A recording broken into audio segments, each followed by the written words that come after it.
Hi, welcome back guys. This is your friend, the What If guy, back with another fanfiction.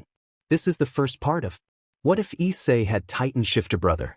Now before starting, please give this video a like and subscribe to the channel if you want more videos like this. Now let's get into the fanfic. A man in a coat was walking home with a bag over his shoulder. His hair was tied in a bun, and he was finally returning to see his family. At 19 years old, he had been away for a while. I wonder how much Issei has changed? Or is he still the same little brother I left behind? He thought. In the Hyoudou household, the occult research club was having a meeting while their clubhouse was being cleaned. They were going through family photos with Issei's mother. Issei felt embarrassed as they flipped through the album, but Rias paused at one page. It was a picture of a brown-haired boy smiling at the camera. "Who's that?" Rias asked. "Oh, this is Issei's older brother, Eren, when he was 15 years old," Mrs. Hyoudou replied. "Older brother?" everyone exclaimed in shock. "Issei, how come you never told us you had an older brother?" Rias questioned. "It just never came to mind when I talked to you guys," Issei admitted. "He left to join the army 4 years ago, and we haven't seen him since. We don't even know if he's okay," Mrs. Hyoudou said. Just then, they heard a knock on the door. Mrs. Hyoudou went to answer it and gasped when she saw who it was. "Hi, Mum," Eren said, standing in the doorway. She hugged him tightly, tears streaming down her face. "Eren, you finally came home," she cried. Eren embraced her back and said, "I'm sorry I haven't been in touch. Things have been hectic over there, and I didn't have time to send letters." Mrs. Hyoudou released him and let him into the house. He greeted his father, who was sitting on the couch. His father was shocked and quickly got up to hug his oldest son. "Eren, thank goodness you're okay," he exclaimed. "It's all right, Dad. It's going to take a lot to bring down your son," Eren reassured him. Issei emerged from his room and headed to the living room. His friends stayed in the hallway. When Issei saw the tall man in the coat, he recognized him immediately. It was the brother who had left to join the military when Issei was just 11 years old. "Hey Issei, it's been a while," Eren said, turning to his little brother. Tears filled Issei's eyes as he ran to Eren and hugged him tightly. "Eren, I haven't seen you in forever," he exclaimed. Eren hugged him back and said, "You've grown since the last time I saw you. Are you still the little brother who chased after girls?" "You still remember that?" Issei asked, surprised. Eren nodded and noticed a group of kids in the hallway. "I didn't know you had visitors on the day I came back," he said. "These are my friends. I'm part of their school club, the occult research organization," Issei introduced. Eren nodded and shook hands with each of his friends, introducing himself. "It's nice to see my little brother has friends who aren't perverts," he joked. "I'm still friends with Matsuda and Manathoma," Issei replied. "Of course you are," Eren chuckled. He walked down the hall and opened the door to his room, or what used to be his room. It seems someone had taken it over. "Did you guys rent out my room?" Eren asked. "Sorry, but I decided to move in here," Asia said. Eren sighed. "It's fine, I'll just sleep on the couch until I can afford an apartment." He settled onto the couch. After a few minutes, Issei's friends left, and everyone prepared for bed. Eren stepped outside and pulled out his phone, dialing a number. "Eren, why are you calling this late?" a voice answered. "Armin, you were right. My brother did turn into a devil, and there are 2 others living in my house," Eren said. "Well, just stay calm. I'll call Captain Levi." "No, I don't want any of the scouts coming here. I'll handle this myself, and don't tell anyone, including Mikasa," Eren insisted before hanging up. The next day, Eren woke up and rubbed his back. "My back hurts like crazy," he thought. He sat up and saw the 2 new girls cooking. "So, these are the devils living with me. I recognize one of them as the heir to the Gremory household." He walked over to the kitchen. "Hey, do you guys need any help with anything?" he asked. "No thanks, we've got this," Rias replied. Eren nodded. "Did you guys sleep in the same room as Issei? You do know he's a bit of a handful." "Your brother is actually more than a handful if you get to know him," Asia said. "So, Issei has changed. At least a little bit," Eren thought. Issei emerged from his room and greeted Eren. "Hey big bro, shocked about the girls I hang out with?" Issei asked. "A little. I never thought my little brother would actually get the HRM he always dreamed of," Eren replied, sitting at the table. They ate breakfast, and Rias asked, "So Eren, what did you do in the army?" "Just sneaking into enemy bases and ambushing them," Eren answered. "How come your hair is long enough to tie into a bun?" "I thought you had to shave your head when you joined the army," Issei inquired. "I'm part of a military group that doesn't require you to shave your head," Eren explained. "Did you get any cool nicknames? Like a cool name your friends would call you?" Issei asked. "Yeah, one. Eren Yeager," Eren said, surprising Rias. "No way, this man can't be Eren Yeager," she thought. "Eren Yeager? Where did the last name come from?" Issei asked. "It was the last name of a man I looked up to.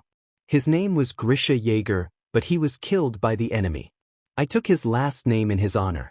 Also, so my enemies wouldn't hurt you guys while I was gone." "Issei, can I speak to you?" "I need help with some homework," Rias said, pulling Issei toward his room. Asia watched them leave, feeling a pang of jealousy. "I never thought Issei was good with homework," Eren remarked. Rias pulled Issei into his room, and he protested, "Rias, you're my senior. I don't know what you guys are learning." "No, I don't actually need help with homework. It's about your brother," Rias said. "He's great, right? He always protected me from bullies when we were little," Issei said. "That sounds nice, but your brother has turned into an enemy of the devils." Rias replied. "What? What do you mean Eren is an enemy to the devils? He doesn't even know they exist." Issei exclaimed in surprise. "I know who he is and I know that nickname he has. My brother has told me about him, and he's right about ambushing his enemies. Eren has a sacred gear that allows him to transform into a titan, and he has been ambushing devil bases." Rias explained. "Rias, I don't want to believe this. Eren is a sweet person. Yeah, he's a little hot-headed sometimes, but he always cares about me and our parents." Issei insisted. Rias sighed. "I know this may be hard for you, but this is the truth. Your brother has been spending the last 4 years attacking the devils and fallen angels." Meanwhile, at the table, Eren noticed that Asia was getting a little upset about being left out. Their parents had left for work, and it was just the two of them. "I see you care about my little brother a lot. Can you explain to me how you guys met?" Eren asked. "I had just moved here to go to this town's church, but I got lost. Issei was able to take me to the church, and we became friends. I realized I had no home, so I asked him and his parents if I could stay. I'm sorry I took your room," Asia explained. "It's fine, I wasn't planning on staying here too long," Eren replied, thinking to himself. "So this is the witch that Armin mentioned, the one who could heal devils and fallen angels and is now the bishop of Rias Gremory's peerage. I don't see a reason for you to be jealous of Rias for taking my little brother. He never stayed with one girl for too long," Eren said. "I'm not jealous," Asia protested, her face turning red. Eren chuckled. "I know a jealous face when I see one." Asia sighed. "Okay, I am a little jealous of them. It's just that I want Issei to notice me. I think it's because the president has so many attributes and I don't. It doesn't matter if you have big attributes or little attributes. The only thing that matters is your personality. But Issei can be an idiot and only care about attributes," Eren said. Just then, Issei and Rias came out and told Asia they were late for school. Asia nodded and grabbed her backpack. "Bye, Eren. See you later," Issei called as Eren waved goodbye. Once they left, Eren got up to get ready to go out. After putting on some clothes, he left the house and headed to a cafe. Sitting at a table was a man in a suit with a hat. "Why do you have to dress like that? It makes you look like a mafia boss," Eren said as he sat down across from the man. "Stop calling me that," the man replied. "Where are the others?" Eren asked. "They're coming. Sasha is already here, but she's been taking an hour to order her food," Jean said. Eren nodded and went to order something for himself. He ordered a sandwich and saw that Sasha had made it to the table with a mountain of food. "Geez, Sasha, why do you have to order so much?" Jean asked. "I just really like food." Sasha replied with her mouth full. She turned to Eren and greeted him. Eren returned the greeting and sat next to her. Soon, Armin, Mikasa, and Connie joined them. So, Eren, tell us what you know? Armin asked. It's true, my brother did turn into a devil, Eren said, shocking everyone at the table. What? Your little brother turned into a devil? How? Connie exclaimed. It seems he had a run-in with some fallen angels, and one nearly killed him. Then the heir to the Gremory household found him and made him a devil, Eren explained. I can't believe it, Mikasa said. Captain Erwin and Levi are going to be upset when they hear this, Jean added. We won't tell them, I don't want them wanting to kill my little brother, Eren said. Isn't the church sending 2 holy sword users to find out what happened to the other holy swords? Sasha asked, still munching on her food. Yes, and I know they're going to send an old childhood friend as one of them, Eren replied. Do you hate your brother like you hate the devils? Jean asked. Even though I hate the devils with all my guts, I can't accept the fact that my little brother is one of them, Eren admitted. At the ORC club room, Rias was explaining a dangerous group known as the Survey Corps. The Survey Corps is a group made up of dangerous people.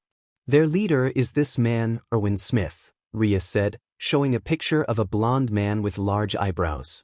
He has 2 co-leaders, Levi Ackerman and Hang Zoe, Rias continued, displaying pictures of a black-haired man and a brown-haired woman with glasses.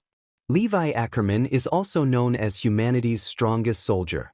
He is very dangerous and extremely skilled in sword combat, Rias explained. The other members are Jean Kirstein and Connie Springer. These 2 are trained soldiers taught by Levi. She showed pictures of a man with combed hair and a man with barely any hair. Then there's their sniper, Sasha Browse, Rias said, showing a picture of a girl with a brown ponytail. Another member is a girl known as Mikasa Ackerman. We believe she is somehow related to Levi, Rias added, displaying a picture of a black-haired girl with a scarf. These last 2 have powers we don't fully understand. We know they are connected to their sacred gear. One of them will shock you, Rias said, looking at Issei. Their names are Armin Arlert and Eren Jaeger, or at least we thought Jaeger was his last name. It turns out he's Eren's older brother, and his real name is Eren Hyoudou. Rias showed pictures of a blond boy and a brown-haired man. That's Eren? Issei said in surprise. Your brother pretended to be a homeless man to gather information for his crewmates. But the mysterious part about them is their powers. Both of them can transform into these beasts known as Titans, Rias explained, showing pictures of monstrous creatures. The one with hair is Eren's Titan, and the other is Armin's. They both have names. Eren's Titan is known as the Attack Titan, and Armin's is the Colossal Titan. They activate it by injuring themselves, Rias said. I don't think Eren is capable of doing this. This does not sound like the Eren I know, Issei said, shaking his head. Maybe Eren has changed during those 4 years, Kiba said. No, I talked to him this morning. He is really kind, Asia replied. He could be acting that way to trick you, Rias warned. Rias, I just can't believe that my brother is working with those terrorists. I don't want to think about that, Issei said. I know this is hard for you, Issei. Maybe you should take a break, Rias suggested. Issei nodded and left, with Asia following him. As they walked through the school gates, they noticed a group of girls surrounding someone. Are you going to attend soon? One of them asked. Are you seeing anyone? Another inquired. Issei recognized the man they were surrounding. Issei, Asia, over here. Eren called, lifting his hand above the crowd. The girls moved aside, allowing Eren to approach his younger brother. He hangs out with that guy? One girl remarked. I hope not, another added. Eren, why are you here? Issei asked. What? A big brother can't pick up his little brother from school? Eren replied with a grin. What? They're brothers, some of the girls exclaimed. Oh no, does that mean he's a pervert too? They walked away and Eren asked, So, how was school? It was okay, really boring, Issei admitted. You always say that about school, Eren teased. Because it is. Issei shot back. This was the first real conversation they had since Eren left, and Issei was enjoying it. Can you tell me more war stories? Please. Issei pleaded. Eren thought for a moment and said, there was this one time when I almost saw my friend Armin burn alive. A brief silence followed before Eren added, he's fine now, he didn't get hurt. Issei sighed in relief. That's good. I don't think anyone wants to get burned alive. Suddenly, Eren stopped and turned to the side, looking at the abandoned church on the hill. Remember we used to go to that place every Sunday? I remember. We used to go with that girl, Issei said. She was a girl, Eren corrected him. Sorry, it's been a long time, Issei replied. They continued walking until they reached their house. Rias was waiting outside and rushed to them with a sigh of relief. You guys are okay, she exclaimed, pulling Asia and Issei into a hug. Of course they are, I was walking them home, Eren said, watching his little brother enjoy the moment. Sorry, there have been a lot of attacks lately. I didn't want any of you to get hurt on your way home from school, Rias explained. They entered the house and Eren said, I need to rest. He sat on the couch and Issei joined him. Did you ever find out if there were spies in your group or if you were undercover? Issei asked. Eren paused, recalling the betrayal of Reiner and Bertholdt. No, there never was a spy in our group, he replied. Issei, I need your help with a few tasks, Rias said, prompting him to follow her. What's up, Rias? Issei asked as they entered his room. I need you to do your contracts tonight, Rias instructed. Issei sighed. This isn't an excuse to keep me away from my own brother, right? Of course not. This is just something we devils must do, Rias assured him. Issei stared at her for a moment before she added, and maybe I don't feel safe when you're near him. I knew it. Why don't you trust my brother? This is the first time I've seen him in 5 years, and you're trying to ruin it with this idea that he's an enemy of the devils, Issei argued. Rias sighed. I'm sorry. Issei noticed a hint of sadness in her expression, but before he could respond, she said, I need to go see Sona. I'll be back. Eren was sitting on the couch with Asia as she shared stories about Issei when Rias left the house. Eren watched her go and saw Issei preparing to leave as well. Girl problems? Eren asked. No, we're fine. Rias is just going to see some friends, and I need to do some chores. I'll be right back, Issei replied as he left. Issei doing chores? Has he really changed since I've been gone? Eren wondered, confused. After a while, there was a knock on the door. I'll answer it, Eren said, opening the door to find 2 members of his team standing before him. Standing there was a girl with caramel hair and another with blue hair. Hi, Eren. The caramel-haired girl greeted, while the blue-haired girl bowed slightly. What are you 2 doing here? Eren asked, glancing back to see his mother approaching. Who is it, Eren? She asked. Mom, you remember Ireina Shindo, right? Eren introduced. Ireina? It's been a while. Please, come in, his mother said, inviting the 2 girls inside. They sat on the couch while Eren stood next to his mother. What brings you back to Kuo? She asked Ireina. I was just visiting since it's been a long time. I also wanted to see Eren and Issei, Ireina explained. Well, Issei is out doing something but Eren just got back from the military, Mrs. Hyoudou said. I know that, Eren and I have seen each other a couple of times, Ireina replied. Memories of battles filled Eren's mind, recalling how Ireina had fought alongside him. Oh, that's nice, Mrs. Hyoudou said, then got an idea. Would you like to see Eren and Issei's baby photos? Mom, what are you doing? Eren protested. I would love to. Ireina exclaimed. Great, let me get them, Mrs. Hyoudou said as she left the room. Eren sighed, realizing he was too late to stop her. He turned to the 2 girls.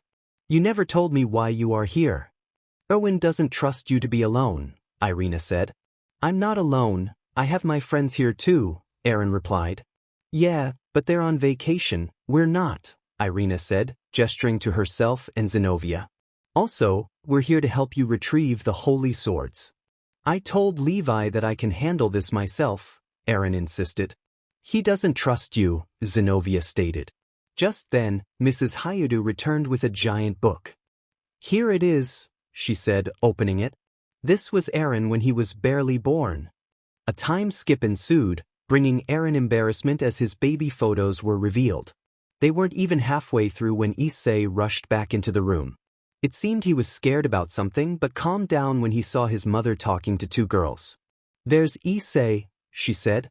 "There's our boy," Mr. Hyoudou added. "Mom, Dad, who are they?" Issei asked. "You don't remember me? I used to go with you to church on Sundays," Ireina told him. "Oh, Ireina, right? I always thought you were a boy when we were little," Issei replied. "Issei," his mother exclaimed. "It's fine, I was a little tomboyish," Ireina said with a smile. "Yeah, you used to chase Eren around asking for a hug," Mr. Hyoudou reminisced. "I remember that," Ireina said, turning to Eren. "Hey Eren, can I get a hug please?" she asked, making his parents laugh.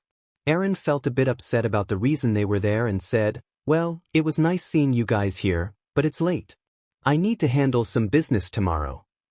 The two girls left and he took out his phone. He dialed a number before calling someone.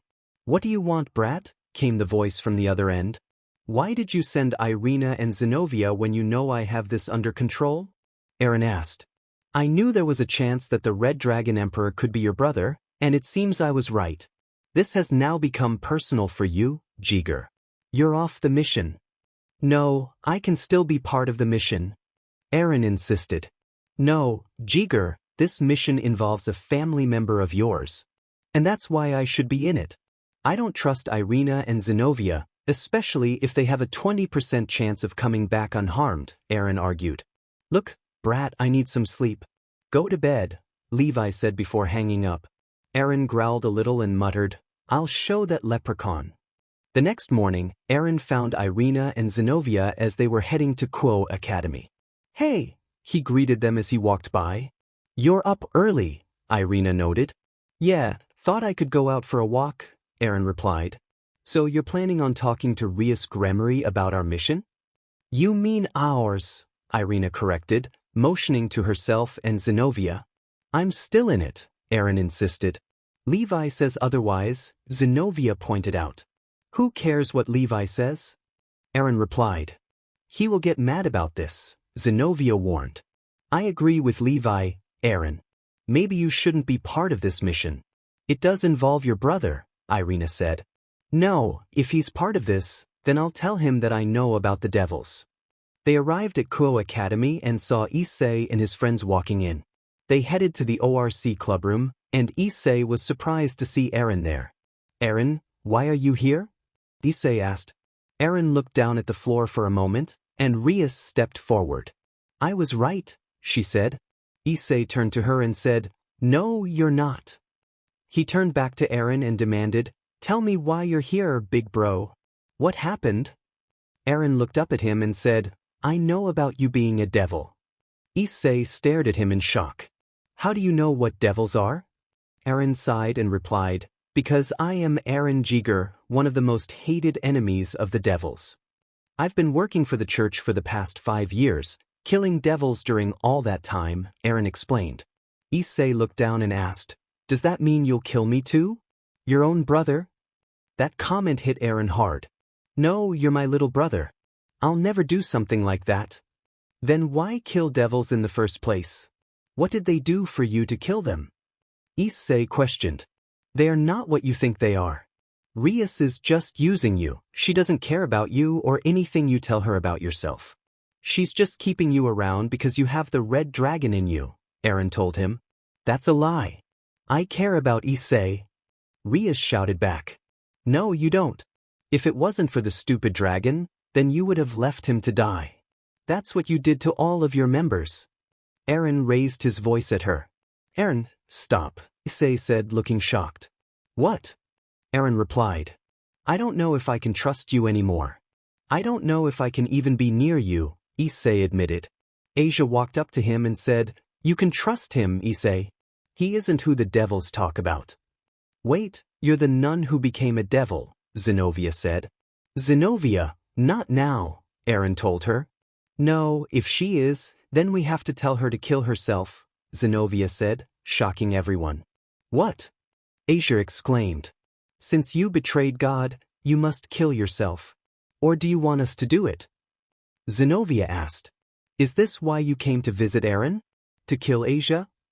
Issei asked him. No, we just came to get the holy swords back. That's it, Eren clarified.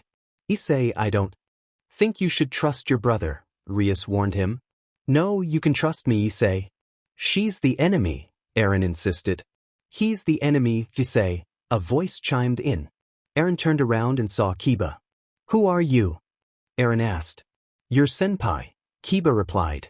Eren walked up to him and said, Are you sure about that? I am. If you're not so sure, then let's have a duel, Kiba challenged. Eren chuckled and said, That would be a waste of time. I want to fight you too, Issei declared. Eren turned around and said, Issei, use your head for once instead of your emotions. Rias is the... No, she's not. You don't know her like I do. Issei shouted at him. Eren, if you want, I can handle them, Zenobia offered. No, I'll deal with them, Eren said. A force field surrounded the school as Eren stared at his two opponents. Issei summoned his sacred gear, and so did Kiba. Eren just stared at them with a blank expression. Where's your weapon? Issei asked. You'll see, Eren replied. Oh no, this is bad, Ireina said. He should have never challenged Eren, Zenobia added. I know both Kiba and Issei can take him, Rias said. Are you sure? Zenobia asked, as Rias pondered the question. Kiba charged at Eren, swinging his sword. Eren dodged each attack and managed to punch Kiba in the face. He then summoned a sword and slashed at Kiba. Kiba stepped back, surprised. You have one too? Eren! Issei shouted as he rushed toward him. Eren dodged Issei's attack, grabbing his arm. He then elbowed him in the face and punched him in the stomach. Even though we're brothers, I won't let you get in my way, Eren declared firmly. Issei dropped to his knees, and Kiba rushed toward him, swinging his sword at Eren. Eren swiftly blocked the attack with his own sword. Armor, he shouted, and a hammer materialized in his other hand. With a powerful swing, he struck Kiba in the face and then slashed at his stomach. How did he do that? Rias exclaimed, her eyes wide with shock. His holy sword possesses the same powers as his Titan form, Ireina explained. Why hasn't he used it?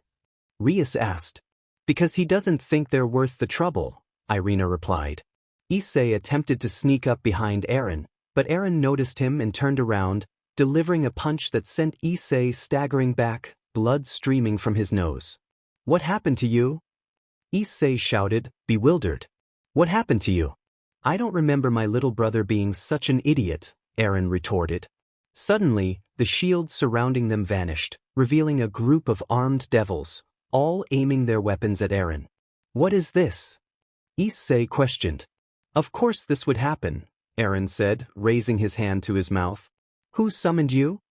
I did, Rias replied as she stepped forward.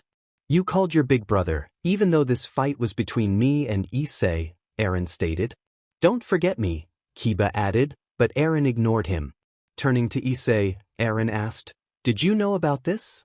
No, I didn't, Issei replied. Eren studied him for a moment before saying, He's telling the truth. This just proves she's using you. Issei groaned in pain. Eren, I'm sorry. Eren lifted his brother and said, No, I should be sorry. I should have told you when I got back. Issei, he's the enemy. Rias, we can trust him. He's my brother, Issei insisted. Eren looked at Rias and said, If Issei trusts you, then I should give you a chance. He walked past her and whispered, But if you hurt him, I will hold you accountable. Mr. Jiger, we finally meet, a voice called from behind him. Eren turned to see Surzex. If it isn't Big Red, Eren replied. When Rias told me you were Issei's big brother, I was shocked. But it seems you two have made up, Surzex remarked. I'm only doing this for Issei. The second you betray him, I will not hesitate, Eren warned. Don't worry, we have no plans on betraying Issei, Surzex assured him. Eren sighed. I'm tired, I'm going home. He walked past Zenobia and Ireina, saying, You guys can come if you want. They followed him and Rias asked, Is it really safe to trust him? I know it is, he's my brother, Issei replied confidently. The next day, Eren was having lunch with Ireina and Zenobia, who were eagerly devouring their food. "So you spent all your money on a painting?" he asked them. "The seller claimed it was a relic of God. I had to have it," Ireina explained. Just then, Issei approached them. "There you are," he said. Eren looked up. "What do you want?" "We wanted to see you. We want to help you get the holy swords," Issei said. "Devils wanting to help us? That's new," Ireina remarked. "Why are you doing this, Issei? Is Rias forcing you?" Eren inquired. "No, she's not. She doesn't even know about this," Issei replied. Eren smiled. "Good, doing things on your own." He turned to the girls. "We'll help them, right?" Zenobia was about to protest, but Ireina silenced her with a whisper. "You don't want to get on his bad side." She smiled at Eren and said, "Of course." Eren stood up. "I'll pay for lunch, let's go." "Cool, but we need to find Kiba first," Issei said. "The blonde-haired guy? Why?" Eren asked. "He left the peerage and we're trying to bring him back. That's why we're doing this," Issei explained. Eren nodded. "We both get something out of this. That seems fair." They eventually found Kiba, who said, "I'm surprised that people of the church want the destruction of the holy sword Excalibur. Aren't you a stray? That means we have the right to eliminate you," Zenobia challenged. "You can try," Kiba responded, but Issei stepped in between them. "We don't have to do that," he said. "We need to work together to get the swords. Once that happens, we'll leave," Eren stated. "Wait, you'll leave?" Issei asked. "Only for a bit, until the church knows we got the sword back," Eren clarified. They split into teams, heading in different directions to search for the swords. "Be honest, Eren, do you actually have the strength to confront your own brother if the time comes?" Zenobia asked. "Why are you asking that?" Eren replied. "Your brother is really annoying," Zenobia said. "You get used to it," Ireina added. Suddenly, a voice interrupted them from behind. "What are you doing?" They turned around, shocked to see Captain Levi standing there. Standing before them was a man with short black hair dressed in a suit.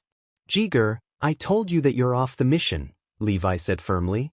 He then turned to Ireina and Zenobia. "Why did you two let him work on the mission?" "He forced us," Zenobia replied.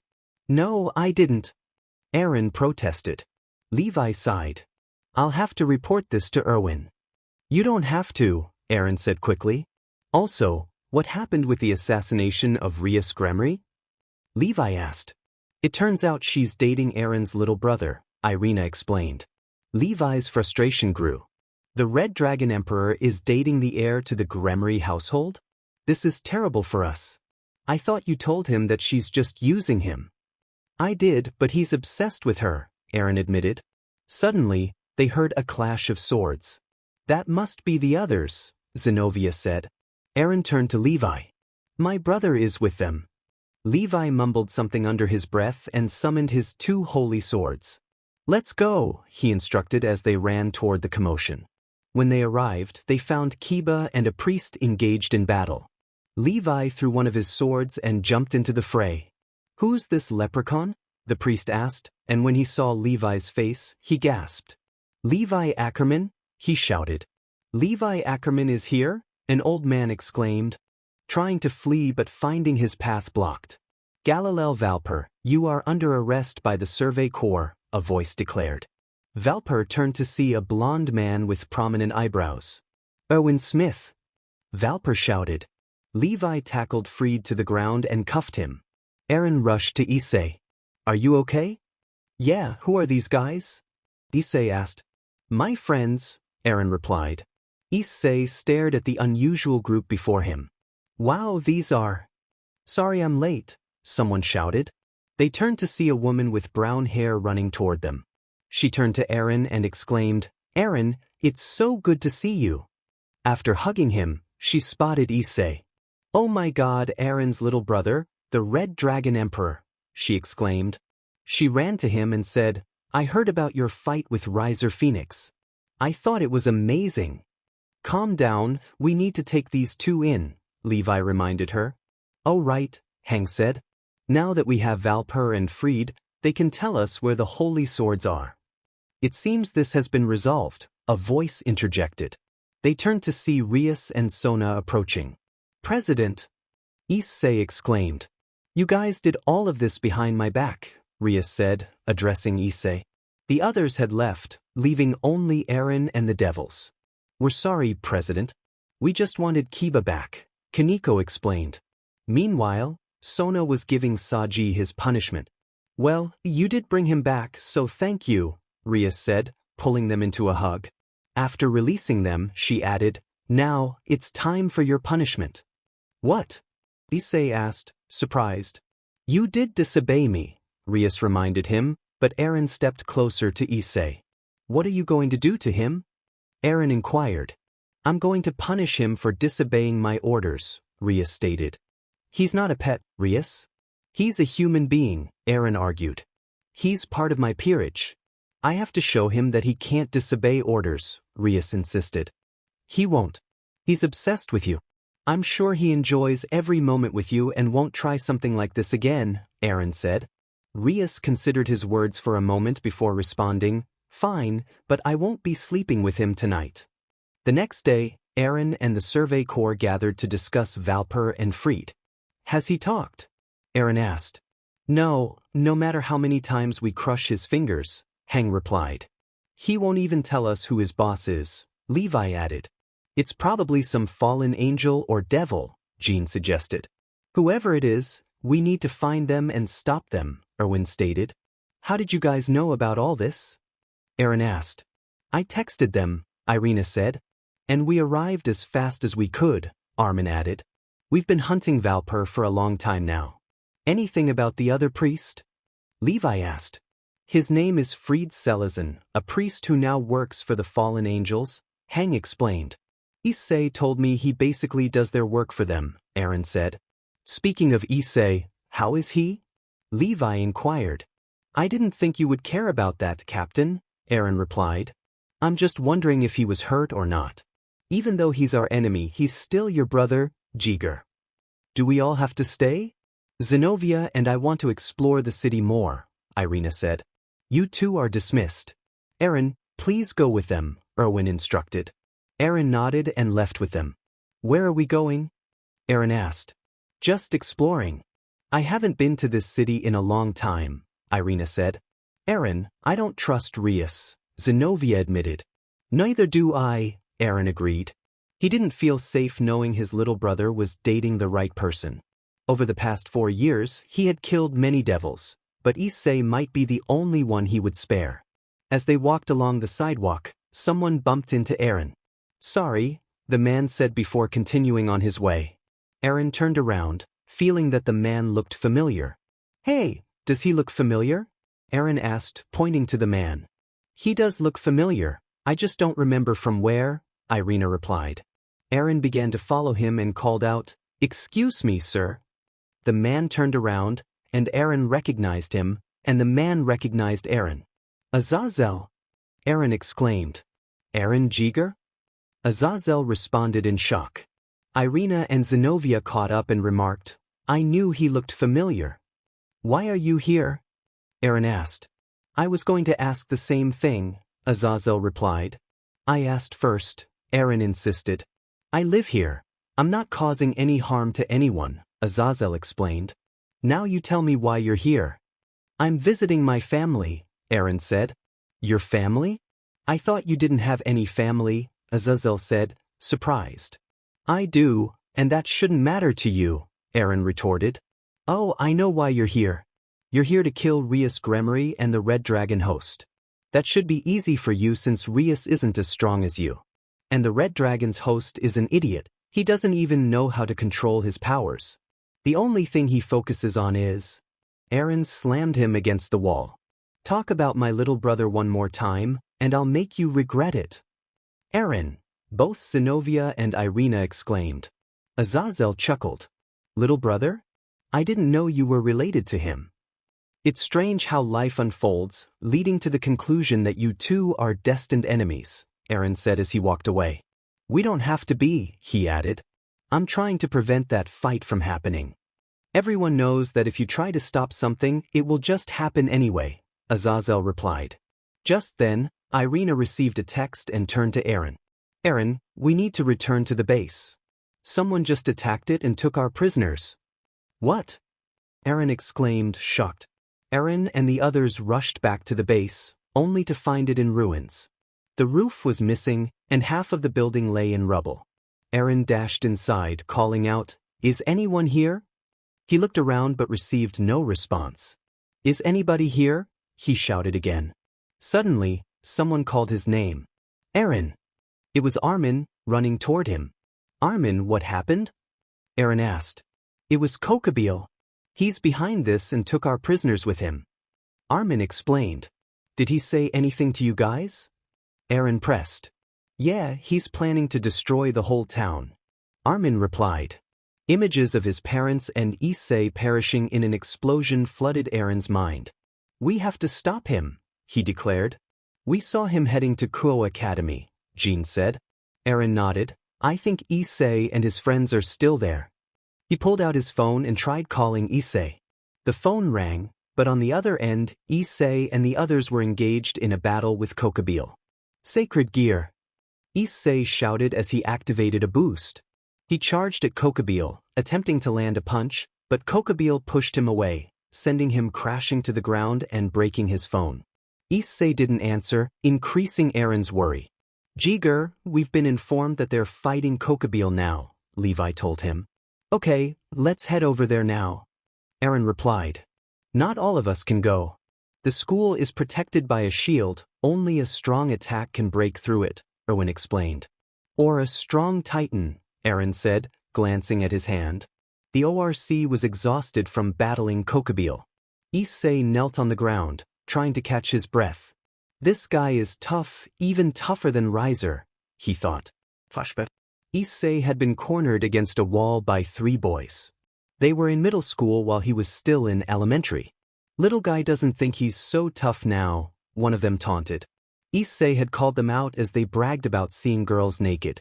"At least I don't have to lie about seeing a naked girl," he retorted. One of the boys punched him in the stomach. Laugh. Suddenly, one of them was punched in the face. They turned to see Eren, who was 15 at the time. "Who do you think you are, picking on my little brother?" he shouted.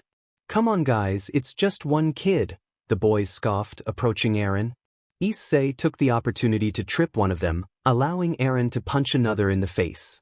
Eren then kicked another in the groin while Issei did his best to throw punches. "These guys are crazy," they shouted as they fled. Eren chuckled. "We make a pretty good team, little bro." Issei wiped away tears, and Eren noticed. "Why are you crying?" he asked. "I couldn't do anything. They were stronger than me, but I still tried to fight back," Issei admitted. Eren smiled and knelt down, placing a hand on Issei's head. "It doesn't matter if they're strong. What matters is your determination to fight. What's the point of fighting if you have no determination?" Eren stood up, saying, "If you ever feel weak, remember these words, Tataki." Issei looked up at him, confused. "Tataki?" "Yeah, Tataki," Eren shouted. "Shout it with me." "Tataki?" Issei echoed. "Louder," Eren urged. "Tataki," Issei shouted. "Yeah." Eren cheered, and they both began yelling Tataki on their way home. And a flashback. Issei looked up, determination etched on his face. "I won't lose," he declared. Everyone turned to him as he continued, "I just have to keep fighting. Tataki." He charged at Kokabeel, shouting, "Tataki." He landed a punch on Kokabeel's stomach, exclaiming, "Tataki." Kokabeel smirked as he retaliated, knocking Issei to the ground. "Did you really think screaming would help you?" he taunted, laughing as he continued to beat Issei. Suddenly, the shield shattered, and everyone looked up in surprise. Kokabeel was lifted into the air by a spike from the ground. 2 green orbs emerged from the woods, walking into the field. Gasps erupted as they recognized what it was. "Eren!" Issei said, astonished. "You did well holding out on your own, Issei," Eren said. "Now leave the rest to your big brother." Eren roared, sending Kokabeel flying into the air. "It can't be, Eren Jiger!" Kokabeel shouted. Eren leaped at him, throwing a punch that Kokabeel dodged. You may be big but you can't fly. Kokabeel taunted. Eren smirked beneath his titan form as he conjured a crystallized hammer, slamming it down on Kokabeel. Kokabeel groaned in pain, but he exploded the hammer off of him and got back up. Eren stomped on him repeatedly, his foot covered in blood as he dragged Kokabeel's remains. Issei watched in horror as the person he looked up to acted like a monster. Eren finally stopped, resting his foot on what was left of Kokabeel. He glared at the others, his expression fierce. Eren, Issei managed to say. Now you see the monster he truly is, Rias told him. Eren knelt down, smoke rising from the back of his neck. He looked at Issei and Issei smiled back. Suddenly, a blast hit Eren, causing an explosion. Eren? Issei shouted in shock. In the air hovered a man in white armor. The man cleared his throat and said, "The attack titan is down. I have eyes on the red dragon as I speak." Issei watched in horror as Drake said, "That's him, the white dragon." The man landed and approached Issei. "Hello, Issei Hyoudou," he said. Issei, still in shock over what had happened to Eren, stammered, What did you do to my brother?" "You mean the attack titan?" the man replied. "I killed him so he wouldn't get in our way," the man said, his voice filled with conviction. Flames engulfed the body of Eren's titan as lightning struck the ground nearby. The man turned around in shock. "That can't be. He's supposed to be dead," he exclaimed. Issei smiled at the man's disbelief. Suddenly, a deafening roar echoed through the air as Eren burst forth in his titan form, charging toward the white dragon. The white dragon gasped and attempted to block the impending attack, but Eren slammed him to the ground. The white dragon broke free and retaliated, slicing at Eren's body. Eren roared in defiance, slamming his feet into the ground and summoning a barrage of crystal spikes.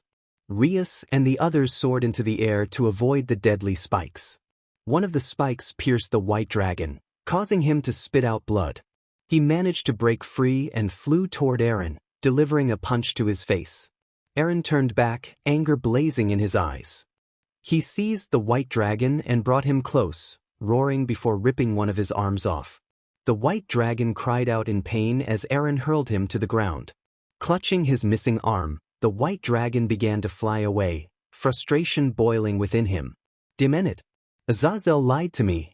That BS did he thought angrily. Eren collapsed to the ground, and Issei rushed to the nape of his neck.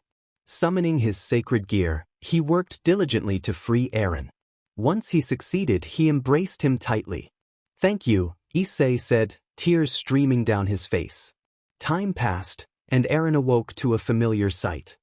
He looked down to see Rias, her red hair cascading over him. He quickly sat up, startling her awake. Rias yawned and said, "You're finally awake. Why were you on top of me like that? Did you do something to me? Were you cheating on Issei with me?" Eren shouted, confusion and anger mixing in his voice. "No, all I did was heal you. Issei asked me to," Rias explained, getting out of bed. Eren instinctively covered his eyes, not wanting to see his brother's girlfriend in such a state. Once she was dressed, she turned to him. "Get ready, everyone's waiting for you outside." Eren quickly put on his breathes and grabbed his brown jacket. As he stepped outside, he noticed some of the girls staring at him. "So, what happened after the fight?" he asked. "Issei managed to get you out of your titan form and tried to wake you up. My brother is now investigating why Kokabeel attacked us," Rias informed him. Eren nodded, spotting Ireina and Zenobia sitting on the couch. They rushed over and hugged him tightly. "You idiot, you're always putting yourself in danger," Ireina said, tears in her eyes. "I'm so happy you're alive." "I didn't want to lose my big brother," Zenobia added. "Big brother?" Kiba asked, surprised. "She considers me her big brother," Eren replied.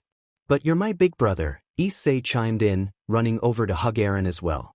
"Okay, this is a lot of hugging," Eren remarked, feeling overwhelmed. Everyone stepped back as Issei's sacred gear manifested. "So, you're the new attack titan holder?" Drake asked. "I am." "You must be Drake, the red dragon," Eren responded. "Yes, indeed. You know about the destiny we share," right? Drake continued. What destiny? Issei asked, confusion evident on his face. I do know, Eren said. Listen, like the White Dragon, it is destined that you must fight the next attack Titan holder. And he's standing right in front of you. Everyone looked shocked as Eren added, we don't have to do that. Since he's my brother, there would be no reason for us to fight. We're not sure about that. Something like this has never happened before, Drake said cautiously.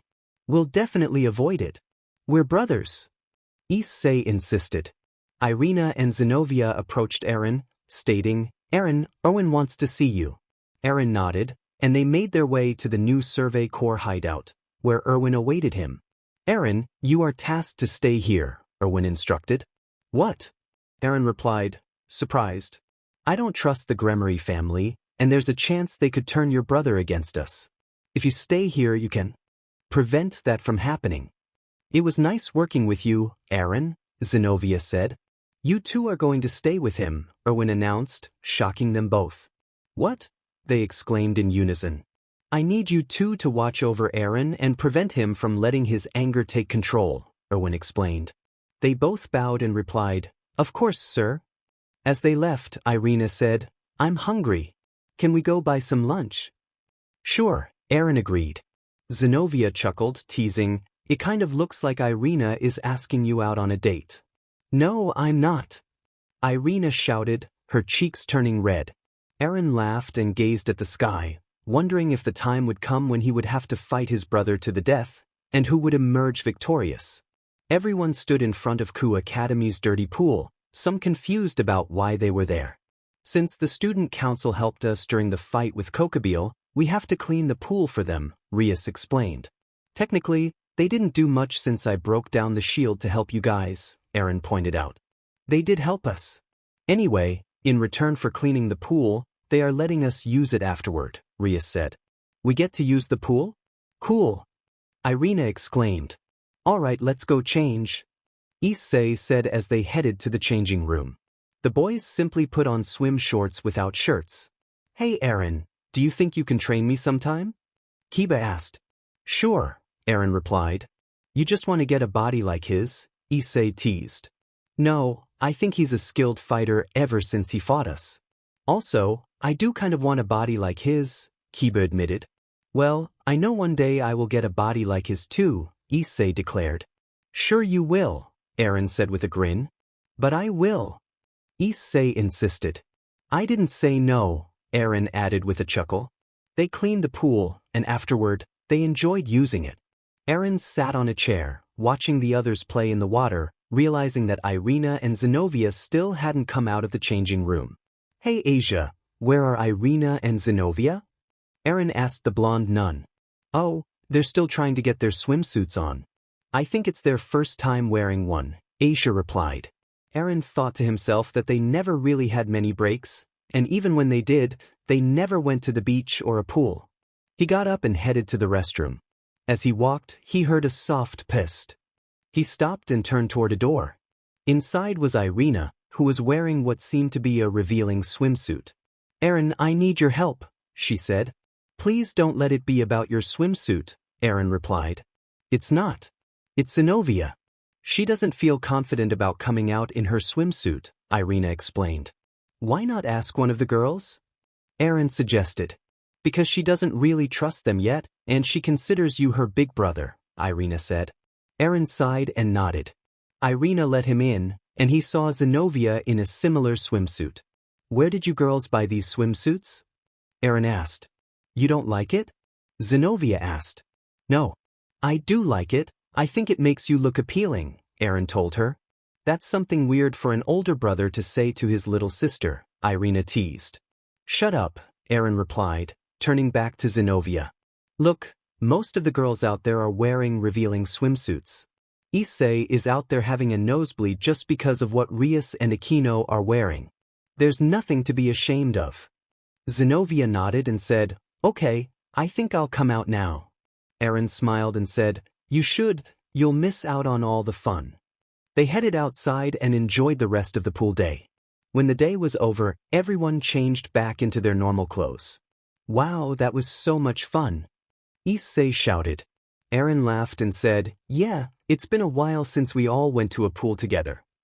He turned to Ireina and Zenobia and asked, "Are you sure you want to stay at my house? I don't know if we have enough space."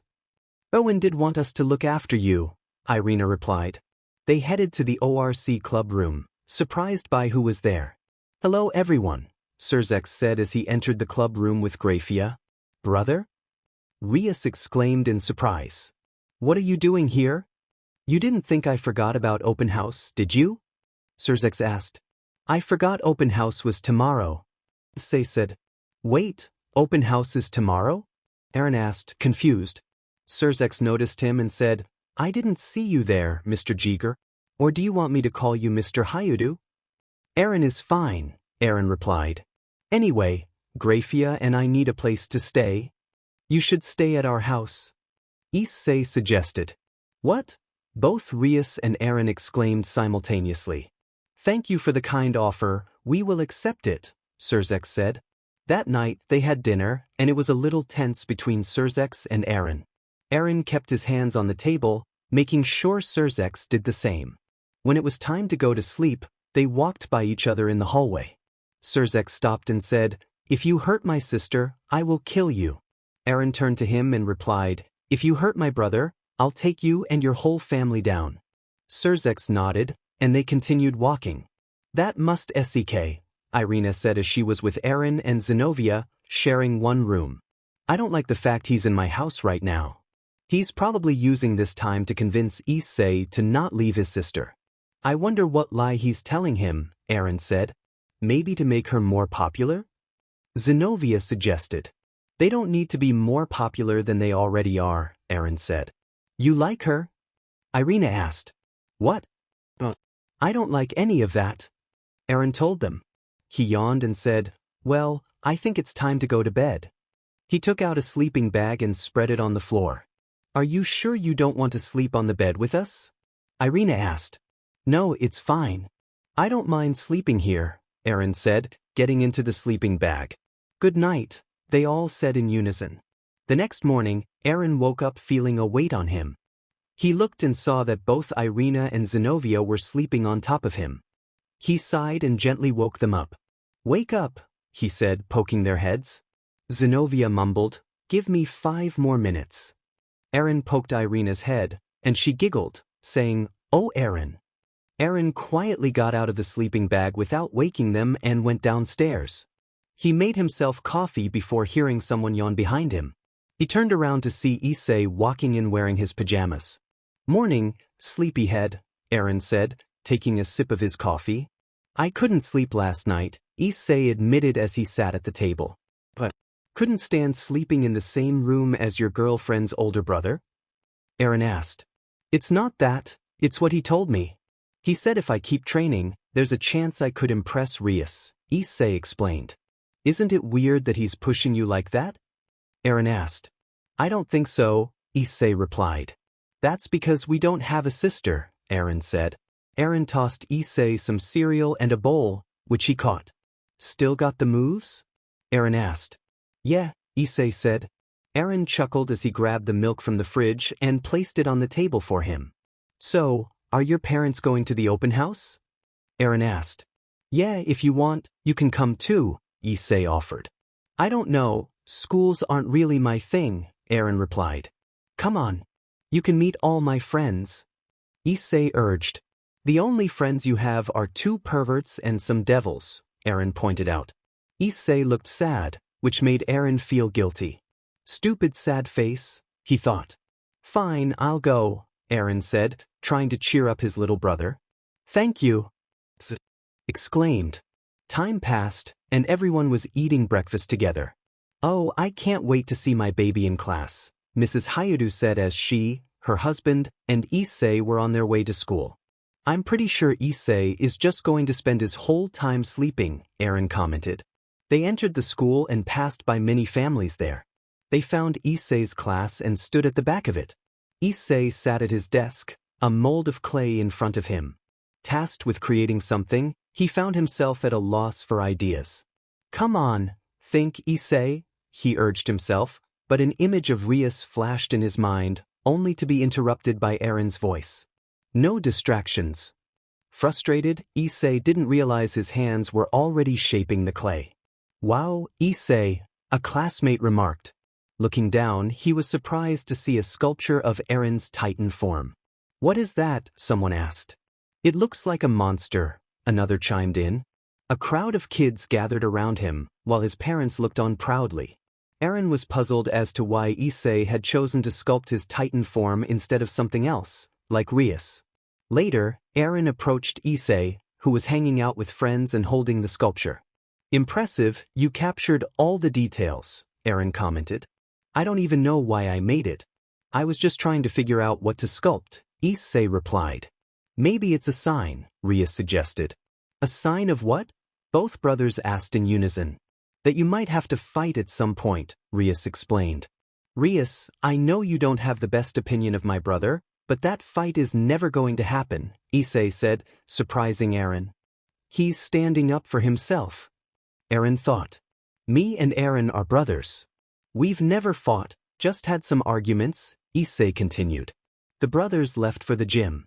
It's good you're showing her you won't be pushed around, Eren said. It feels nice, Issei admitted, but then his expression changed. But this means she's not going to spend the night with me. Eren sighed as they entered the gym, noticing a crowd gathering. On stage stood a girl in a magical girl cosplay, enjoying the attention. Wow, a magical girl cosplayer, Issei remarked. How do you know about that show? Eren asked. One of my clients makes us watch it, Issei replied. Do you know who's cosplaying? Eren inquired. Nope, Issei said. That's Seraphal Leviathan, Sona Citri's older sister, Eren explained. Sona has a sister? Issei asked, surprised. Just then, Saji broke through the crowd. Ma'am, you shouldn't wear something like that today, he said. No worries, my sister is in the student council, Seraphal replied. She spotted Eren and Issei and walked toward them. Eren whispered urgently, We need to go. Why? Issei asked. You don't want to be here when she gets to us, Eren warned.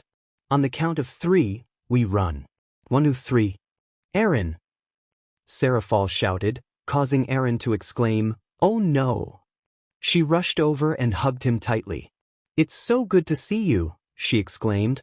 Eren felt uncomfortable, especially as other devils entered the gym.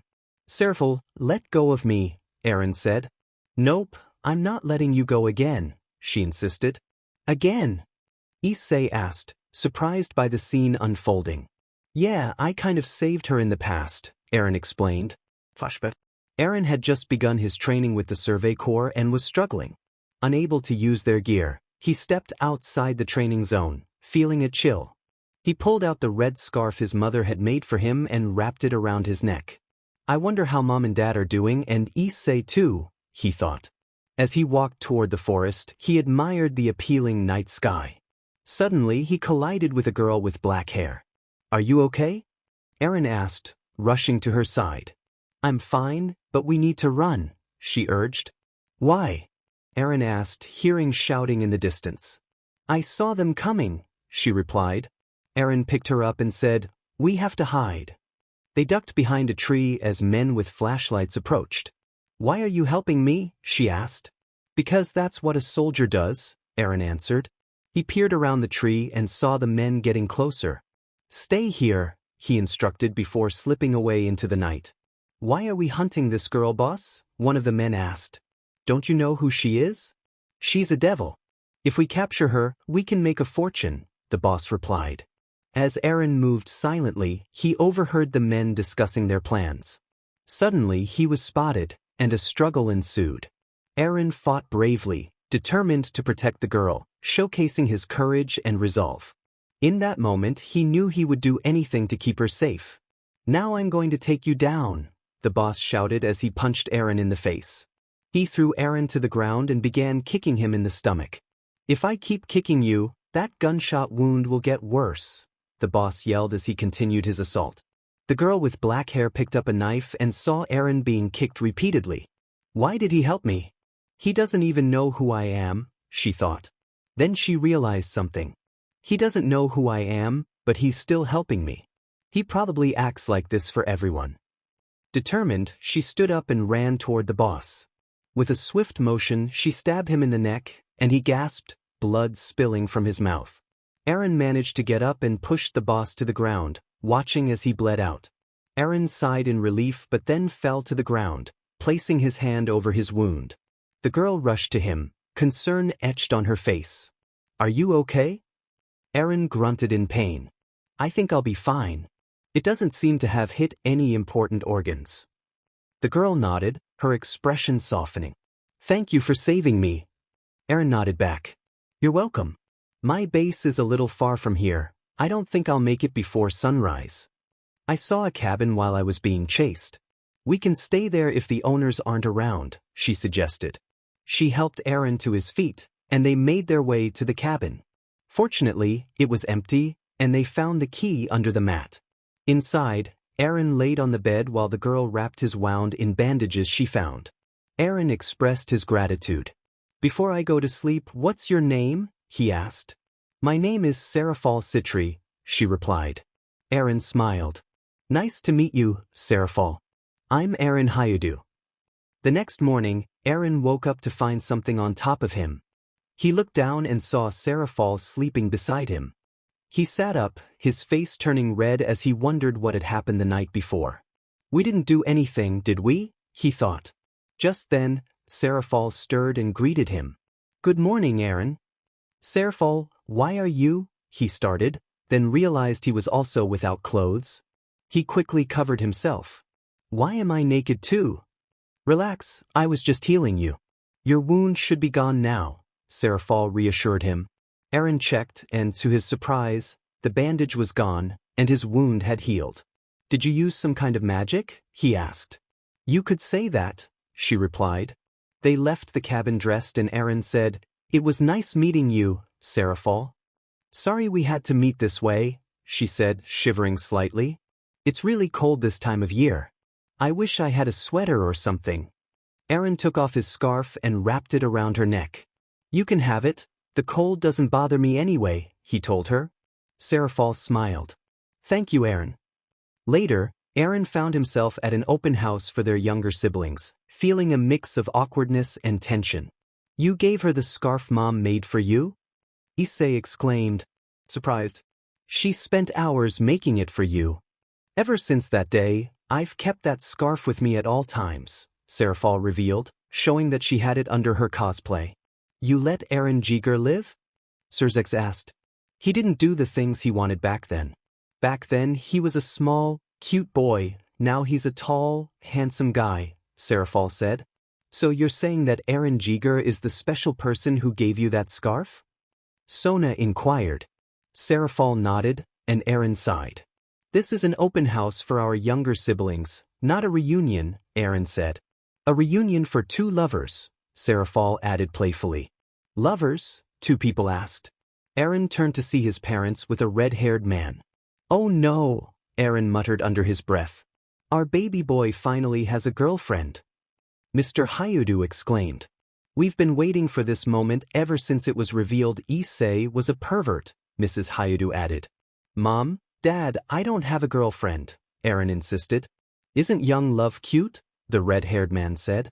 "Father," both Serzex and Rias said, catching Eren's attention. "The Hyoudous here invited us over for dinner this afternoon. I don't think Serafal would mind joining us as well," Zeoticus said. "I wouldn't mind at all if I get to spend time with my Eren," she said, hugging his arm. That evening, the dinner felt awkward for Eren and the devils. He could feel Zeoticus's gaze on him, and it made him uncomfortable. It wasn't just the tension with the Gremories. He was also dealing with Ireina's displeasure over Serafal's supposed relationship, which Eren had to remind her was a misunderstanding. "Thank you for inviting us over for dinner," Zeoticus said. "It's no problem, you're basically family now," Mr. Hyoudou replied, making Eren want to cringe. "I always wanted to meet the people who raised the boy who's dating my daughter." "Dad!" Rias exclaimed, prompting Eren to stand up.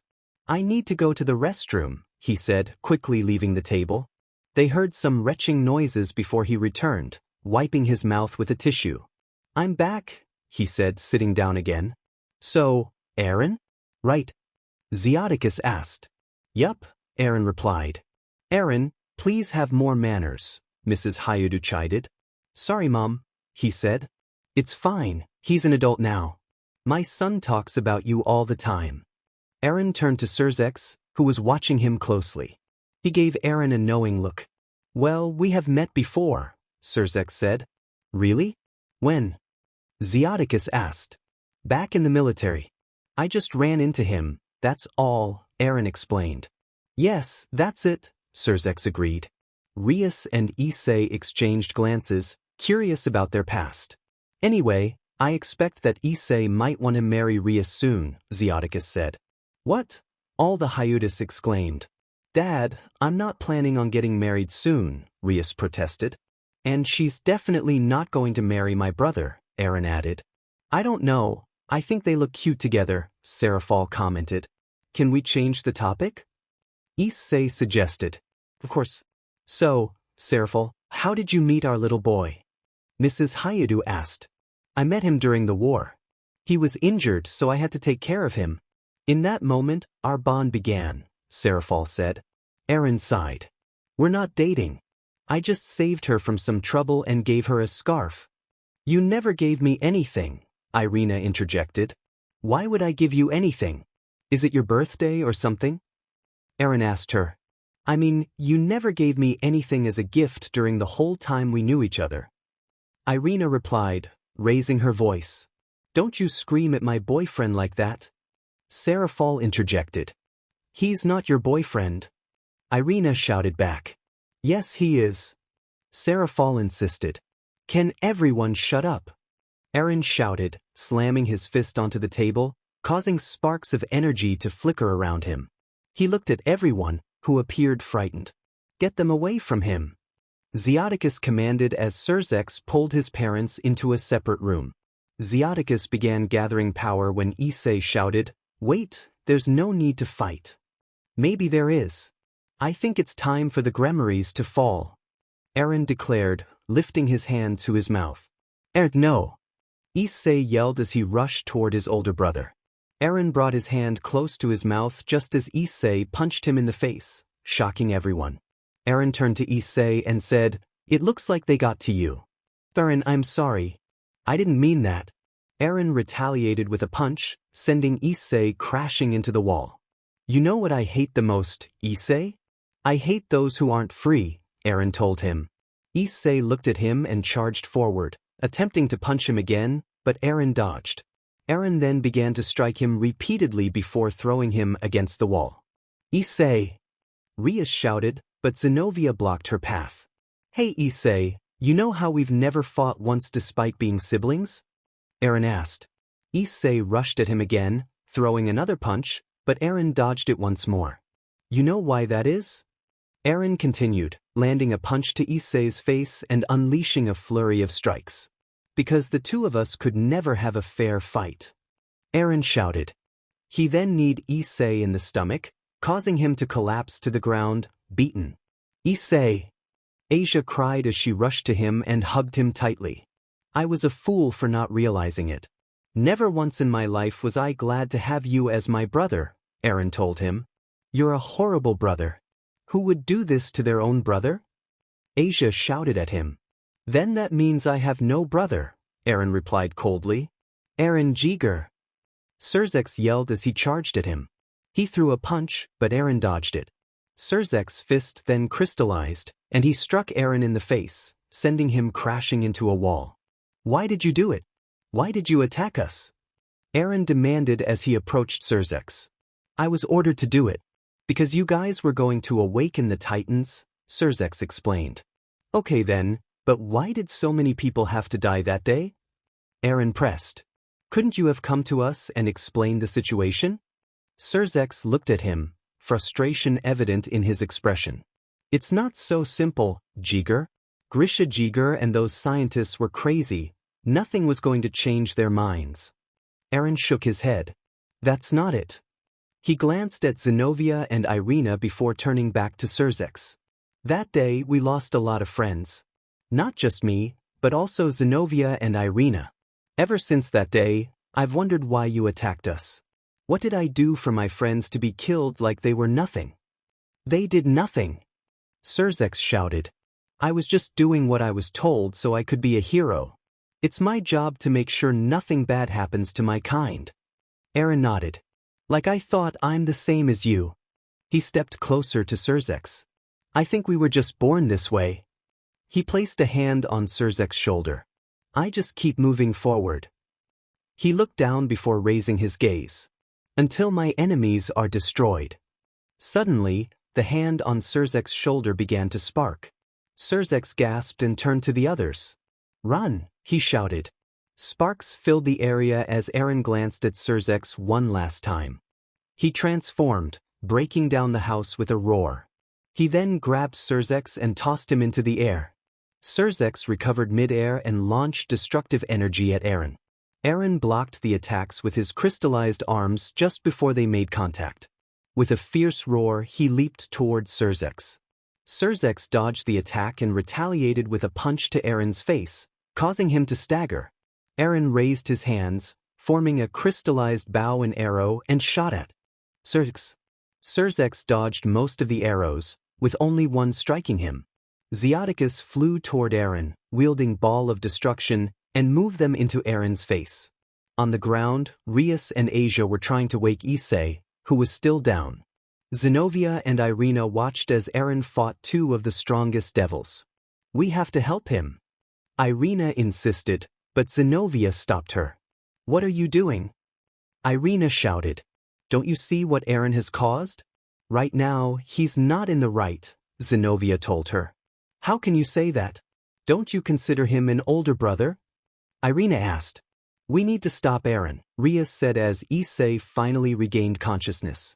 Eren, I'm sorry, he said, tears streaming down his face. It's not your fault, Issei. It's not your fault, Asia reassured him. If Eren is who you think he is, then why would he hurt his own brother? Rias questioned. Why should we listen to you?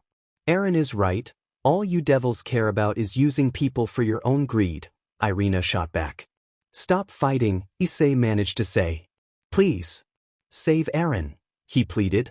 He's right, there's no point in arguing about what to do, Seraphal said. She looked at Ireina and Zenobia. Please work with us to save him. Ireina hesitated but ultimately accepted what needed to be done. Okay, let's stop Eren, she said. Zenobia chuckled. Owen did tell us not to let his anger get the better of him. Eren roared as he slammed Surzex to the ground. Zeoticus slashed Eren's back, but Eren punched him away. He roared again, only to be hit in the face. Looking up, he saw Rias in the air. Inside the Titan, Eren grew angrier as he roared at her. He swung his hands at her, but she dodged. Now, she shouted as Ireina and Zenobia leaped onto the back of his neck. They began stabbing at it, and Eren threw his hands behind his neck. They jumped just before he covered his neck and stomped the ground, summoning crystallized spikes around him. Surzex flew into the air and aimed for Eren's neck. Eren grabbed him and pulled him close to his face. Eren opened his mouth, preparing to confront his opponent. Suddenly, he felt a sharp pain at the back of his neck and dropped to his knees. He managed to escape and jumped to the ground, ready to fight again when he was struck from behind. He fell and turned to see Seraphal standing there. Are you going to kill me? He asked her. Why would I kill the love of my life? She replied just as Surzex appeared before him. Eren Jaeger, you are under arrest, he declared. In an instant, an army of devils appeared, weapons drawn and aimed at Eren. He sank to his knees, glancing around at the destruction he had caused, the houses he had demolished, the lives lost beneath the rubble. Throughout it all, he had not shed a single tear. Time passed, and the devils worked to alter the memories of those affected by the incident. Eren found himself in a cell, his hands bound by a massive stone block. He sat on a chair, staring at the camera that monitored him. How long is he going to stay there? Zenobia asked.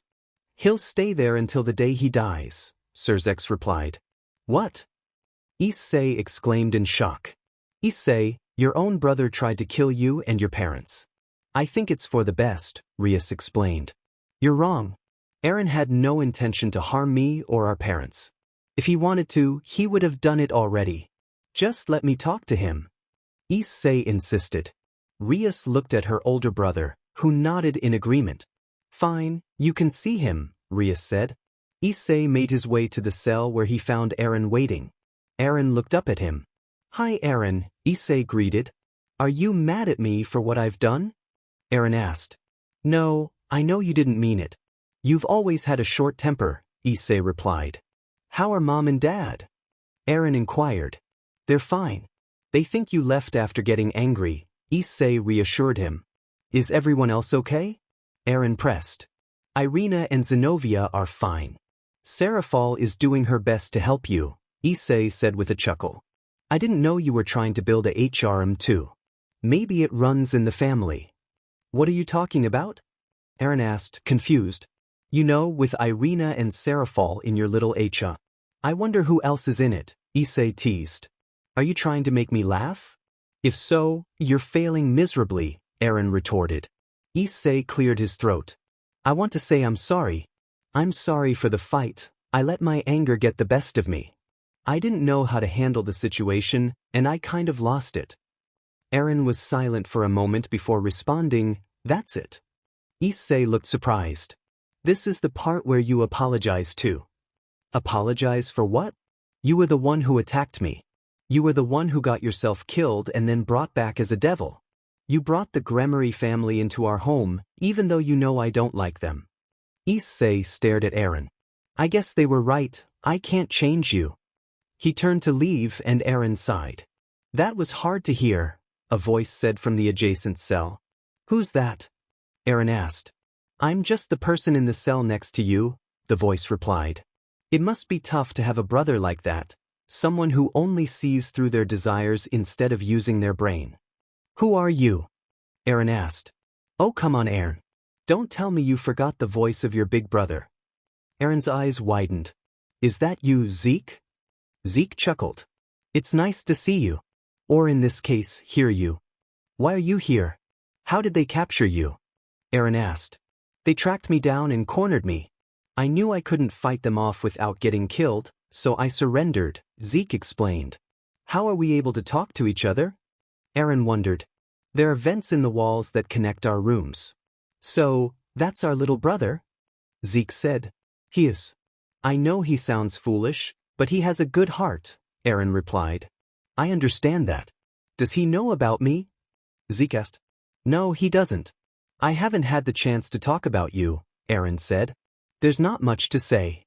Our parents think I'm dead, and that's how it should be, Zeke stated. Eren recalled a memory from his childhood. He was only 4 when Zeke had supposedly died. Zeke, just 4 years older, had taken him to a river to play. Come on, Eren. Zeke called, pulling him along.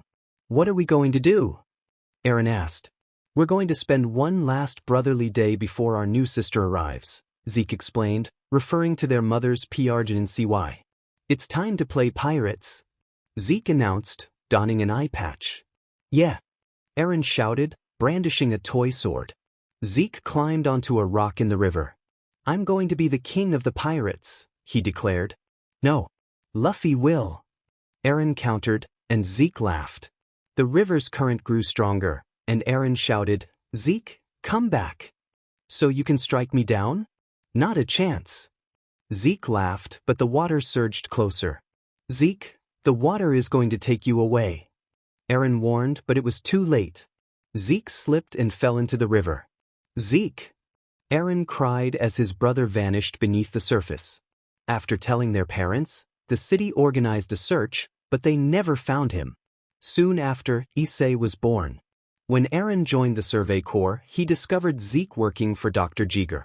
Mom and Dad have been heartbroken ever since the accident. You should see them, Eren told Zeke. No, Eren.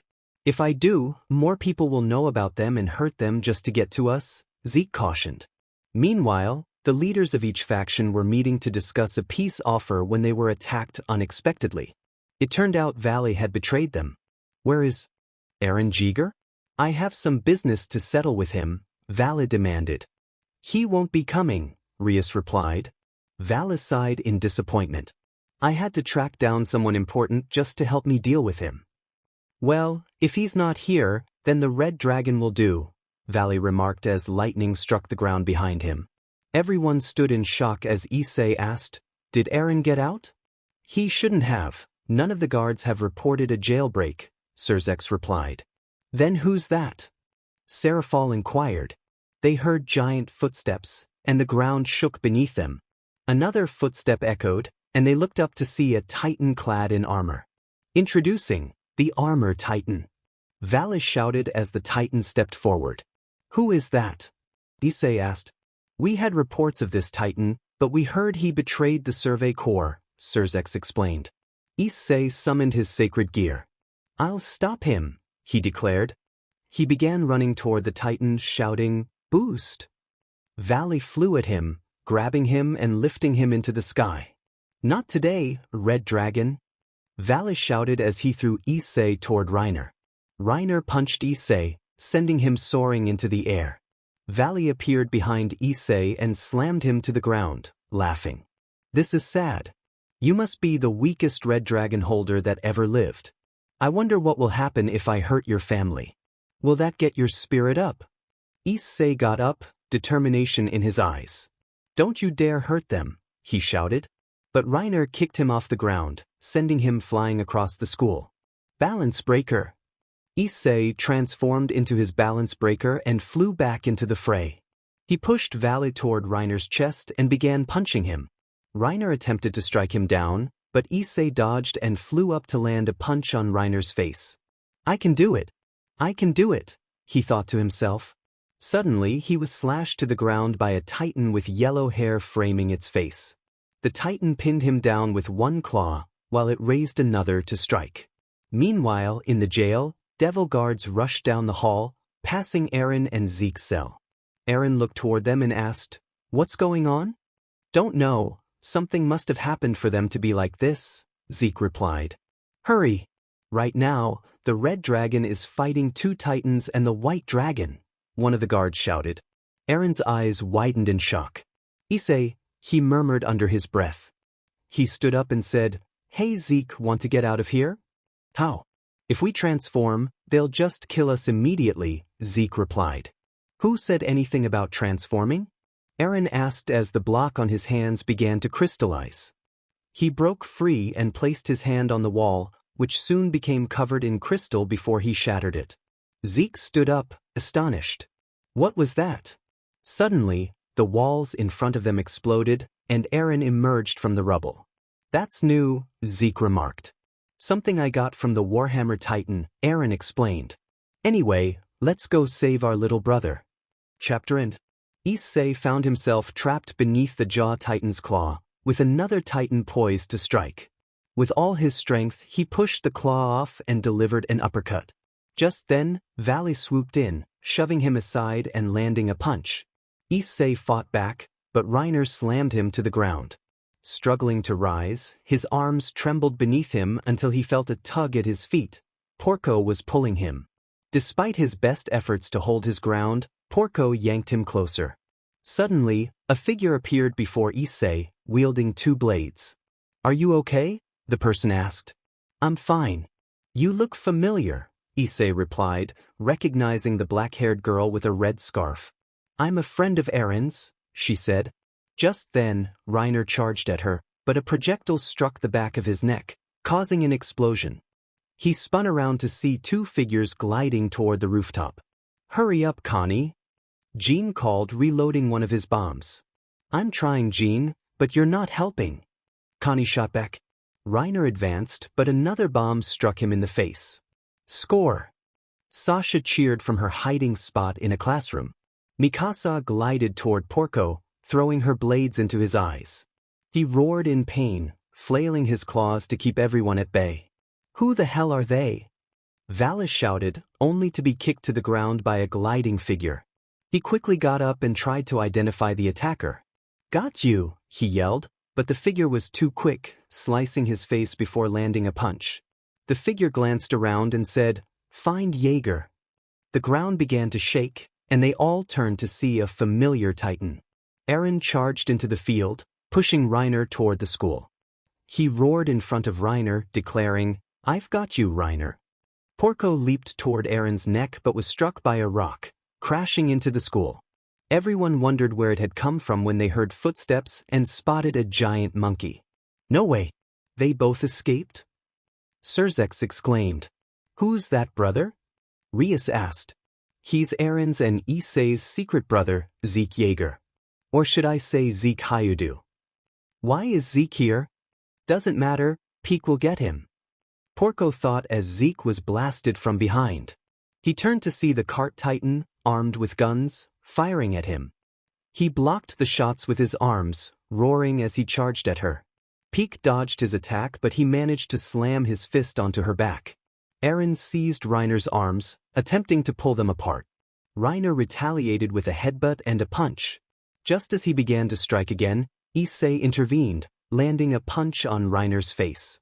Eren smiled beneath his titan form before roaring and crystallizing his fist, delivering a powerful blow to Reiner's face. Half of Reiner's facial armor shattered, and he fell to the ground. Porco jumped behind Eren, but Eren grabbed his face and slammed him to the ground, pummeling him until his face was bloodied.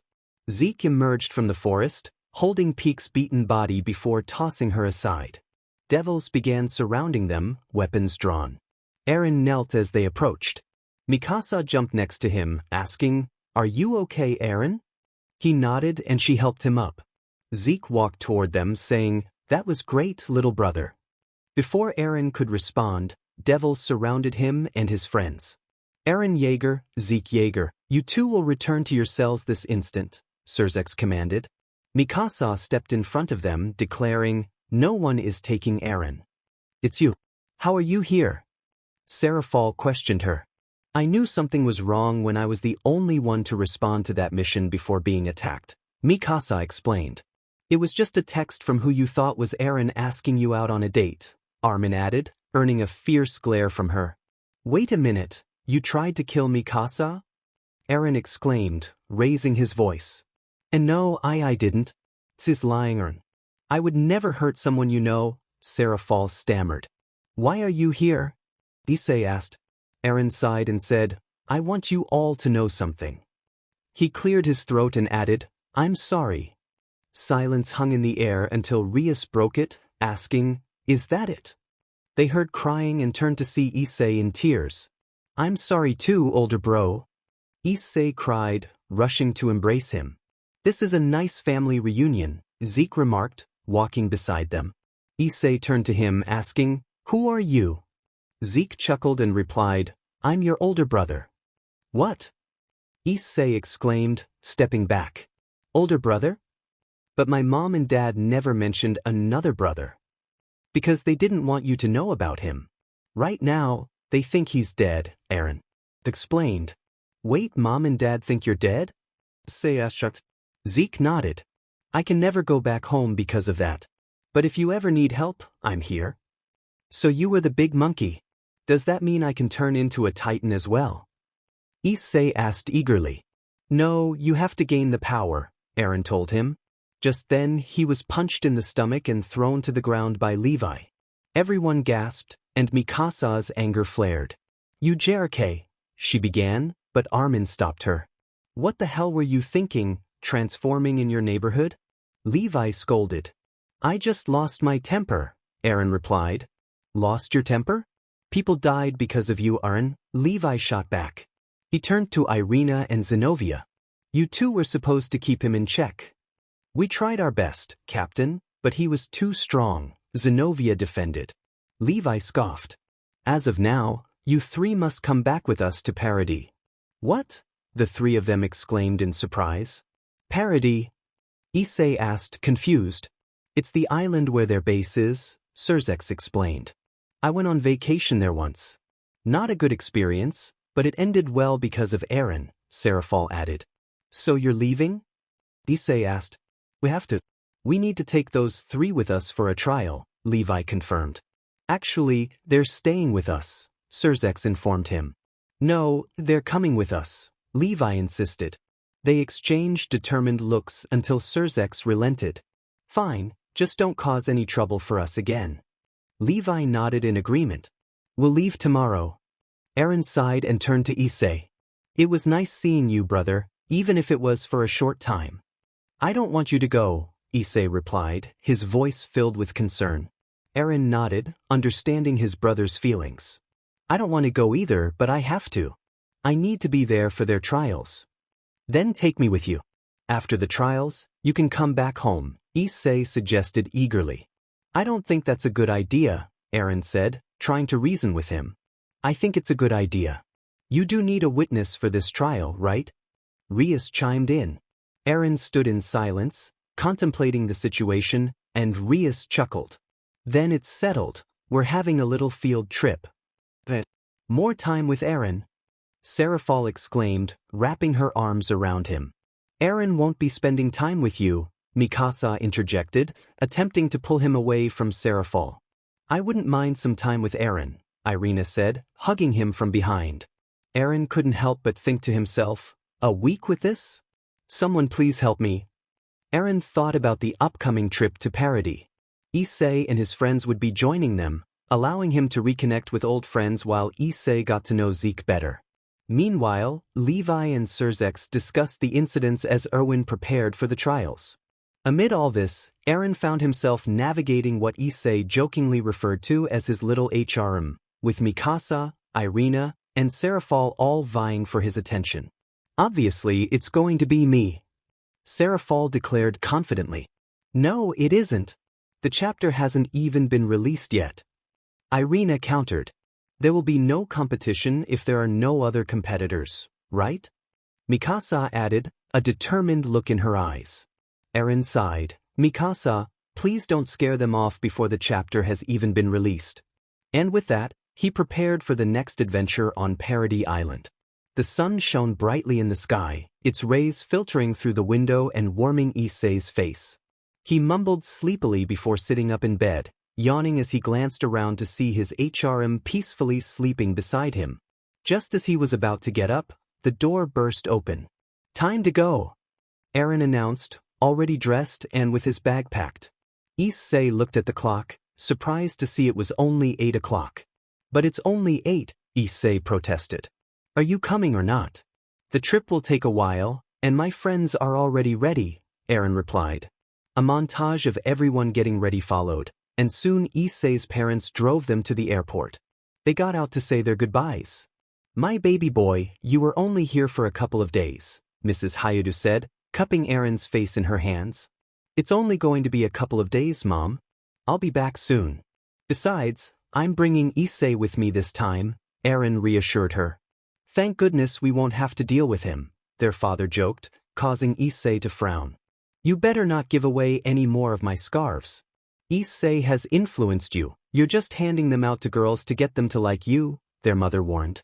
I promise I won't give away any more scarves, Eren said, rubbing the back of his head. As their parents drove away, Eren turned to Issei with a blank expression. You're not a little sad about that? Issei asked, a single tear rolling down his cheek. Why would I cry if I know I'm going to see them again? Eren replied. That was nice to see, a voice said. They turned to see Zeke, a bag slung over his shoulder.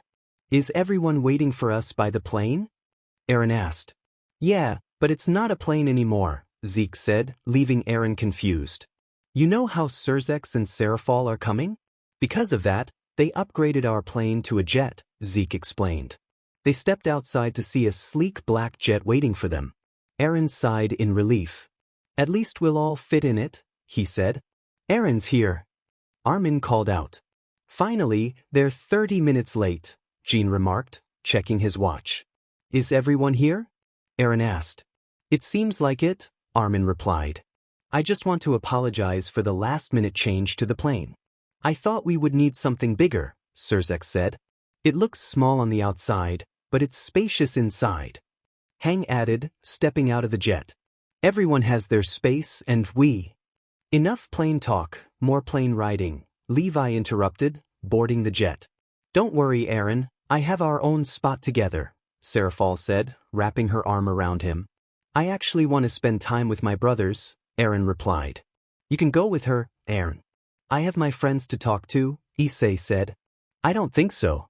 You've never talked to Zeke before, and I think this is a good time to do it, Eren insisted, nudging Issei toward his older brother. Now, let's get in, Eren said as they boarded the jet. Time passed, and soon the jet landed on the island, where a crowd had gathered at the gates. As the gates opened, cheers erupted for Erwin and his team. "The Survey Corps has returned," the crowd shouted. "Do not let anyone here know you guys are devils," Eren whispered to Issei. "Eren, we need to see the Queen," Erwin said. "Historia?" "Sure," Eren replied. "Historia?" Issei asked, curious. "She's the Queen and a good friend of mine," Eren explained. "So she's another girl in your HRM? Someone give me a pen and paper, I need to write her name down," Issei joked. "I don't have a HRM. She's just a friend I made during my time with the Scouts," Eren insisted. Eren left with Erwin, Levi, and Surzex, while Zeke turned to Issei. "Come with me, Issei. I think we should spend some brother time together," Zeke suggested. Issei nodded, following him. "What do we do?" Kiba asked. Meanwhile, Eren and the others entered a throne room where Historia stood looking out the window. She turned and smiled upon seeing them. "It's nice to see you back, Eren," she said warmly. Eren nodded. "You wanted us?" Historia nodded. "I'm sure you've heard about the new alliance between the three factions, right?" "I was there for the second half," Eren replied. Historia turned to Surzex. "Are my manners?" "It's nice to meet you, Surzex Grammary."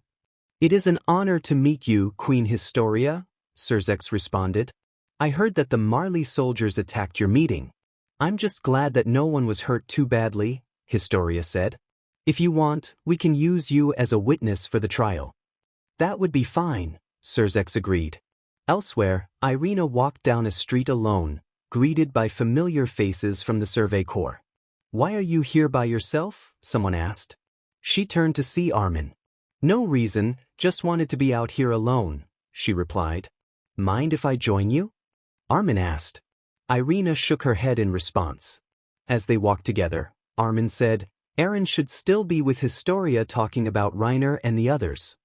He noticed Ireina's downcast expression. "Still haven't told him?" he asked gently. "I haven't had the time. He's always so busy, especially now that he's reunited with his brothers. I already had to deal with Mikasa, but now with one of the Devil Kings having feelings for him. I don't think I'll ever tell him my feelings." "You told me you fell in love with him when you were little, right?" Armin asked, and Ireina nodded. Flashback. "Glad to be out of church," a young Issei exclaimed as he and his brother walked with Ireina after leaving the church. "You shouldn't be like that. It's a good thing we visit the Lord's home," Ireina said.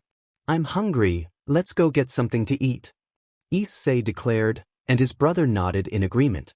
As they headed home, Eren and Ireina walked together at the back. "Do you ever get annoyed by him?" Ireina asked, watching Issei run around. "A little, but he's family," Eren replied. Ireina had been spending time with the Hyoudou brothers because her parents knew their parents. During this time, she had developed feelings for the oldest brother, Eren Hyoudou. "Eren, what type of girls do you like?" Ireina asked curiously. "Why do you want to know that?" Eren responded, puzzled. Boys tell each other stuff like that." Ireina said nervously. "But you're a girl," Eren replied, surprising her. "Wait, you know I'm a girl." "Issei thinks I'm a boy," Ireina explained. "That's because he's not very bright," Eren remarked, glancing at Issei. "The type of girl I'm into is someone who is loyal. Someone I know will have my back in any situation." He turned to Ireina and asked, "Do you know anyone like that?" Ireina's face turned red. "Maybe," she stammered. "Hey, stop trying to see each other's underwear and let's go home," Issei shouted, making both of them embarrassed. "We weren't doing that," Ireina retorted. "Imminent, Issei. Who's been giving you these ridiculous ideas?" And a flashback. "That's why when Eren turned against us, I stayed on his side. I want him to know that no matter what situation he's in, I'll always support him," Ireina said. Armin looked at her thoughtfully. "I understand what it's like to be in love. If you love him, why not ask him out?" Ireina turned to him, surprised. "What? Ask him out and do it quickly. Who knows what those other girls are planning to win him over?" Armin encouraged. Ireina nodded, determination in her eyes. I will. Thank you, Armin. She took off running, leaving Armin wondering where the others had gone. Meanwhile, Serafal was enjoying her lunch with Connie, Jean, and Sasha. Wow, all this food is amazing! Serafal exclaimed. You should thank Nicolo, he's the one who cooks all of this. Sasha said, her mouth full. Jean finished his meal and asked, So, you like Eren? Serafal nodded enthusiastically. I love him. I wish to make him my queen. I think Eren would rather die than become a devil, Connie replied. He never mentioned what happened with you to us. I wonder why. Jean asked. I think it's because he didn't want to get into trouble, Connie said, receiving a curious look from Jean. There's one thing I don't understand. During that time, you got cold despite having ice powers. How did that happen? Sasha inquired. Serafal giggled. I was never cold, I just wanted him to hug me. The thing is, Mikasa also likes Eren. I think Ireina does too. How are you going to make sure he falls for you? Jean asked. I don't know. I tried to win him over on the plane, but that didn't work, Serafal admitted. Flashback. It was late at night, and everyone was asleep. Eren got up to use the restroom. He found the door unlocked and went inside. After finishing, he heard the shower curtain behind him being pulled aside. Hey, Eren, a stuck voice called out. Eren stood there, unsure. I must still be half asleep, he muttered as he washed his hands and left the restroom, closing the door behind him. And a flashback. Have you thought about just asking him out instead? Sasha suggested. A light bulb seemed to appear above Serafal's head. Wow, I think I will do that, she exclaimed, starting to run. Then she stopped. Oh wait, I could just teleport there. With that, she teleported away. Connie turned to Jean. Why did you bring that up? If either of those two asks Eren out, then Mikasa won't be able to date him. That gives me a chance to ask her out, Jean replied. In your dreams, a voice came from behind them. They turned to see Mikasa standing there. Mikasa! They all exclaimed in unison. How dare you try to come between me and Eren? She said, activating her maneuver gear to reach Eren. Today will be the day. Ireina declared as she ran. The day I'll ask him out. All three girls echoed her sentiment at the same time. Eren, next time on Attack on Highschool DxD. It's the day of the trials, but Reiner reveals something shocking. We are then attacked by Marley soldiers, and everyone discovers the truth about our visitors. Amidst all this chaos, one of the three girls will ask me out. Next time in Chapter 15. The winner is... Eren sat in front of Reiner, surrounded by guards to ensure he wouldn't attempt anything.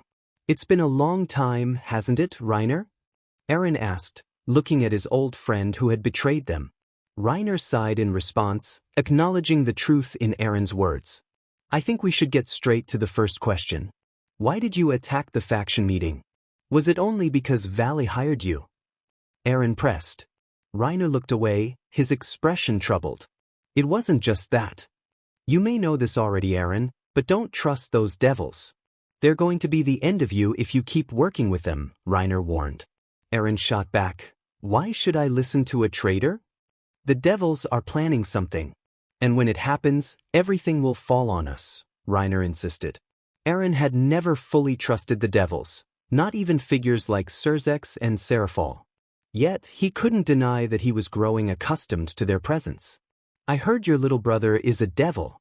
I'm sure you wouldn't want him to be part of this, Reiner added. Eren narrowed his eyes. If what you're saying is true, then what is this plan? They're trying to gain the power of the Titans for themselves. That's why they captured Zeke and why they've been keeping you around, Reiner explained. Eren crossed his arms, skepticism etched on his face. How do I know you're not lying? Vala told me. He said I had to either side with him or with the monsters who would take my powers away, Reiner replied. From the other side of the window, Surzex watched, his frustration boiling over. He's lying.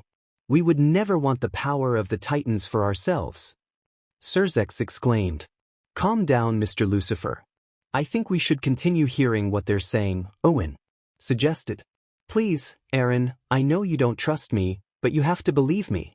If you don't side with us, you'll just be eaten by a devil titan, Reiner urged. Eren nodded, contemplating his next move. Just as he was about to respond, a loud explosion shook the room. What was that? Surzex shouted. Eren turned to Reiner, grabbing him by the collar. You planned this, didn't you? He accused. I didn't know they were doing this. Reiner protested. Eren released him and stormed out of the interrogation room. They rushed upstairs and saw Marley blimps flying overhead. Get everyone ready. We're under attack.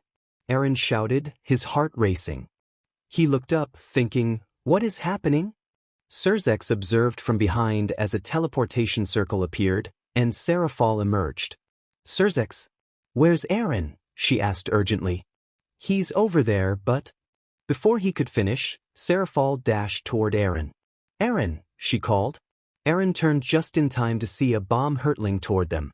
He instinctively grabbed Seraphol and bit his hand, transforming his arm into a titan's, blocking the bomb. Serhal, are you okay? He asked, concern in his voice. She nodded and he instructed her, good, we're under attack. Find the others and make sure they're safe. She nodded and hurried away. Eren leaped off the roof, biting his hand again to transform into his titan form, roaring into the sky.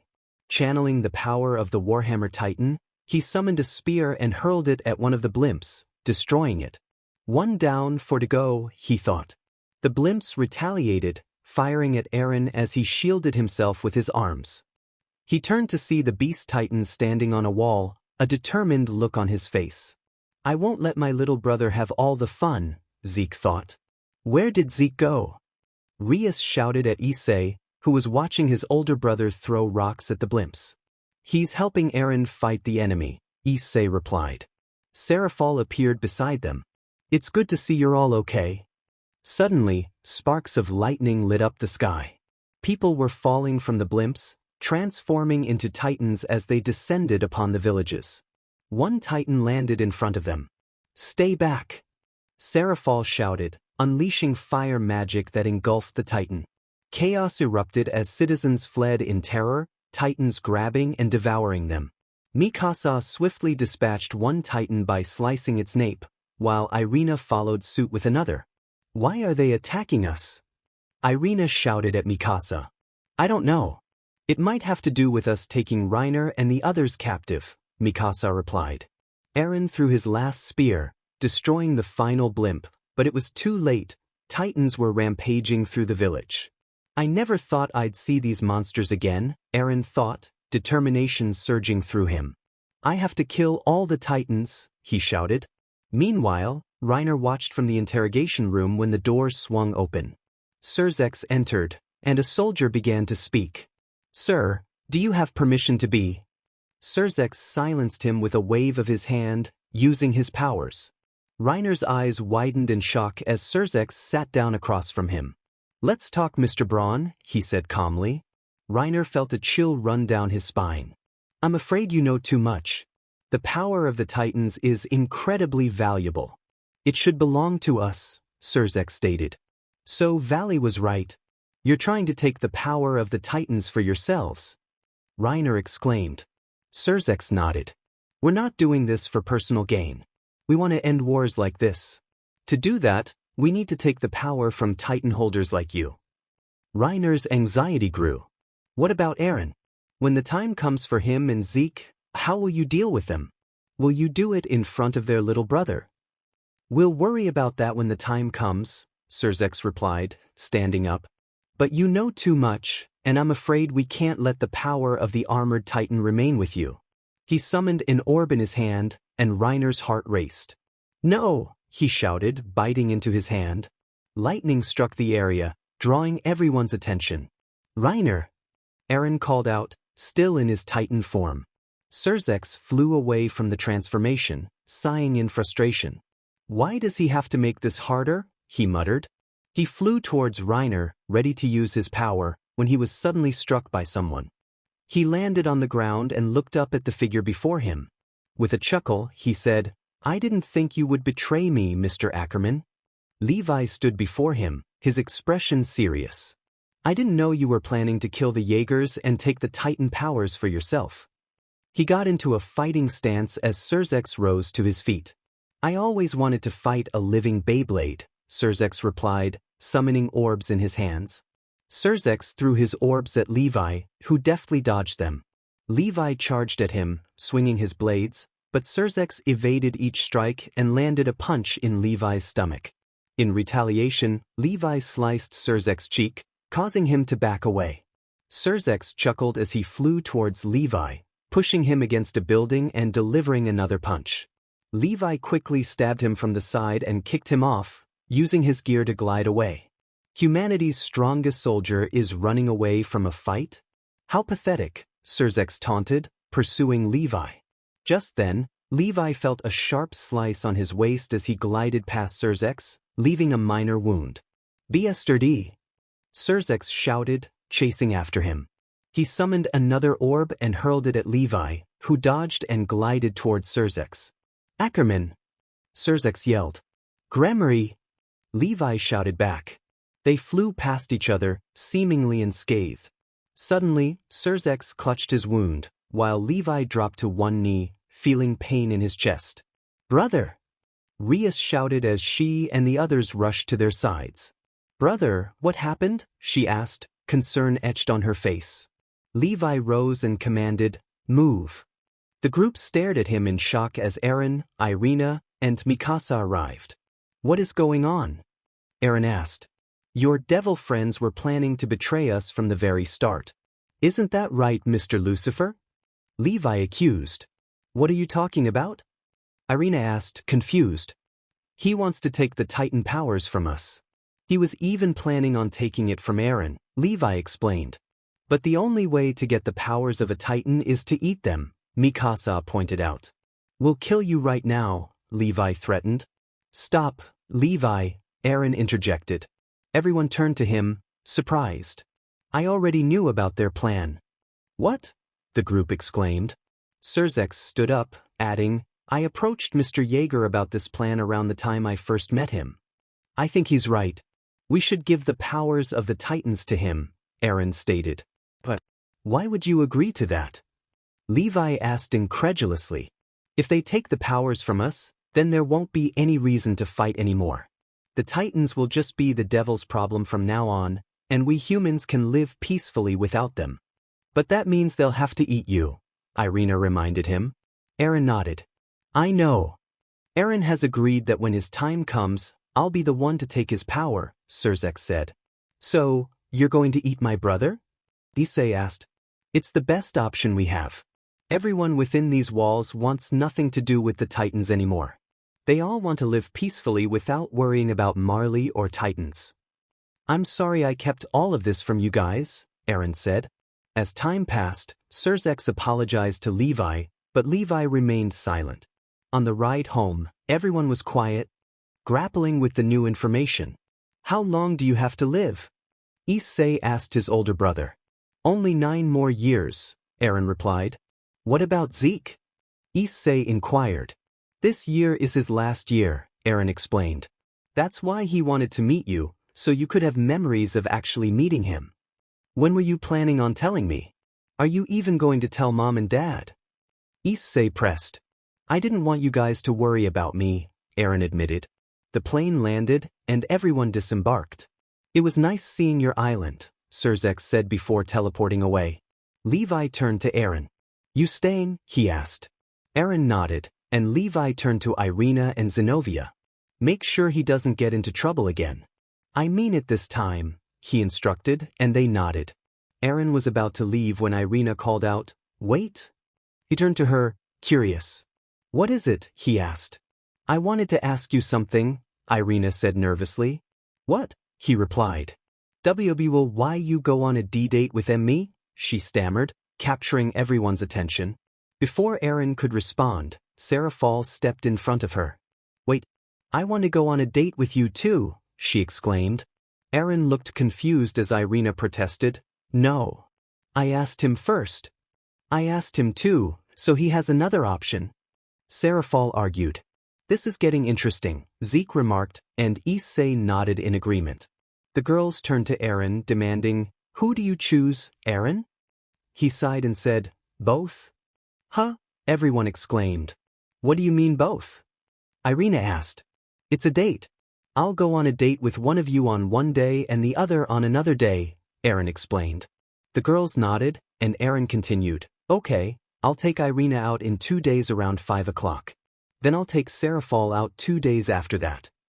The girls agreed, and Eren departed, noticing his brothers watching him with pride. "I'll kill you," Eren joked to Issei. Eren was later reading a journal while talking to Zeke. "So, we need to talk to the founder Ymir?" Eren asked. Zeke nodded. "Once we meet her, we'll tell her to make it so Eldians can't breed. With that, there'll be no one left to inherit the Titan powers, and this war will be over." Eren nodded as the door opened. "Your time is up," an employee announced. The two brothers nodded and left the internet cafe. "I'll contact you as soon as we get back from the underworld," Eren told Zeke. "It's strange that they're inviting someone who used to be their enemy," Zeke replied. "I'm going because of Issei. I still don't trust them," Eren explained. As Eren walked alone, he heard someone call his name. "Eren." He turned around to see Ireina and Zenobia approaching. "What are you girls doing?" he asked. "We're on our way to your house. We'll also be going to the underworld," Zenobia informed him. "Even though I want to be with you guys, I can't. I have to be by Lord Michael's side," Ireina said. "That's fine, Ireina. We'll see you at the party," Eren reassured her. When they arrived at what used to be Eren's house, he stood in confusion before a giant mansion. "What the hell?" he muttered. "You guys are here," came a voice from behind. Eren turned to see Kaneko, Kiba, and Gasper. "Who did this to my house?" Eren demanded. "It was the president's family. They thought Issei needed more space for all of us to live here," Kiba explained. "Why do they want you guys living in my house?" Eren asked. During the fight with Vale, Issei unleashed a lot of power because he was thinking about touching all the girls, Kiba said, causing Eren to feel disappointed in his brother. "Sometimes I wonder if I'm really related to that boy," Eren sighed. Just then, the door opened, and Issei rushed out to hug Eren. "You're here. I'm so happy you decided to come with us." Issei exclaimed. "I'm only coming to make sure they don't do anything strange to you," Eren replied. "Why would we do that?" Rias asked. "I don't know, you're devils. You do weird stuff all the time," Eren said. "I'm so glad that Eren Yeager has decided to join us," Azazel said as he approached. "What do you want, Azazel?" Eren asked. "I just wanted to talk to you before Rias's older brother gets to you," Azazel said, earning him several disapproving looks. "It's fine, I know it's going to happen anyway," Eren said. "Excuse me, Eren, but there's something I need to tell you," Rias said. "All the royal devils would like to speak with you once we arrive." Eren stared at her, then turned to Issei. "Did you know about this when you asked me to come?" he inquired. "Well, maybe a little," Issei admitted. Eren sighed. "Why do they want to talk to me?" "Maybe they think a former terrorist attending one of their major events is a bit suspicious," Azazel suggested. "It's not that. They just want to ensure everything that happened in the past is behind them," Rias clarified. "Can we just go before I change my mind?" Eren said, and everyone quickly agreed. At the train station, the brothers were confused about how they would reach the Devil Realm. "The last train has already left, isn't that a problem?" Issei asked. "Just follow me," Rias instructed. She led them to a wall and scanned a card, revealing a hidden door. "There's a hidden level beneath this station," she explained as they entered. "I was born and raised in this town, and I never knew this existed." Issei exclaimed as they descended an escalator. "It's a route reserved exclusively for devils. Normal humans would never find their way down here," Rias elaborated. "In fact, there are a few secret places like this around the city that only devils can access. Eren here should know all about that," Rias said, prompting Issei to look at him. "I may have killed a devil and used his card to access these secret places in the past," Eren admitted. They reached the bottom of the escalator and found a large train waiting for them. "Whoa!" Issei exclaimed in surprise. "It's the Gremory family train. All aboard," Rias announced. Once on the train, Everyone took their seats. Eren sat next to Issei, who pulled out a book. Where's the president? Issei asked. The MSTR rides in the first car, while her peerage has to stay in the others. That's the rule, Aquino explained. Eren continued reading and jotting down notes. What are you reading, big bro? Issei asked. How to dismantle a devil society without being caught, Eren replied with a smirk. Everyone looked at him and he added, I'm joking. Can't you guys take a joke? Issei forced a laugh and Eren said, That's not helping. Issei cleared his throat. So, how were your dates? They were okay. Ireina and I went to a restaurant and then to karaoke. Serafal chose an anime convention for her date, and honestly, it was fun. I even talked to this one guy who said my life would make a good story, Eren shared. What was his name? Issei asked. I think it was Isayama or something, Eren replied. Rias appeared, checking on them. Nice to see the brothers getting along, she said. But I could be discussing betraying you right now, Eren joked, earning more stares. Do you all understand the word humor? He asked. Princess Rias, may I prepare the new members for arrival? An older man interjected. Sorry about that, Rias said. Greetings, I am Reynaldo, the conductor of the train, the old man introduced himself. Now, I will confirm and record the newcomers to your peerage. Your information is recorded in your pieces, Rias explained. Reynaldo scanned them and confirmed, I've verified all of you, which means you're cleared to enter the Devil Realm. Thanks. Reynaldo. This is Eren Yeager, Issei Hyoudou's older brother, Rias said, producing a card. I got this for him from my older brother. Oh yes, Eren Yeager. I met him before. There was one time I mistook him for a hobo, Reynaldo recalled. What does that card say? Eren asked. It contains your basic information. After your meeting with the Royal Devils, they'll decide if you're okay to have one, Rias informed him. Eren turned to the window, gazing at the scenery. Wow, this is amazing. Issei said, looking out beside him. Welcome to the Gremory territory, Rias announced. As they entered the grand mansion, the maids welcomed Rias back. It's so huge. Issei exclaimed. That's because the Gremory family's territory is on par with Japan's Honshu Island, Kiba explained. As members of the Gremory peerage, you will also be granted land, Rias informed them. Wow, we get land too? Issei exclaimed in surprise. Do I get anything? Eren inquired. Yes, the honor of having a younger brother who owns his own land, Rias replied. Nice, Eren said, his tone dripping with sarcasm. You've arrived early, Grafia announced as a little boy with red hair rushed to hug Rias. Big sis, the boy shouted, wrapping his arms around her. Who's this kid? Issei asked. I'm Millikas Gremory, the boy introduced himself. He's my brother's son, which makes him my nephew, Rias explained. Surzex's son? Issei exclaimed. Eren glanced at the boy, recalling the times he had tried to confront his father. Supper is ready, I'll show you to the dining room, Grafia said. Where's Azazel? Eren asked. He went to the Devil King's territory for a meeting. They proceeded to the dining room, where everyone was eating. Eren focused on his food, deliberately avoiding eye contact with anyone. Issei sat beside him, lost in daydreams about the maids. How are your parents, Issei? Zeoticus asked. They're great. They send you their best wishes. Issei nearly shouted. Good, I just wanted to make sure after the little incident, Zeoticus said, turning his attention to Eren. Also, from now on, just call me father, Zeoticus instructed Issei. Father? I'm not worthy, really? Issei stammered. Eren decided he had enough and stood up. Sorry, just wondering where the restroom is? He asked. Down the hall, Zeoticus replied. Thank you, Eren said as he left. Eren walked down the hallway, sighing. I hate being here. I'm surrounded by people I tried to kill in the past and those who have tried to kill me as well, he thought. He entered a restroom and placed his hands on either side of the sink. I'm feeling stressed about all of this. Meeting the founder, and now I have to deal with the rumbling. Issei is basically being prepared to be married off to a devil.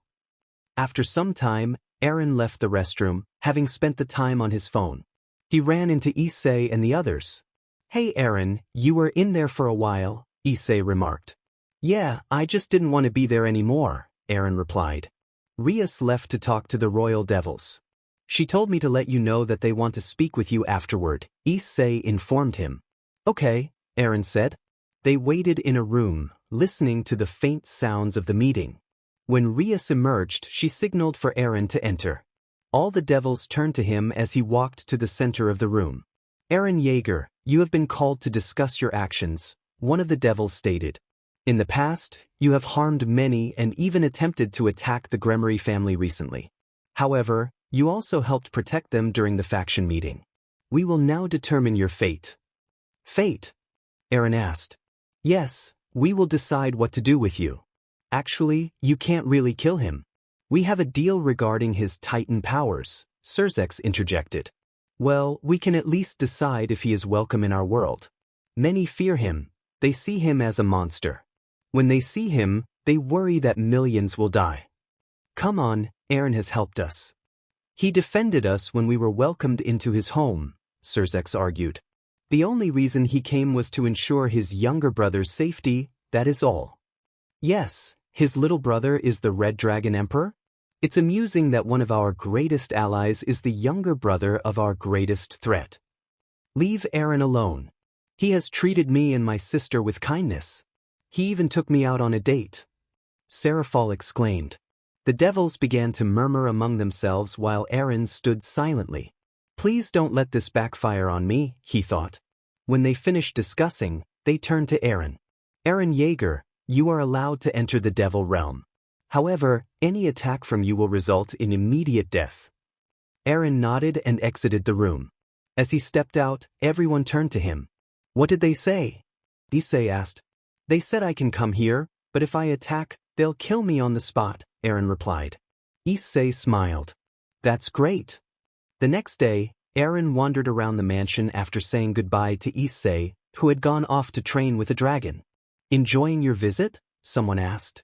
Surzex approached him and Eren replied, "I guess." They looked out at the garden and Eren said, "Thank you for supporting me yesterday. It's fine, we're basically family now. Once Issei marries Rias, you'll be her brother-in-law," Surzex remarked, causing Eren to shiver slightly. "I've noticed Rias has been trying to talk to you more," Surzex continued. "I've noticed that too. Every time she tries, she just embarrasses herself," Eren said. "She's just trying to make you like her. She knows you don't have the best opinion of her and wants to prove that you can trust her." Eren stood in silence before saying, "I'll try to have a conversation with her." Surzex smiled. "That's nice to know.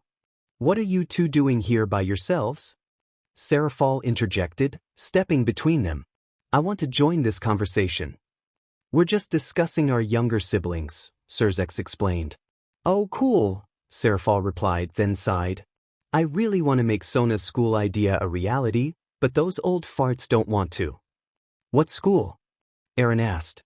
"A school to teach lower-class devils the basics of the raiding game," Surzex clarified. Eren nodded. "It'll happen. Those old farts won't live forever, and once they're gone, there will be no one left to oppose you." The two devils looked at him before bursting into laughter. "That was funny," Surzex said. "I didn't know you had a sense of humor," Seraphol added. Eren chuckled, a smile forming on his face. "Wow, you smiled," Surzex remarked. "I don't think I've ever seen you smile." Eren found himself enjoying their company. For the past 4 years, he had harbored hatred for devils, but now he was actually getting along with them. "Look at this." The older siblings talking about their little siblings, Azazel said as he approached. "What do you want, Azazel?" Eren asked. "Nothing, I just find this amusing. Eren Yeager is standing next to 2 of the Devil Kings, and he's not trying to kill them." The world was changing. Eren sighed. "I have to go. I need to make sure Issei isn't in trouble when he comes back from his training." Both Eren and Issei were at the party, waiting. "Why are they taking so long to get ready?" Issei asked, glancing at their friends still dressing for the event. "I don't know, I'm wondering why I have to be here," Eren replied. "Don't you want to earn the devil's trust?" Show them you're the fun guy who used to keep me out of trouble while still having a good time. Eren sighed, reflecting on how he had been 4 years ago, an active child who could never sit still. But when Issei was born, he had to mature a bit.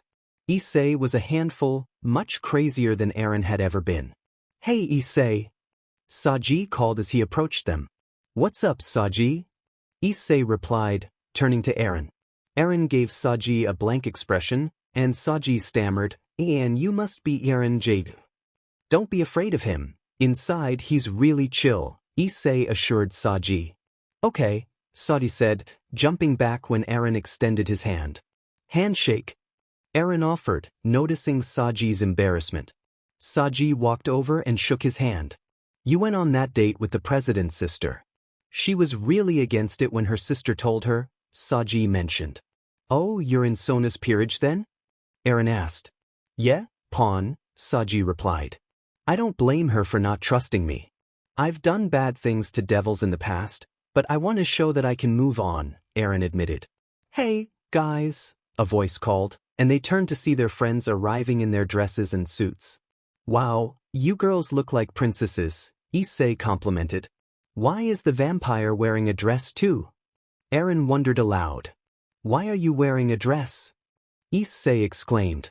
"I feel comfortable in it," Gasper answered. Issei chuckled. "He's a cross-dresser." Eren nodded. "Well, I'll leave you guys to it." Before he could walk away, Rias called out, "Wait, maybe you should join us. My brother is in a meeting, so he won't be here for you to talk to." Eren turned to her, about to decline, but then he remembered what Surzex had told him the day before. "You know what, sure," he agreed, joining them. They got drinks, and Eren shared embarrassing stories. "There was that time our father caught Issei in an awkward situation. He lied that he got the magazines from me, but our father knew his sons too well to believe him," Eren recounted, and they all laughed. Issei, blushing, replied, "Well, there was that time you fell off the swing while standing on it." Eren chuckled, rubbing the back of his head as he recalled that moment in his training with the scouts. "Oh, it's you guys," a voice interrupted. They turned to see a blonde girl standing there. "It's been a while, Red Dragon Emperor," she said. "Ah, you're that grilled chicken's little sister," Issei remarked. "Grilled chicken? It's Revel Phoenix. It's fools like you that make me hate lower-class devils." "Phoenix? She's Riser Phoenix's little sister?" Eren asked, surprised. "Yeah," Issei confirmed. "Oh my, you're Eren Jiger," Revel exclaimed. "I've been listening to everything you've been doing, like how you destroyed that city of low-level devils and how you almost killed Surzex Gremory." They stood in silence as she continued. "And I just found out that you're the older brother of the Red Dragon Emperor, and that blew my mind." "Hey, you don't have to call me the Red Dragon Emperor. Issei is just fine," Issei said. "I can call you by your name?" she asked, eyes wide. "Yeah," Issei replied. Since I'm here, I'm wondering if you two would like to join me for tea. And if you like, I could prepare a homemade cake." "Sure," Issei said. "Really?" Revel beamed. "Yeah, and I'm sure Eren would love to go too," Issei added, turning to Eren. "Depends on my schedule," Eren replied. "I'm so happy you guys accepted. Take this as a token of my gratitude," Revel said, handing Issei a small bottle before leaving. Eren turned to Issei. "Does this feel like how Levi feels after meeting girls online? You guys are really popular tonight," Gasper noted. Suddenly, Kaneko dashed past, chasing something. "Where's she going?" Eren asked. "Something's off. I'll go after her, you guys stay here," Issei said, sprinting after her. Time passed, and Eren found himself in a room with Surzex, Serafal, and Azazel, discussing Issei's fight with the Cows Brigade. An old man entered, introducing himself as Odin. "Long time no see, you old bumpkin from the north," Azazel greeted. "And here I find the bratty fallen angel I once knew, breaking bread with lifelong enemies?" Odin replied. "Unlike you stale, old-fashioned northern gods, we try to be a little flexible. Why keep up troublesome rivalries when we could promote our own interests instead?" Azazel countered. "Why is Odin here?" Eren asked. And why is a mere human here? Odin questioned. There's a problem with Loki, and he needs our help. This is Eren Hyoudou, a former enemy who is now allied with us due to his little brother being the Red Dragon Emperor, Surzek explained. Eren nodded as Odin approached Serafal. Oh Serafal, what sort of costume is that? He asked. Oh, don't you know? I'm a magical girl, Serafal replied, striking a pose. So this is what's popular with youngsters nowadays? Odin remarked. Not bad, I must say, he added, looking her over. Enough of that indecency, Odin, a silver-haired woman interjected. So stuffy, that one, and exactly why she'll never make a proper warrior. This is my assistant, Odin said. Sorry for being late, my name is, she began. She has looks and talent, but it's her stuffy personality that keeps the men away, Odin interrupted. Anyway, we should send Eren with Rias and her peerage to deal with Loki, Surzek suggested. I could also send Sona, Serafal added. And I'll send my assistant until I'm able to bring Mjolnir here, Odin said. You okay with this? Surzek asked Eren. Yeah, Eren replied. Chapter end. Everyone was waiting for Loki to arrive. Eren had explained the situation to everyone else. Remember, Issei, once Mjolnir comes, you'll be the one to use it against Loki, Eren reminded his brother. Okay. Issei replied eagerly. A portal appeared in the sky, and Loki emerged from it. What is this? Odin is trying to stop me by sending devils to fight me, he taunted. We won't let you take over this world, Loki. Rias shouted defiantly. If you want to stop me, then you'll have to deal with them first. Loki declared, as 3 giant wolves and a massive serpent appeared. The children of Loki, Rossweiss noted. Eren charged forward, biting his hand and transforming into his titan form. He let out a fierce roar as he rushed toward the serpent, tackling it to the ground while everyone else fought the wolves. As Eren grappled with the serpent, Loki struck him with some of his power. Eren! Issei shouted, but Rias reminded him to focus on the enemies they were currently facing. Don't worry, Eren can handle them, Rias assured him. Eren summoned a hammer and swung it at Loki, who dodged the attack. Eren leaped toward him, attempting to grab him but missed. Get away from me, you beast! Loki shouted angrily. Mjolnir is almost here, Rossweiss called out. The serpent appeared behind Eren but was shocked by Akino's electricity. Eren turned around and stomped the ground, summoning crystal spikes that impaled the serpent. Saji used his sacred gear to hold Loki down as Mjolnir finally arrived. Issei flew toward the hammer, reaching for it, but was bitten by one of the wolves. Issei! Eren shouted from within his titan form. Kiba and Zenobia quickly dispatched the wolf, but Issei was injured. Issei, Eren said, watching as Rias pulled him toward her. Eren clenched his fist and let out a powerful roar. Light veins appeared all over his body as he activated his titan powers. He jumped toward Loki, slamming him to the ground. What are you doing, beast? Loki shouted, but Eren bit his head off. Everyone stood in shock as Eren continued to consume the god. After finishing, he exited his titan. Issei, he called out as he rushed to his brother. Are you okay? He should be fine. The Phoenix Tears Revel Phoenix gave him will help, Rias explained. Eren smiled and hugged Issei tightly. Don't scare me like that, he said. Issei smiled back. I'm sorry. After defeating Loki, they were finally leaving the underworld. It was nice having you here, Eren, Surzek told him. It was nice being here as well, Eren replied. Please come visit me soon. Serafal added. I'll try, Eren said as he boarded the train with Issei. You okay? Issei asked. I'm fine. I should be asking you that, Eren replied, and soon he fell asleep on the ride back. He woke up surrounded by clouds. Where am I? He wondered aloud. A warm feeling filled him and he exclaimed, Is this how freedom feels? He spread his arms wide, embracing the sensation. This is freedom, he shouted, feeling like a child again. I want everyone to know what this feeling is, he thought. And I know how. Time passed as everyone waited for Eren to wake up. Why is this so hard? Issei shouted in frustration. causing Eren to chuckle. Come on, Issei, if you fail, it'll make Rias look bad, Eren teased. I thought that with mom and dad on vacation, this would be a little easier, Issei lamented. Come on, you have your big bro here, Eren encouraged. But I have something more important to do. During my training, I realized my need for girls' attention grew stronger. I need to become stronger so my journey to becoming HRM King will be one step closer. Issei declared, leaving Eren looking disappointed. There was a knock on the door, and Issei called out, Yeah? The door opened, and Aquino entered with some tea. Would you guys like some tea? She asked. Sure, the brothers replied as she served them. Aquino glanced over Issei's homework and said, This is wrong. You need to do it like this. She took his pencil and began writing, brushing against him. Yeah, I told him that already. But the only thing on his mind is girls, Eren remarked, making Issei blush. Thank you, Aquino. I do feel a bit bad for making you help me with this, though, Issei said.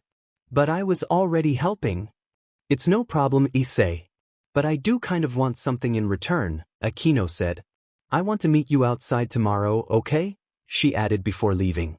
Issei turned to Eren. You disgust me, brother, Eren told him.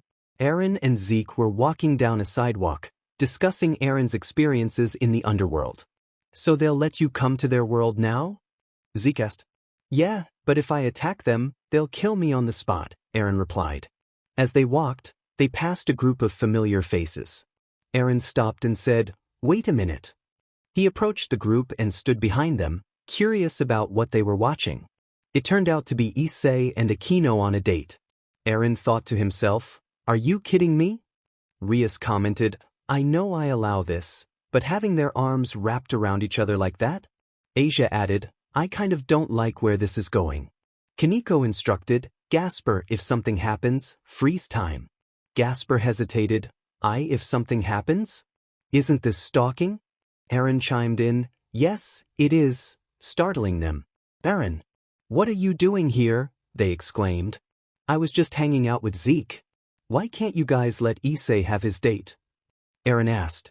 They turned to see Aquino and Issei running away. They saw us. Rias said. No kidding, Eren replied. Just then someone called out, Rias, Eren, I need to see you too. They turned to see Azazel approaching. What is it? Rias inquired. Odin is here. He wants to discuss what happened to Loki, he said.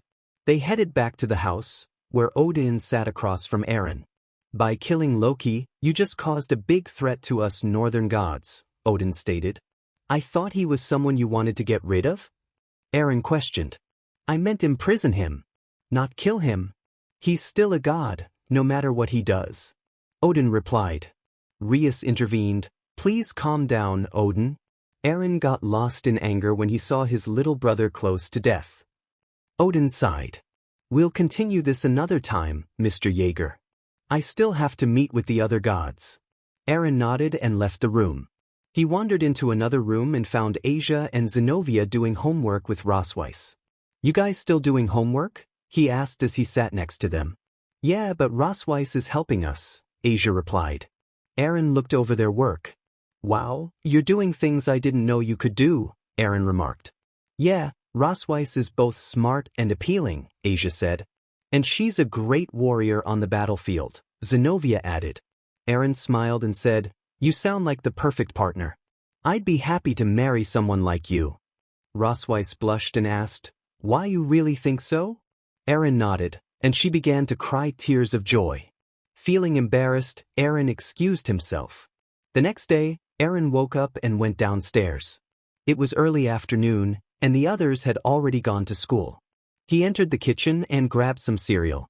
Suddenly, he heard a sniffing sound. He turned around and nearly dropped his cereal when he saw Rosweiss sitting on the couch, crying. Rosweiss? He exclaimed. What are you doing here? Shouldn't you be with Odin? Eren asked. That old man left me here. I'm not surprised since no man ever wants to be with me, she replied. Calm down, maybe he'll come back for you, Eren suggested. Yeah, if there's an event for a club. Maybe I should sign up to be a dancer there so he can see he forgot me. But he'll most likely say to bring out a younger girl. She continued crying, and Eren was unsure how to help.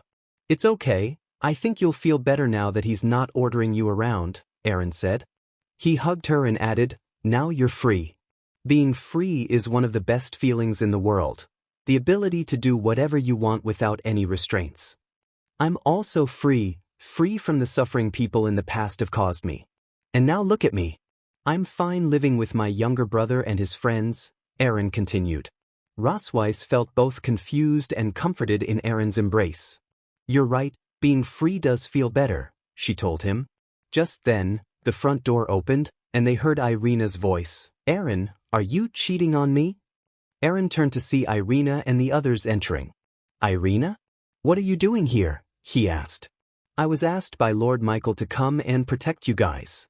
I was so happy because that meant I got to be with you again, but it looks like you're cheating on me with Odin's assistant. We were never dating in the first place. We went on one date because you asked me, and I wanted to do it because you are my friend. I was just helping Rosweiss calm down since Odin left her here, Eren explained, surprising everyone. He left her? Rias asked. Eren nodded as Rosweiss added, but I feel a bit better now. Eren has told me I should feel better since I'm free. Free? Rias thought. Eren, can I talk to you? She asked. Eren followed her, and she said, you've been talking about being free a lot more now. What do you want to be free from? I am free. The ones who aren't are those who still take orders. People like Issei when he's underneath your peerage, Eren replied. I thought we went over this, Eren. Issei is fine being my pawn, so shouldn't that make you happy? Rias questioned. Not until he's free as well. I hate those who aren't free, Eren said as he walked away. Later, they threw a party to celebrate Ireina's arrival. Thanks, everyone, for welcoming me.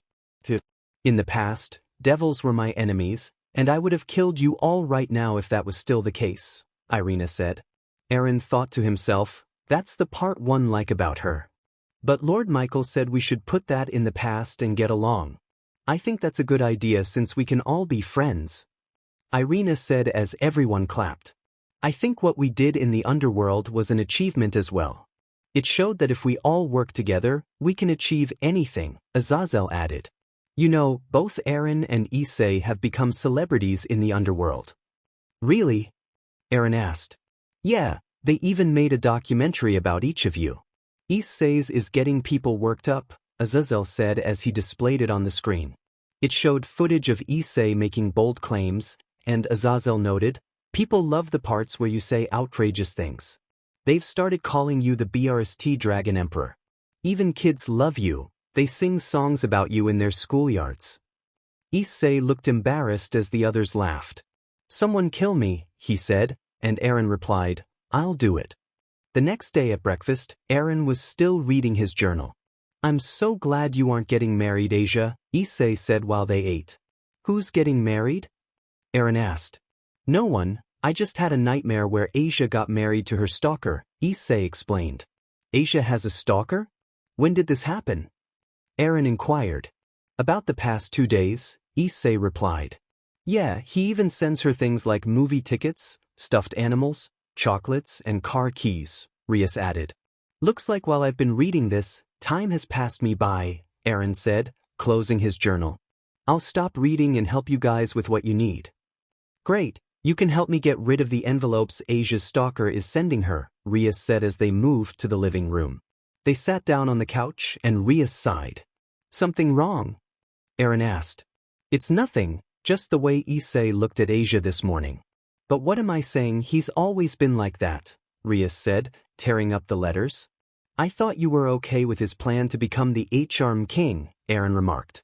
I never agreed to that. And I can't believe he's still talking about it, Rias replied. It has been his lifelong dream to become the HRM king. I don't know where he got that idea, Eren said. Eren, there's something I need to tell the peerage later. We're going to have to play rating games to showcase the strength of the new generation of devils. Who's your first opponent?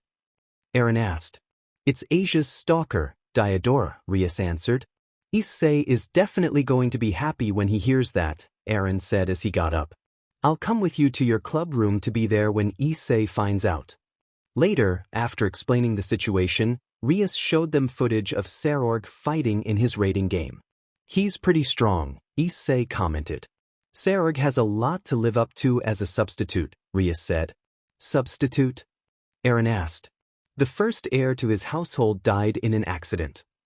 Suddenly, a portal appeared, and Diodora stepped through. Hello everyone, I have come for some business, he said, sitting on a couch. I would like to propose a bishop trade with you, Lady Gremory. No. I don't want to go with him. Gasper protested. He's definitely coming for you, Issei teased. You're here for Asia, aren't you? Rias asked. Diodora chuckled. Am I really that transparent? I promise you it will be a fair trade. They are very hard to come by. I'm not going to trade Asia. Not only is she a member of my peerage, but she's like the little sister I never had, Rias declared. Diodora stood up. Very well, but my offer is still on the table. He took Asia's hand and said, We are destined to be together, and nothing in the underworld will stop us. Let her go. Issei shouted, trying to pull Diodora's hand away but getting smacked in the face instead. I won't allow a filthy dragon to touch me, Diodora said before being hit again.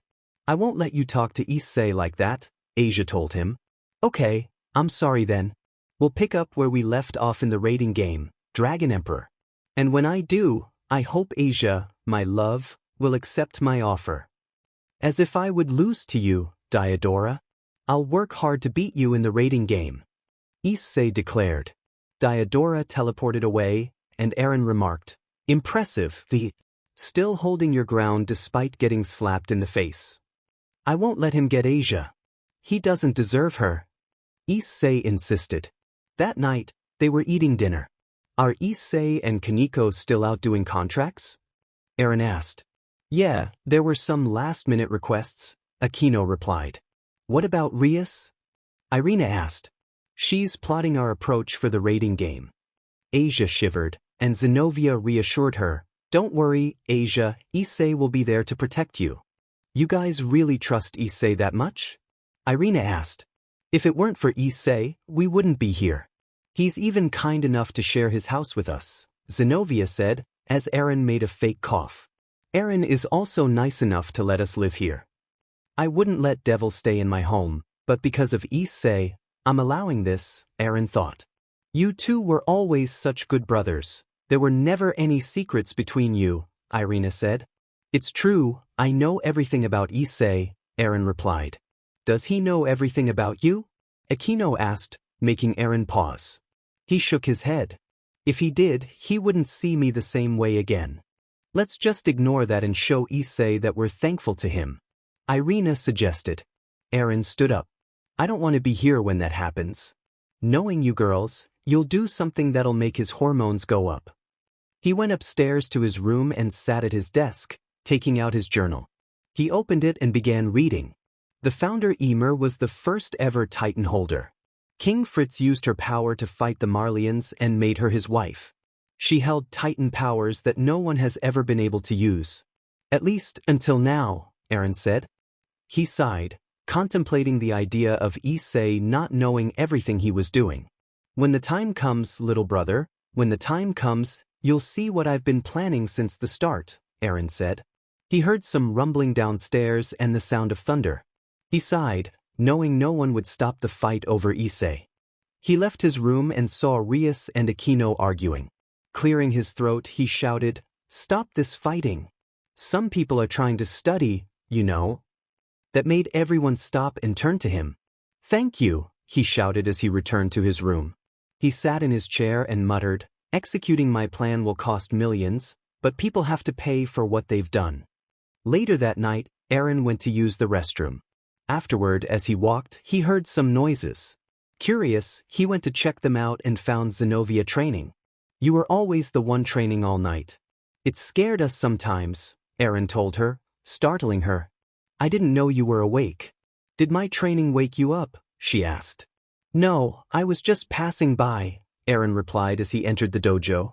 He used the Warhammer Titan's power to create 2 swords. Show me what you got, he said. Are you sure? In the past, both Ireina and I would try to beat you, but you would always win, Zenobia said. Eren observed Zenobia as she dashed toward him, impressed by her improvements since their last training session. He blocked her swift attacks, but she quickly recovered and struck again, managing to knock one of Eren's swords from his hand. Eren pushed her back, creating some distance between them. Zenobia leaped into the air, swinging her sword down at him, resulting in a clash of their blades.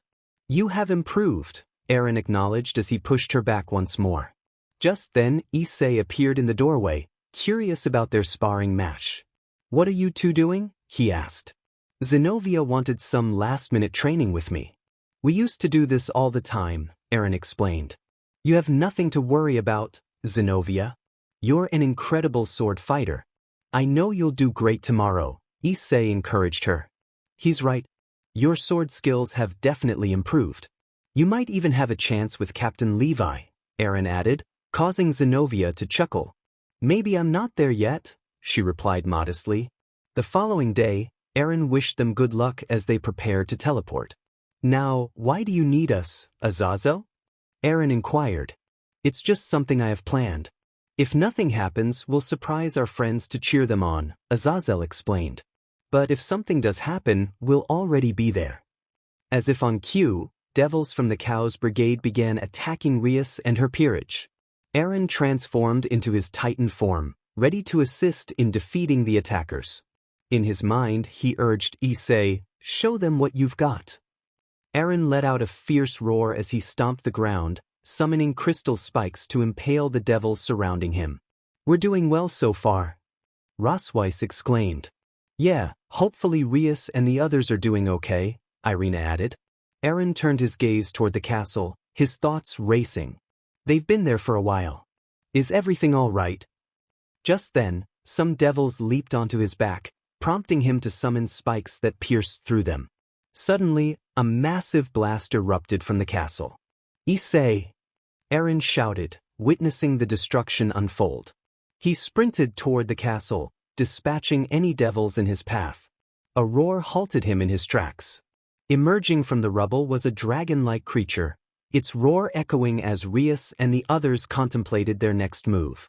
They jumped in surprise when they heard another roar and turned to see Eren standing there.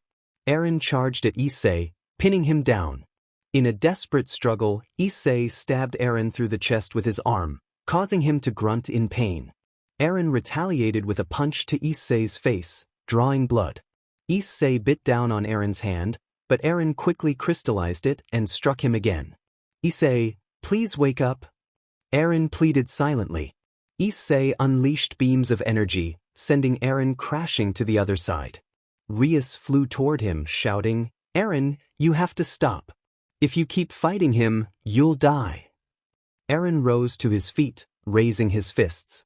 "If I need to die to bring back Issei, then so be it," he thought. Eren lunged at Issei, landing a punch to his face. Issei retaliated, slicing Eren's face and punching him through the chest once more. With a swift motion, Issei's tail pierced the back of Eren's neck. "Wait, Eren is stuck in the nape," Zenobia shouted. Eren grunted in pain as the tail pierced through him.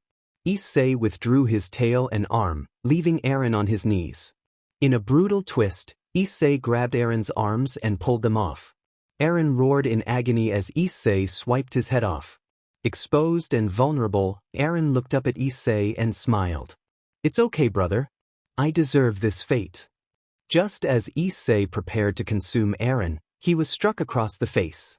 "You look really pathetic, Eren Yeager," a voice said. "Vale," Eren recognized, seeing the white dragon in his own juggernaut drive. "I'll handle your brother. You go with your friends," Vale instructed. Rias flew beside Eren, saying, "I'll help you." He took her hand as they descended to the ground. "What happened to Issei?" Eren asked, clutching his wound. "Asia was taken away, and Issei lost himself in anger," Rias explained, pointing out the blonde-haired nun nearby. "But she's here," Eren exclaimed. "Valley and his friends found her and brought her back," Rias confirmed. She glanced back at Issei and declared, "I'm going to stop him." Eren hesitated but knew that if he couldn't reach Issei, perhaps she could. Rias soared toward Issei, shouting, "Issei, Please come back to me. If you disappear, then I would like to disappear with you. Issei grasped Rias but hesitated, frozen for a moment before his armor shattered. Rias caught him as he fell. You're okay, she exclaimed. Everyone gathered around him as he spotted Asia. Asia? He called out. Valley and his friends saved her, Rias reassured him. It was by pure chance, Valley added, walking away. Issei, I want to show you something. Issei followed him, and in the sky, a giant red dragon appeared. That is the god Red Dragon Emperor. He was the one I wanted to see, Valley explained. Hello, Big Red, someone said. Everyone turned to see a girl with black hair sitting nearby. Who's that? They asked. That's Ophis, the Infinity Dragon, Valley revealed, shocking them all. I would like to go there too. Just to live in silence, she said. Eren approached Issei, who finally noticed his wound. Dude, did I do that to you? He exclaimed. Eren nodded and, in a moment of camaraderie, punched him in the face. Issei fell to the ground, and everyone rushed to his side. Now we're even, Eren said, but then he realized Issei wasn't getting up. Did I hit him too hard? He wondered, noticing one of his arms had yet to revert. Time passed, and Zeke pondered why he hadn't taken action in the previous chapters. Nothing yet. Surzex asked through a hologram. Nothing. Issei seems fine, but his wound is deep, Azazel replied. I've never seen him undergo such an intense transformation, Kiba noted. Issei is like this because of me. I'm so sorry, Asia said. Don't blame yourself. Blame those cows Jers for this. Gasper interjected. Asia, you still haven't done it yet, right? Azazel asked. The thing you learned during training. They made their way to Issei's room, where Azazel stated, the dragon within him is malfunctioning. If that's the problem, how can we fix it? Eren inquired. Asia's sacred treasure might help, Azazel suggested. Might is a problem. What if it doesn't work? Eren questioned. There's a chance it won't, Azazel admitted. Eren growled as Asia declared, I'll do it. Are you sure? Rias asked. I owe everything to Issei. I need to take that chance if it means healing him, Asia replied. Eren placed a reassuring hand on her shoulder. I have faith in you. Please heal him, he urged before leaving the room. The others soon followed and Gasper asked, Are you sure it's okay for her to be there alone? We have no way to determine how powerful the force will be. As long as that's the case, we can't be in that room, Azazel explained. Eren tapped his foot anxiously as he gazed out the window. I've lost many comrades in my life, but I don't want you to be one of them, Issei, he thought. After some time, Rias and the others returned to check on Issei. Eren remained with Azazel and Grafia to speak with Surzex. Our recent encounter with the Cows Brigade has made one thing clear. The old Satan faction has fallen into ruin, Surzex stated. Valen never saw them as allies. He planned to use them to the very end, Azazel added. Ophis intends to expel Big Red from the dimensional gap, aligning Vala's interests with hers. As it stands, the lines between the worlds remain stable, ever since Great Red was confined there. But if he were to be freed, Azazel warned, then the world as we know it could be in jeopardy. No matter the cost it takes. When Loki attacked time and space, perhaps a gap opened that allowed the Great Red to appear, Surzex explained. Loki has been a nuisance from the beginning to the end, Eren remarked.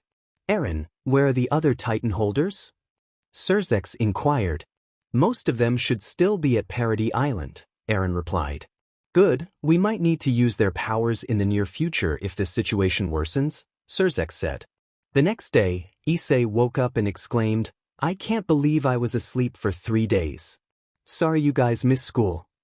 I told the school we would be spending a few days overseas for a practice match. I'll just say our delay was due to weather or something, Rias explained. So your solution is to lie? Classic devils, Eren said, sipping his coffee. Yeah, but we have one problem, Zenobia said, glancing behind the couch where Rosweiss was crying. I can't believe I thought he would actually take me back. I went to battle as he ordered, and he still left me here, she sobbed. Eren walked over and said, I thought I told you that you're free now. You don't need Odin anymore. Yeah, but because of this, I'll definitely get demoted. Rossweiss cried out. Eren sighed as he approached Issei. I feel bad for her. No matter how much I try to calm her down, she still cries about it, Eren said. Yeah, she's a total buzzkill. But why have you been talking about being free recently? Issei asked. I've lived my whole life being forced to do things, but now I'm free. I want others to know that feeling as well, Eren replied. Everyone left, leaving Eren and Rossweiss alone. Eren was reading his journal at the table while Rossweiss was vacuuming the place. Hope I'm not interrupting you, she said. You're fine, Eren started, but then he felt a pain in his head and grabbed it. Are you okay? Rossweiss exclaimed, rushing to his side. I'm fine, just a headache, he replied. A voice echoed in his mind, silly Jaeger boy, just stop resisting. Loki, Eren thought, groaning in pain as he held his head. I think I should call the hospital. Rossweiss insisted, but Eren stopped her. There's no need for that, he said, standing up. As you can see, I am fine. Oh, that's good, Rossweiss said. In fact, I am more than fine, he said, moving closer to her. I think I am in love, he added, making her blush. Wait, you're in love? But with who? She asked.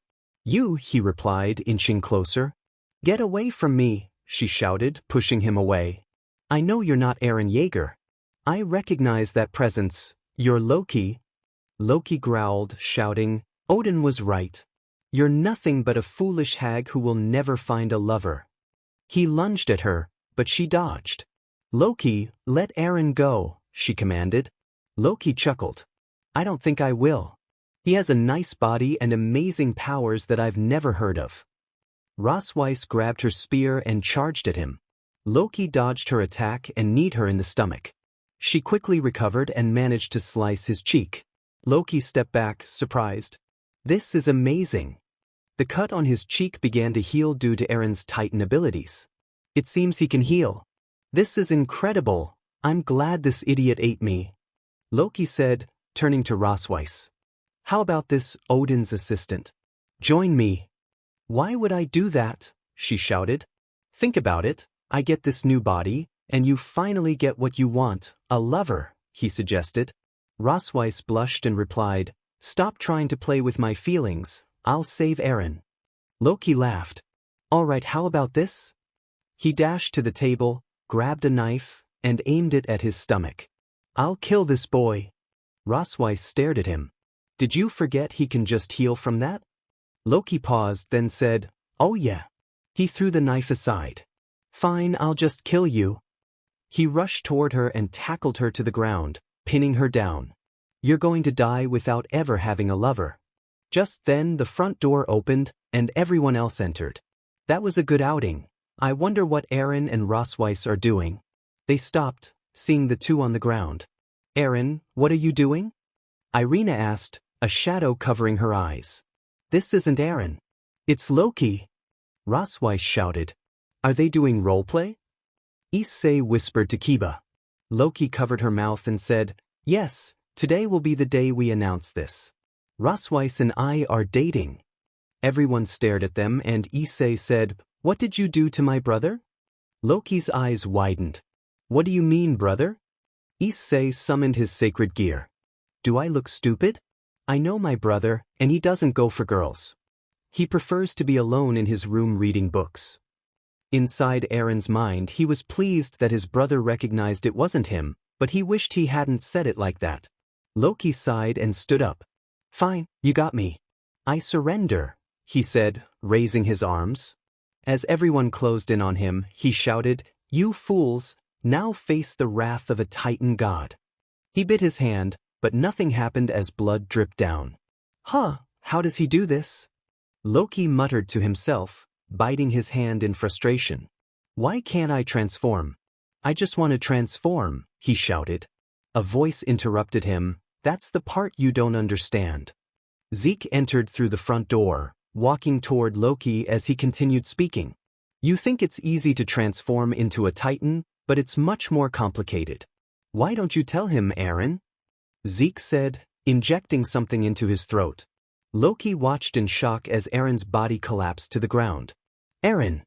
Issei shouted, while Zeke explained, this was the better option. It was either this or the whole world being destroyed from you and him fighting.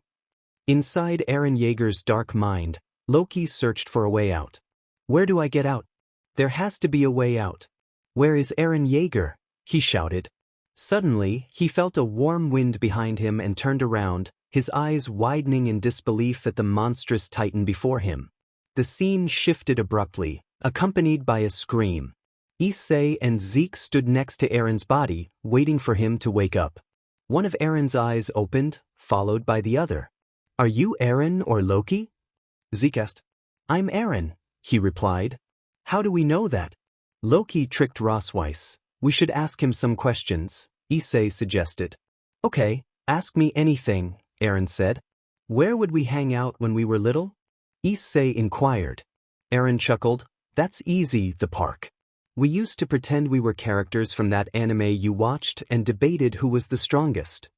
Issei smiled, declaring, It's Eren. They all stood up, and Eren rubbed his head. My head still hurts. It might take a while before it heals, he said. Turning to Rosweiss, he added, Thank you for trying to help me. I saw what Loki said to you, and the things he taunted you about. Rosweiss waved her hand dismissively. It was nothing. I don't let things like that get to me. I think your spear skills are impressive. If you'd like, could you show them to me sometime? Eren asked. Sure, I would love to, she replied as Eren turned to leave.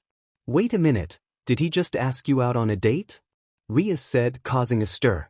Rosweiss began to overthink it, while Kaneko held Ireina back from rushing to Eren's room. Zeke entered Eren's room. So, what happened in that mind of yours? He asked. He saw my titan form, nothing else, Eren replied. Zeke nodded. Did you hide that box of wine that has my spinal fluids? I did. It shouldn't cause us any problems, Eren said. In the kitchen, Issei rummaged through a food closet and found a box. Opening it, he discovered bottles of wine. You know, I always wanted to try wine, he thought to himself.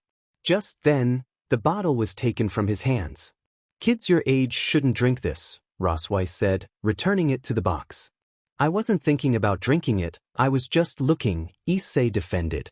Zeke came downstairs. I'll be leaving. See you all another time.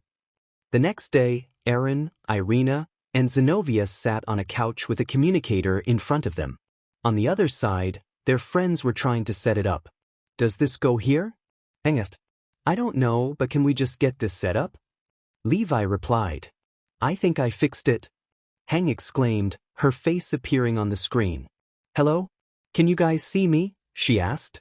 We can see you, Heng, Eren confirmed, prompting Heng to celebrate. Clearing her throat, Heng continued, Thanks to the Gremory family, we have these special communication devices to talk to each other. Now, let's get to business. Our spies found out that Marley is setting up bases in the town next to Ku. We want you three to go over there and find out what they are doing. The three nodded as Heng attempted to shut off the communicator. The town next to Ku? That's interesting, Zenobia remarked. They must know we're here but can't risk setting up their base here, Ireina added. Okay then, pack your things, Eren instructed. We're going now? Ireina exclaimed. Yes, if we don't, they'll be at our front doors in a couple of days, ready to attack, Eren replied. As he went upstairs, he contemplated Zeke's plan and their upcoming meeting. I think it's time, Eren. We've delayed this because of Issei, but now's the time, Zeke had told him. I'm ready, brother, Eren thought. While packing in his room, he heard a knock on the door. Can I come in? A familiar voice asked. Eren recognized Rosweiss and let her in. Thank you. I did your laundry and wanted to bring it to you, she said shyly. Thank you, Eren replied, taking the basket from her. Just as she was about to leave, he had an idea. Hey, do you want to come on a mission with me, Ireina and Zenobia? Me? Why me? Rosweiss questioned. Because I think you're qualified. I saw what you did against Loki, and it impressed me. With your skills, we can finish this mission faster, Eren explained. What is the mission? She asked. We need to spy on some Marley soldiers. They're setting up bases in the next town. Are you in? Eren asked. Rosweiss hesitated. I don't know. I'm not that useful. Odin didn't think I was good enough to stay by his side.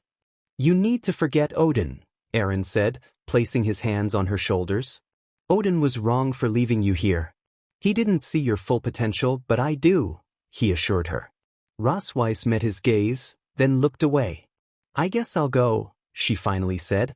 Eren sighed in relief. Thank you. You should start packing your things.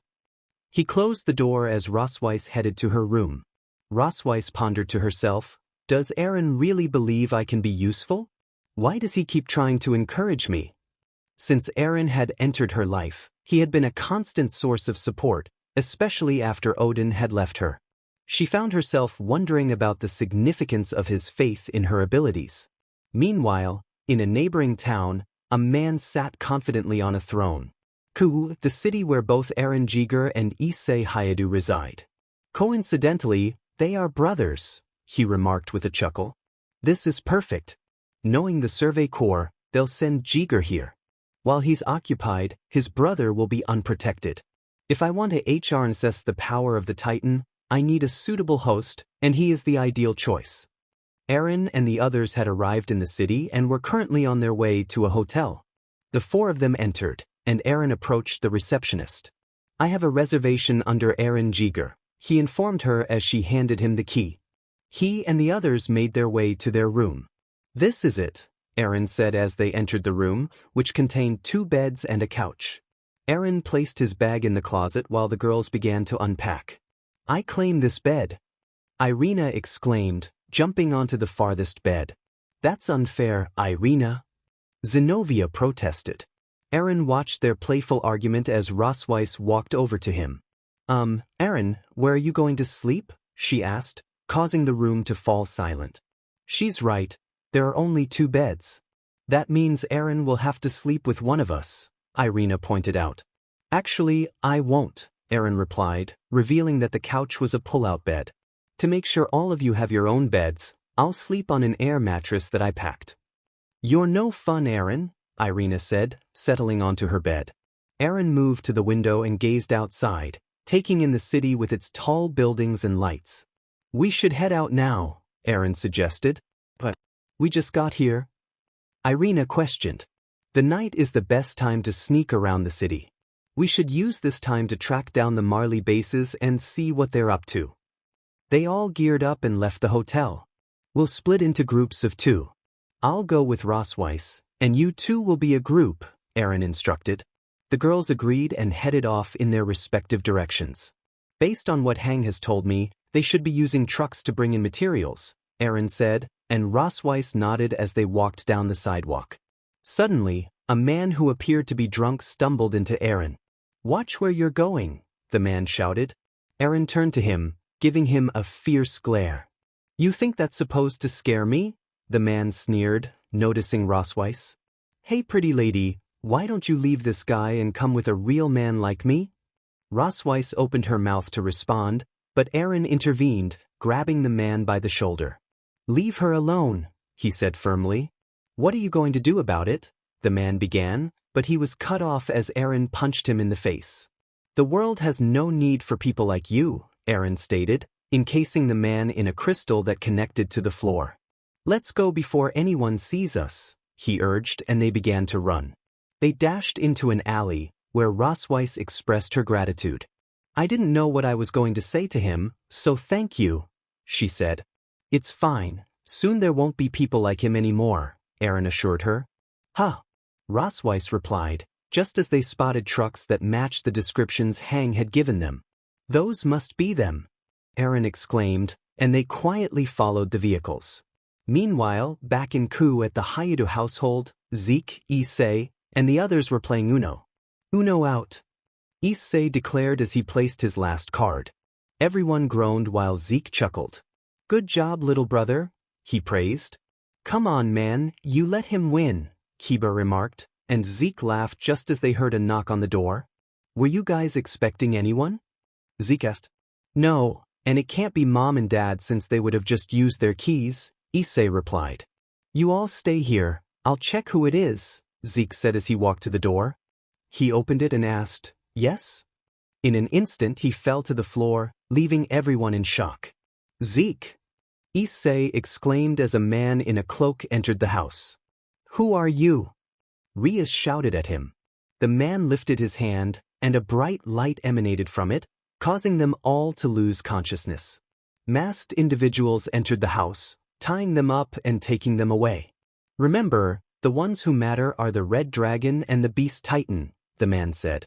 Meanwhile, Eren and Rosweiss had located the base of the Marley soldiers. "This must be it, Eren." "How are we going to get in?" Rosweiss asked. "By the oldest trick in the book," Eren replied. The two of them snuck around, incapacitating 2 Marley soldiers. They quickly changed into the soldiers' uniforms. "Promise me you weren't looking at me change," Rosweiss said, her face flushed. "Why does that matter now?" Eren replied as they headed toward the base. They entered and stealthily moved past groups of Marley soldiers. "Stop, you two," someone called out. They halted and turned to face him. "The boss wants to see you. He wants to show you the new weapon," the man said, guiding them to a room. "Wow, this was easy," Rosweiss whispered to Eren. Eren thought to himself, maybe too easy. They entered a room, and the door closed behind them. "What the?" they exclaimed before being knocked out. On a rooftop, Ireina and Zenobia used binoculars to observe one of the bases. "I wonder what Eren and Rosweiss are doing," Ireina said. "I don't know, they're probably making out somewhere," Zenobia replied, leaving Ireina confused. "Huh?" Ireina asked. "Yeah, don't you know? Eren has feelings for Rosweiss." "He said it right in front of me," Zenobia explained. "What did he actually say?" Ireina pressed. "He said he wouldn't mind marrying a woman like her." Ireina stared at her. "That doesn't mean he has feelings for her." "You never know," Zenobia shrugged. "Am I interrupting something?" a voice suddenly said. "No, you are not," Ireina replied, noticing another person nearby. "Wait a minute." Before they could react, both Ireina and Zenobia were knocked out by a flash of light and dragged away. Inside a cave, Zeke found himself on his knees, chains holding his arms up. He woke up and looked around. "This place looks familiar," he thought. As he opened his eyes wider, realization struck him. "No, this is the cave where Mr. Jaeger killed the royal family before giving his Titan powers to Eren," he exclaimed. "That's impossible. The cave should have been destroyed, and it's supposed to be on Parody." Zeke protested. He heard a groan and looked down to see Issei tied up. "Issei!" Zeke shouted as his brother woke up. "Zeke!" Issei replied. "Issei, get us out of here," Zeke urged. "I'm afraid you can't do that," a voice said. A blonde-haired man walked next to Issei. "Hi, it's an honor to meet you, Mr. Beast Titan," the man said. Zeke recognized him as the one from the front door. "What do you want from us?" Zeke shouted. "Isn't it obvious, based on the situation you are in?" the man replied. Zeke's eyes widened as he thought, "No, it can't be. He's not planning on. What you are thinking is wrong. I'm not going to make your brother take your Titan. I want you to make him a Titan so he can eat your brother, Eren Jaeger." The man standing in front of Zeke had a cocky smirk on his face. "Who are you?" "I've never met you in my life," Zeke asked. "Of course, I should introduce myself. My name is Takashi Fritz, a descendant of Ymir Fritz," the man said. "A descendant of Ymir Fritz?" "But the only descendant of Ymir Fritz is Historia Rice," Zeke protested. "But there is you, no?" Takashi replied, shocking Zeke. "Who is Ymir Fritz, and why is she so important?" Issei asked. "Ymir Fritz was the first Titan holder.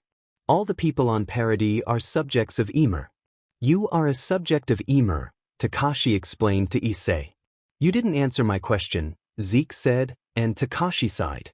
"My ancestors were also left here but decided to move over here instead of staying at Marley." He walked away and Zeke said, "But don't you need Eren in order for Issei to eat him?" "Already got that covered," Takashi replied, snapping his fingers. A hole appeared in the room and a platform rose. On it lay a knocked-out Eren, tied up, while Rosweiss tried to wake him. She turned to Takashi and stood protectively in front of Eren. "Who's the girl?" Takashi asked a guard. "She's a comrade of his. We tried to only take the boy, but she wouldn't leave him alone," the guard explained. Takashi sighed. "Must I do everything myself?" He approached Rosweiss. "Excuse me, but can you move aside so I can take this boy?" Rosweiss responded with a headbutt, causing him to curse. "You brat!" he shouted as he slapped her. When she fell to the ground, Eren slowly began to regain consciousness. Takashi grabbed Eren by the collar and pulled him in front of Issei. "Here he is," Takashi said, turning to Zeke. "Now, scream," he commanded. Zeke shook his head, and a guard stabbed him in the back. Zeke groaned in pain, struggling to hold back a scream. "He's going to try and make me scream so I can turn Issei into a titan," he thought. "I'm not going to stand here and do nothing. Balance breaker." Issei shouted as he activated his power. "Why doesn't anyone want to do my plan willingly?" Takashi said as Issei punched him in the face. Issei climbed on top of him and began to strike.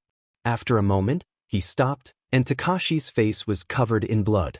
"Oh, you poor boy," Takashi laughed. Then he vanished, leaving Issei shocked.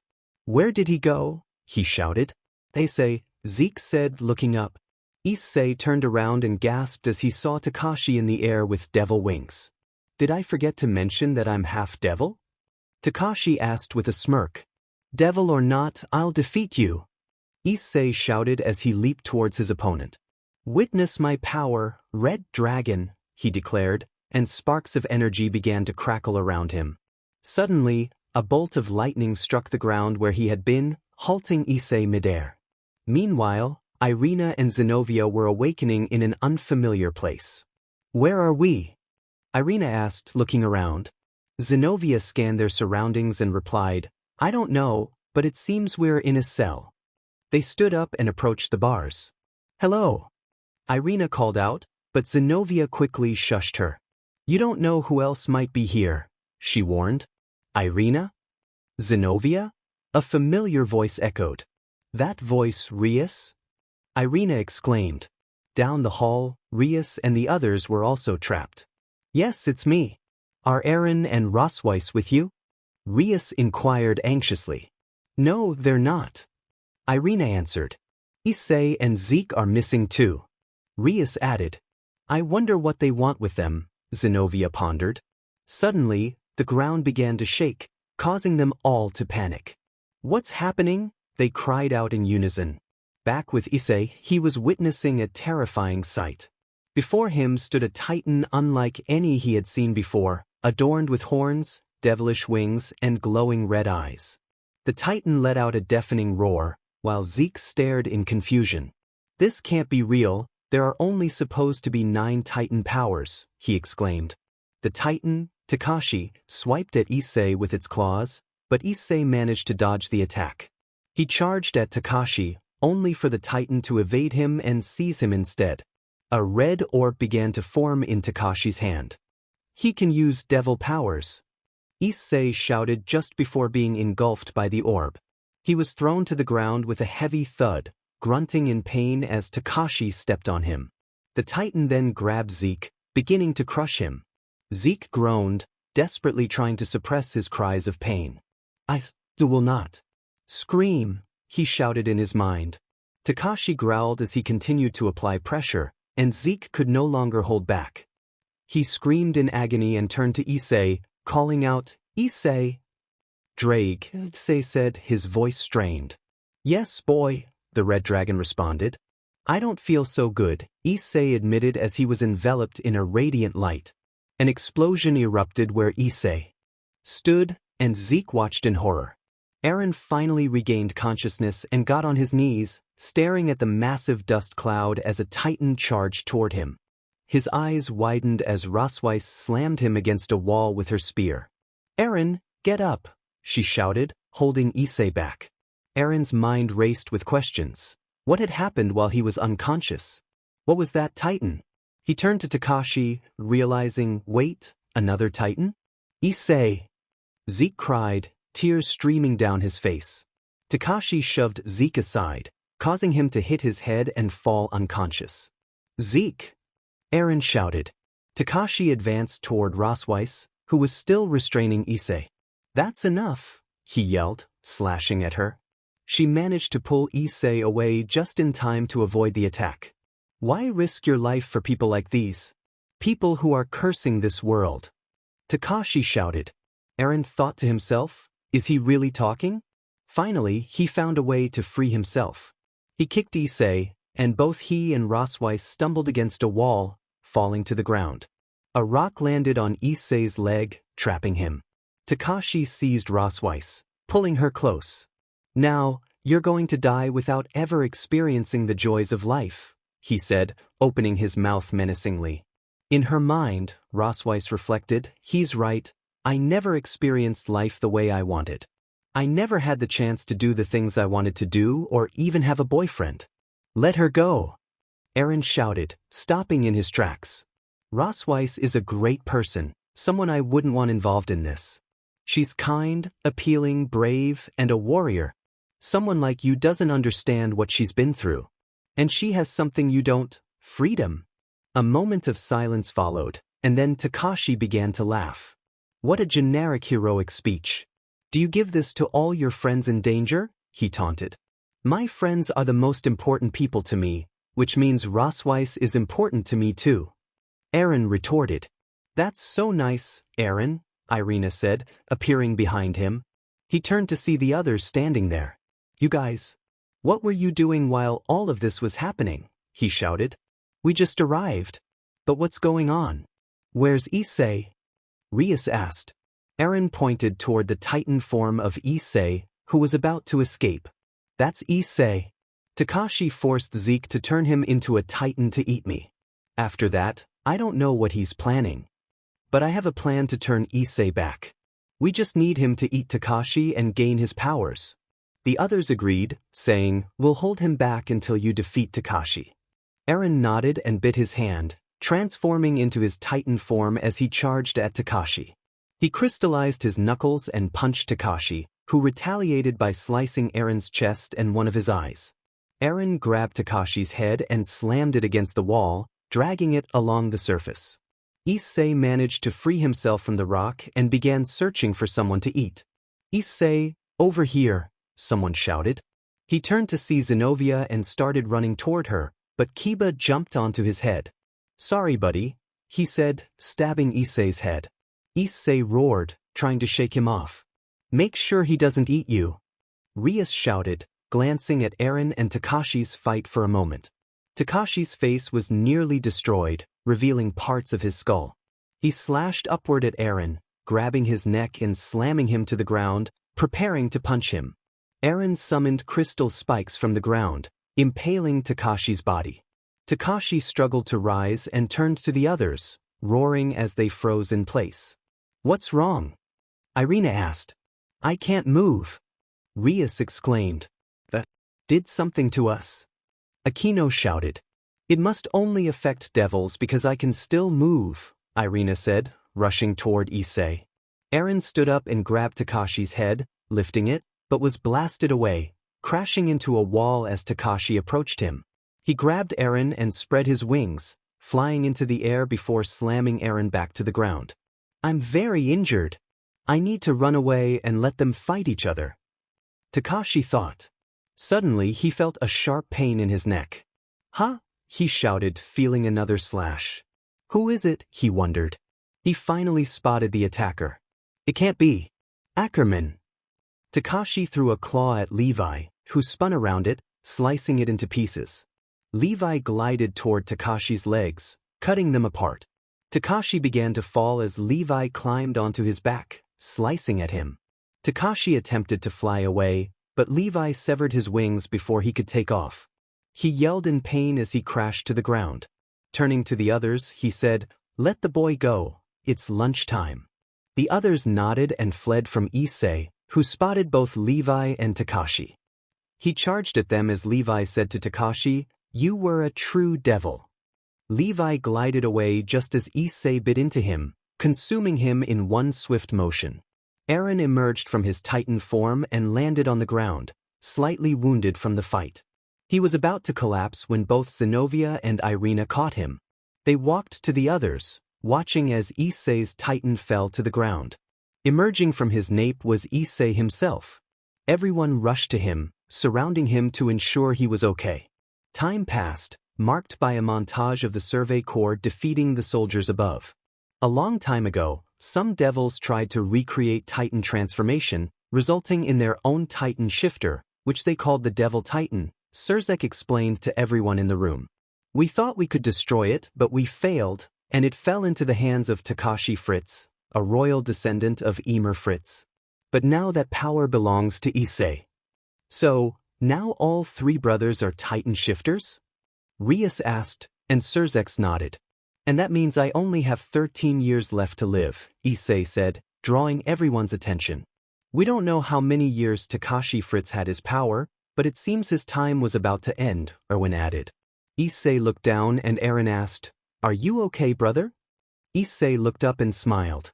Yup, I'm great, he replied, standing tall. That means I'm going to make these 13 years of my life the best. Issei declared. I don't want to dwell on my impending fate because I know my two older brothers will be there with me. Eren and Zeke exchanged glances, Zeke chuckling softly. You're quite optimistic, he remarked.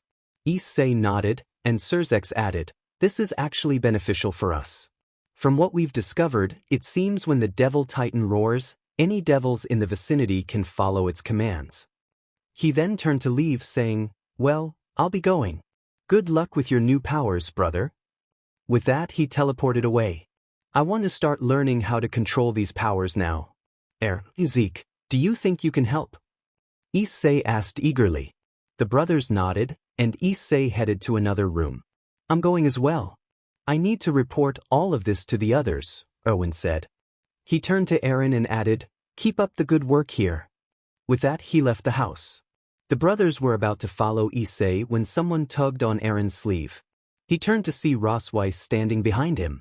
Eren, can I talk to you? She asked shyly. Sure, Eren replied. What you did back at the cave, I really admire it. Even though I consider myself a bit dull, she said. Stop saying that, you're more than that, Eren insisted. I know now that I've found a new purpose. That purpose is to serve you. What? Everyone exclaimed in surprise. Weiss, I don't really need a servant. I don't like the idea of people working for others, Eren said. But I love what you did to save me. I've realized something important. I'm in love with you, she declared. What? Everyone shouted again. A week passed after the incident with the Devil Titan. Issei began his Titan training with Eren and Zeke, which surprisingly went smoothly for them. I kind of know this stuff already from using my sacred gear, so this has been easy, Issei shared with his brothers. Their conversations extended beyond training. Last week, Weiss had revealed her feelings for Eren, shocking everyone. I knew this would happen, Zenobia said, sitting at a table with Eren. I didn't force her to love me, she fell for me on her own, Eren replied with a sigh. Is Ireina still upset with me? Kind of, Zenobia said. Just then, Weiss entered the room. Eren, I'm trying to think of names for our children. Do you have any suggestions? She asked. Weiss, I already told you that I'm not having a child with you, Eren replied firmly. But I'm in love with you. These thoughts keep me occupied, Weiss insisted. Then find something else to do, Eren said. Okay, she exclaimed, running over to give him a quick kiss on the cheek. I'm leaving, Eren said as he stood up. Suddenly his phone rang. Checking the caller ID, he saw it was Armin. Armin, he said as he answered. Eren, you need to come to Parody quickly. Armin's voice came through, sounding anxious. But what's going on? Eren asked. It's Marley. The guy you killed was a major supporter of theirs, and they're furious. They plan to invade soon. Eren, is that you? Someone else said on Armin's end. Let me talk to him. Eren recognized Mikasa's voice as she took over the call. Mikasa, are you all right? Eren asked, concern flooding his voice. I'm fine, and so is everyone else. The bad news is that Marley ambushed us. They caught Levi, Erwin, and Hang off guard, and we don't know where they are. Sasha is injured, She was shot by a warrior candidate, but we think she'll survive. Eren's anger grew as he listened. Mikasa, stay where you are. I'll be there soon. I can't just sit here and do nothing. You're one of the most important people to me. I don't want to risk losing you, Armin, or anyone else. Please wait until I arrive, Eren interrupted. There was silence on Mikasa's end before she finally agreed. Okay. Eren hung up, determination settling in. So the time has come. He knocked on Issei's door, and when Issei opened it, Eren explained, Parody is under attack, and my friends are in danger. I need the fastest way there now. Issei nodded. I'll ask Rias what she can do. A short while later, Eren and the others were on a private jet provided by Surzex after explaining the situation. We need to come up with a strategy for when we arrive, Rias said, outlining her plan. However, Eren was distracted, gazing out the window as Zeke observed him from across the aisle. Issei turned to them, sensing their tension. Something is bothering both of them, he thought. So, what do you think of my plan? Rias asked, directing her question at the brothers. Huh, they responded, finally focusing on her. We're over Parody Island, Miss Gremory, the pilot announced. Okay, slow down please, Rias instructed. Eren looked out the window and confirmed they were indeed over Parody. Eren stood up from his chair and walked to the side of the jet. Eren, what are you doing? Issei asked, but Eren remained silent as he opened the side door and jumped out, startling everyone on board. Eren! They all shouted in unison. As Eren soared through the sky, he bit into his hand, transforming into his Titan form. He landed on the ground, anchoring his feet to slow his descent. We need to save the father of my future children, Rossweiss exclaimed, prompting a chuckle from Zeke. He really is a reckless one, Zeke remarked as he approached the open door. Turning to Issei, he added, I think it's time for you to show off your training. With that, he leaped out of the jet and began to transform as well. Please don't tell me you're also going to, Issei began, but was cut off. I'm coming, brothers. Issei shouted as he jumped from the jet. What is wrong with this family? Rias exclaimed in disbelief. And you want to marry one of them, Kiba pointed out. Meanwhile, Reiner was attacking a building that held Armin and the others inside. Do you guys have your thunder spears? Armin asked. You need to get a little farther away. Sasha is still recovering, Connie warned, while Sasha mentioned her hunger. Jean growled in frustration. And we don't even know where those brats went after shooting Sasha. The only one who did something was Nicolo, and he just hit one of them with a bottle of Zeke's spine fluids. The building shook from another of Reiner's punches, and Mikasa said, We can only hope Eren is getting here right now. Just then, Reiner backed up, preparing to charge the building, but was suddenly punched in the face, sending him crashing into another structure. He sat up to see Eren approaching him. Come at me, Reiner, Eren challenged. Reiner stood up, staring at Eren as he charged forward. Eren crystallized his fist and struck Reiner on the side of the face. Reiner staggered back but quickly attempted to uppercut Eren. Eren dodged and pushed Reiner against a building. As he held Reiner down, the Jaw Titan prepared to attack. This is for my home. Porco shouted as he leaped toward Eren, only to be swatted away by another Titan. He got up, bewildered by the sight of a Titan with devilish wings and brown hair. If you're going to fight someone, fight me, coward. Issei yelled. Porco charged at him, leaping into the air, but Issei caught him by the jaw and slammed him into a building. Eren watched Issei fight, but suddenly he felt a sharp pain as he was shot through the head. The cart Titan was on the walls, reloading to fire again. Reiner seized the moment to attack Eren, but was impaled by a crystallized spike. Peak fired another bullet through Eren's head, while Reiner broke one of the crystallized spikes and stabbed Eren through the shoulder. You've lost. Everyone has suffered enough. You have suffered enough, Reiner thought. Suddenly, Eren let out a deafening roar, impaling Reiner with more spikes. Porco attempted to attack Eren, but Issei grabbed his leg and punched him in the face. All of them are heading to Eren. This time, it's my turn to protect you, brother, Issei thought. Reiner slammed Eren's head to the ground, trying to bite his nape. Eren seized Reiner's upper jaw, dislocating it as he screamed at the top of his lungs. Out of nowhere, half of Reiner's face exploded. Everyone turned to see Zeke standing on the walls. The time has finally come. Good job holding out on your own, Eren. Now just leave the rest to your big brother, Zeke said. Didn't Eren say something similar to me some time ago? Issei remarked as he held Porco down. Zeke hurled rocks at the enemy, destroying several enemy blimps. Peak had to focus on avoiding Zeke's attacks while trying to target Eren. Eren rose and walked toward Zeke, while Reiner charged at him. Zeke threw a rock, breaking one of Reiner's legs. Meanwhile, Rias and the others managed to land safely and regroup with Armin and the others. This is madness, Kiba said. Issei is fighting one of the Titans, but we need to protect him from the Marley soldiers, Rias said. You guys protect Issei, we'll help Eren and Zeke. Those two are the only ones who can save the world, Armin declared. Just then he sensed someone behind him. He turned to see Yelena looking down at him with an intense expression. She smiled and said, Please help Eren and Zeke. I believe in you, Armin. Wait, who's this?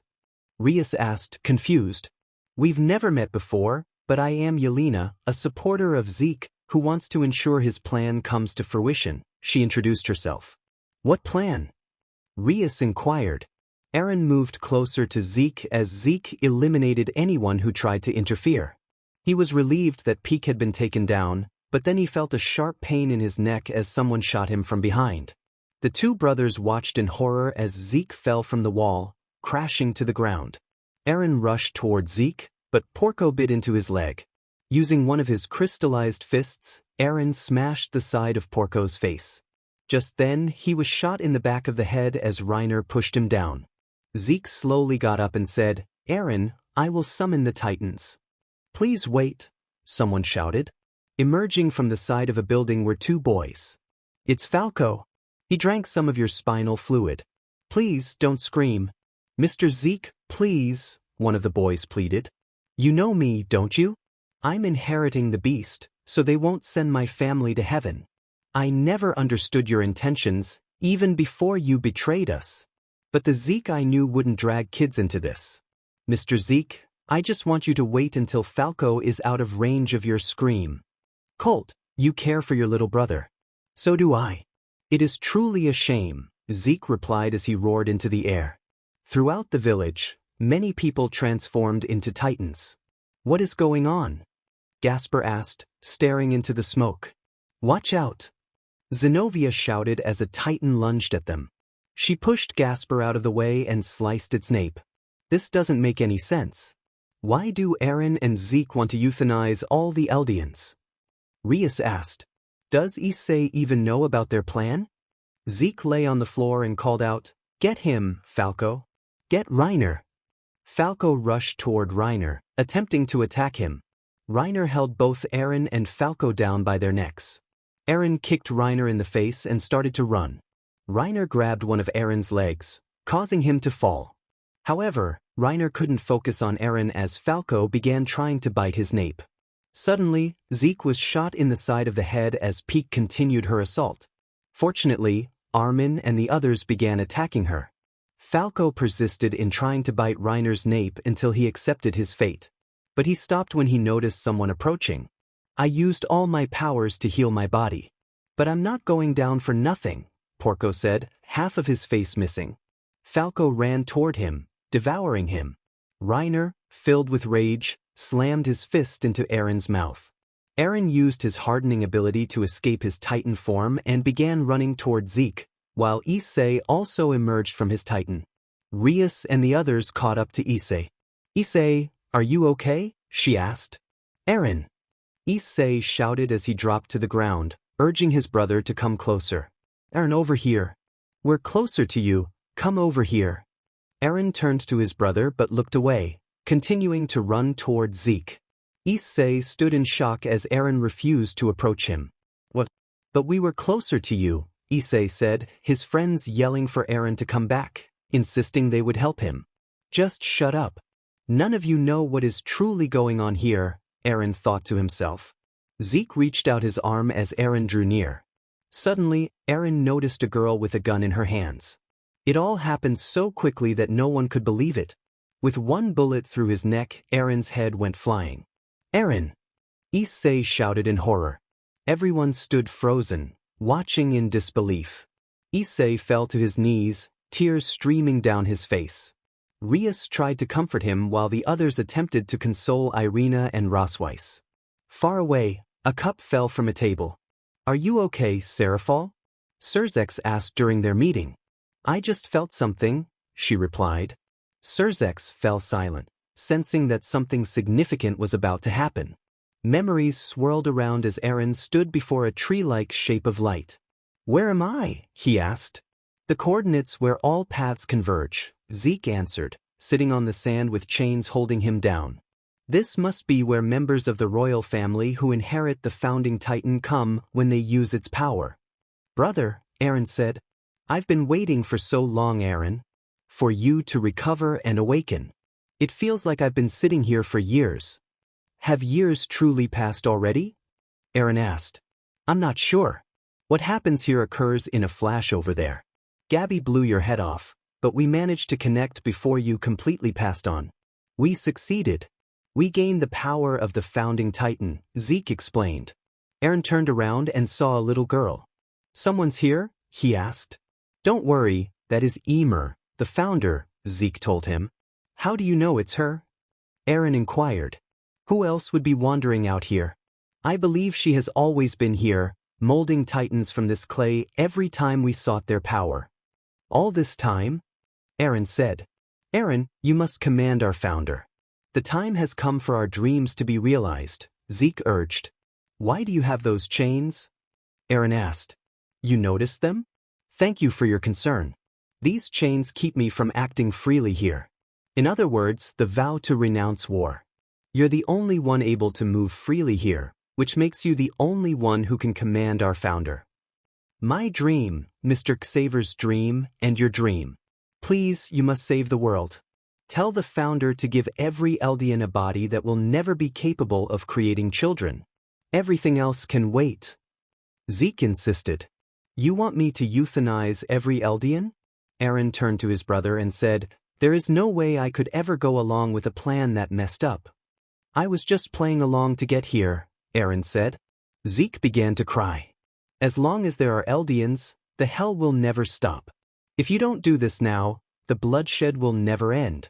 Do you want that kind of world for Issei?" Eren ignored him and continued walking toward Ymir. "But tell me," Zeke pleaded. "Because I was born into this world," Eren answered. "Ymir, our founder, give me your strength." Eren called out. Ymir walked toward him but passed by him. Eren was shocked as Zeke said, "I should have known, Eren. I wanted to believe you would understand. Is this because of Mr. Jaeger's brainwashing? Is it because of the lies he told you back when you were a cadet?" "What do you mean?" Eren asked. "In the long span it took for you to wake up, I learned many things. The founder can create anything, even these earthen chains, as long as I, with my royal blood, will it," Zeke declared, removing the chains from his body. "Unlike the kings of the walls throughout history, I arrived here without being tainted by the first king's ideology. During the long and drawn-out time I spent with the founder, I learned how to nullify the vow to renounce war." Eren stood there, contemplating. "You never told me something. How come you have royal blood in your veins?" Zeke replied, "When I was dragged into that river, I was found by a man who treated me like an animal and wouldn't feed me. One day, he injected me with his blood, wanting me to be related to him.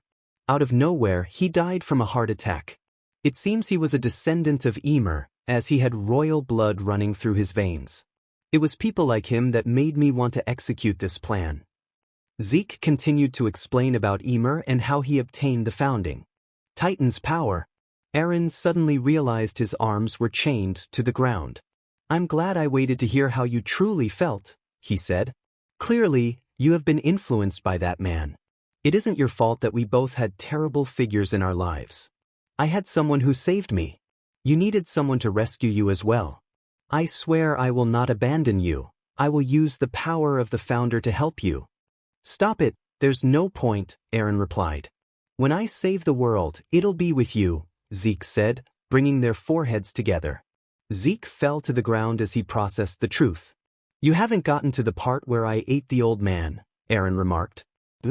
You were the one who pushed Mr. Jaeger to fight the king of the walls and the world. Zeke asked, astonished. If the attack titan truly has the power to transcend time, you should also have the ability to influence the past by showing Grisha only the memories that serve you best. Grisha hesitated to fulfill his duty as a restorationist. If what I saw in your memories is true, he knew he wouldn't be able to use the power of the founder himself. Yet he still stole it because he saw memories further into the future. You showed him something that is yet to happen. I'm grateful to you, brother. The path I'm on now is possible because you brought me into that old man's memories, Eren told him. He told me that I won't get what I want, that it'll go your way, Zeke said. Yes, Eren responded. Ymir, our founder, take the ability to reproduce from every one of your subjects. Zeke shouted. Eren turned as Ymir began to walk away. Grisha told me something. He said to stop you, that he regretted doing as you said. I don't know what kind of future you saw within his memories, but it's not as if you saw it all, right? You did not know you wouldn't be able to use the power of the founder here. In other words, you're powerless as ever. Eren began screaming as he broke free from his chains. He ran toward Ymir as Zeke continued speaking. It's pointless, Eren. Once the founder begins to move, nothing in this world can stop her. Eren grabbed Ymir and declared, It ends now. I'll put an end to this world. Give me your strength. You're no SLV. You're no god. You're just a person. You don't need to serve anyone. You can be the one to choose. Zeke rushed toward him, shouting, What did you just say? Eren? You want to put an end to this world? Stop. What about Issei? Don't you care about him? You get to decide. You choose. Stay here for eternity or end it all. Eren continued to plead with Ymir. What are you doing? Ymir, obey my orders. I'm telling you to take the ability to reproduce from all subjects of Ymir. Do it now. Were you the one who led me here? Eren asked. You must have been waiting all this time. Waiting 2,000 years. Just for somebody. In the real world, something emerged from Eren's head as the walls began to crumble. What's going on? Gasper shouted. Issei, we have to get out of here. Rias urged. But what about Eren? He asked, pointing to the beast before them. Suddenly, Issei found himself in an unfamiliar place. Where am I? Guys, where are you? He shouted. Hear me, all subjects of Ymir. My name is Eren Jaeger. Some of you may know me as Eren Hyoudou. I now speak to all the subjects of Ymir, by way of the founding Titan's power. Every wall of the island of Parody has been undone. All of the Titans buried within them have begun their march. My goal is to protect the people of Parody and those I'm related to. But the world desires the extinction of the people of Parody. Over countless years, the world's hatred has grown beyond even the bounds of this island. The people of the world surely will not stop until they have every last subject of Ymir. I reject those wishes. The Titans of the walls will trample and rumble all the lands beyond this island until the lives there are eliminated from this world. Eren woke up as he sat up in his bed. He looked at his calendar and saw it was March 30th, his birthday. He sighed, hoping no one remembered it was his special day. He got up and dressed, then went downstairs, drawn by the smell of breakfast. This brings back memories, he thought, recalling his parents making his favorite breakfast on his birthday. The scent was unmistakably familiar. He peeked into the kitchen and saw Issei struggling to cook breakfast while wearing an apron. Do you need help? Eren asked, surprising Issei. Eren? You're already up? Issei stammered, trying to hide his cooking disaster behind him. What are you doing? Eren inquired. Nothing. Issei insisted, but smoke began to billow from behind him. There's smoke behind you, Eren pointed out, and Issei turned around to put it out.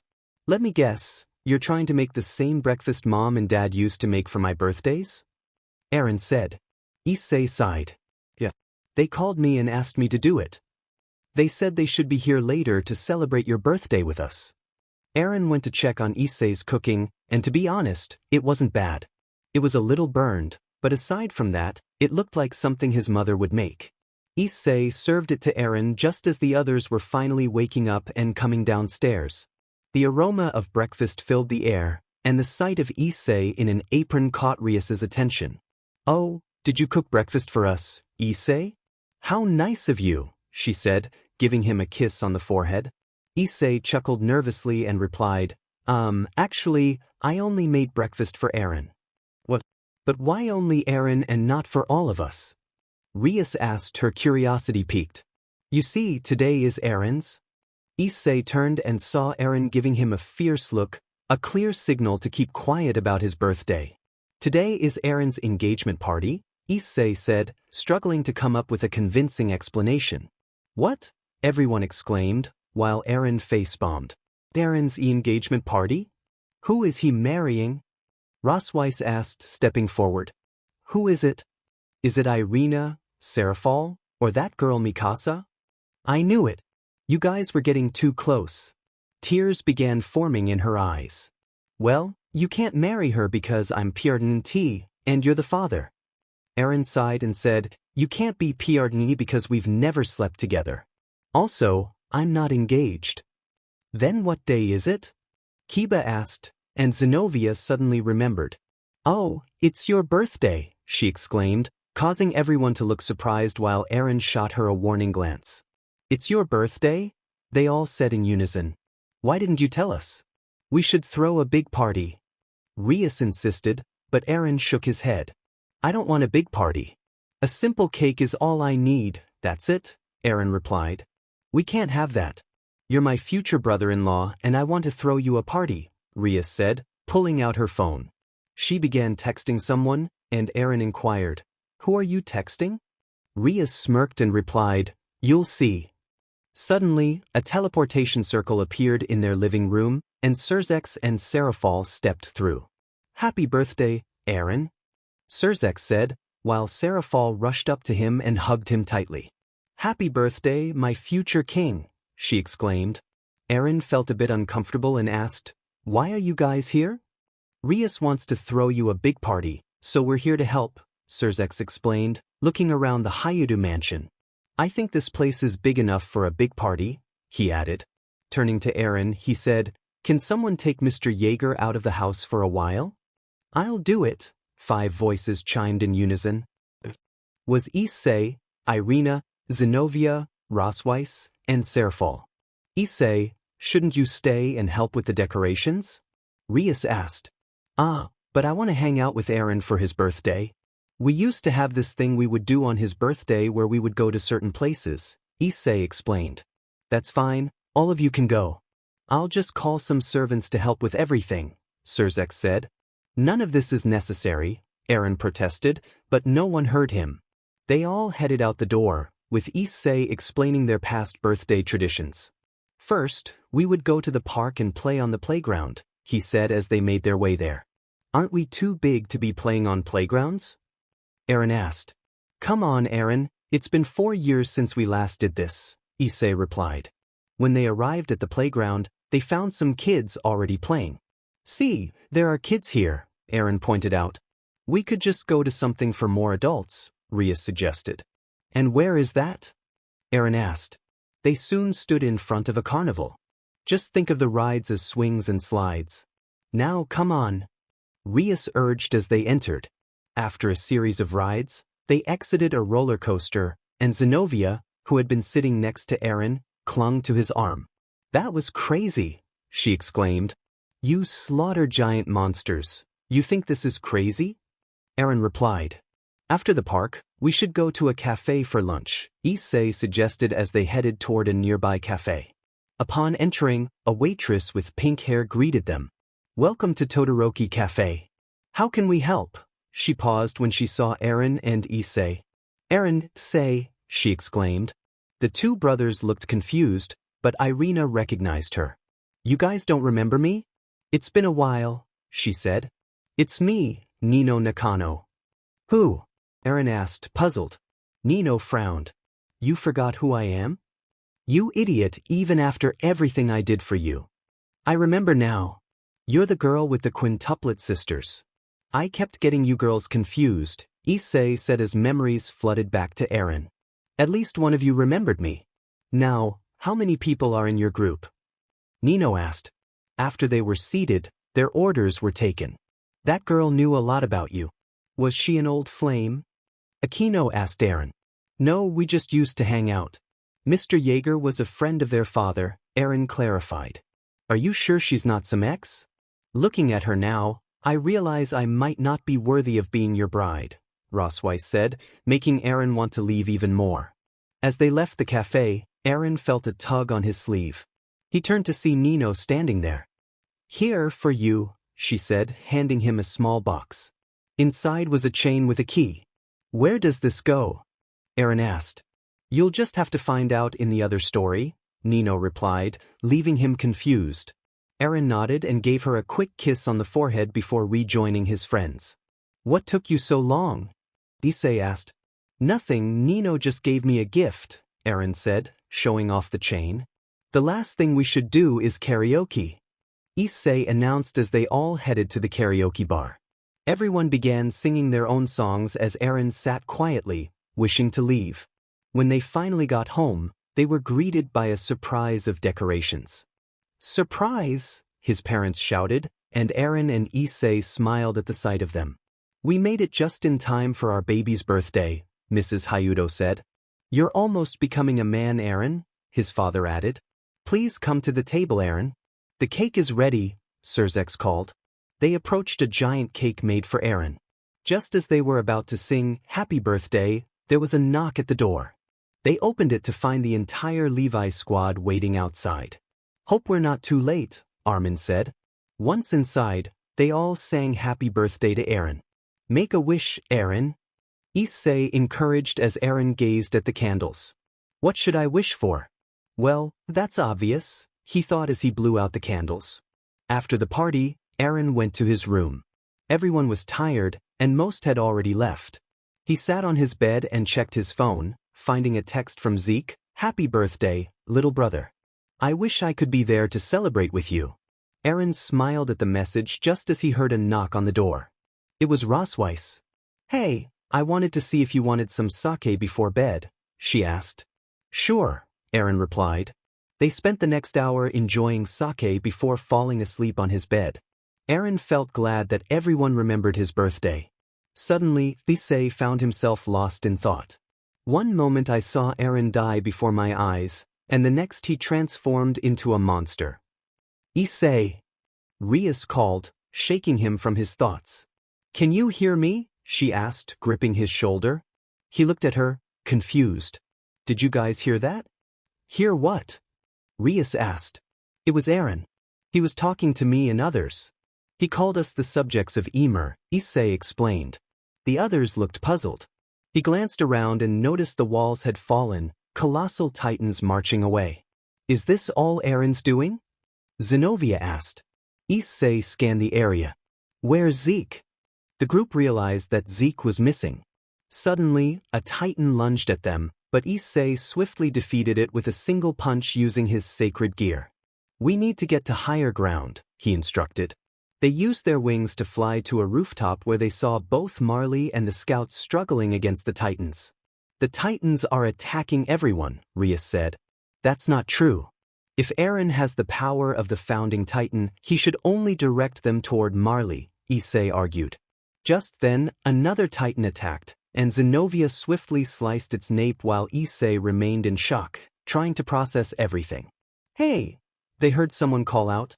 Armin landed on the rooftop, with Mikasa following closely behind. You guys okay? He asked. They nodded, and Issei turned to Armin. You know Eren's plan better than I do. Please tell me this is all to make the world a better place. Eren should have only used the rumbling to scare other countries. But now, I think he actually wants to do it, Armin replied. And if he does that? Issei pressed.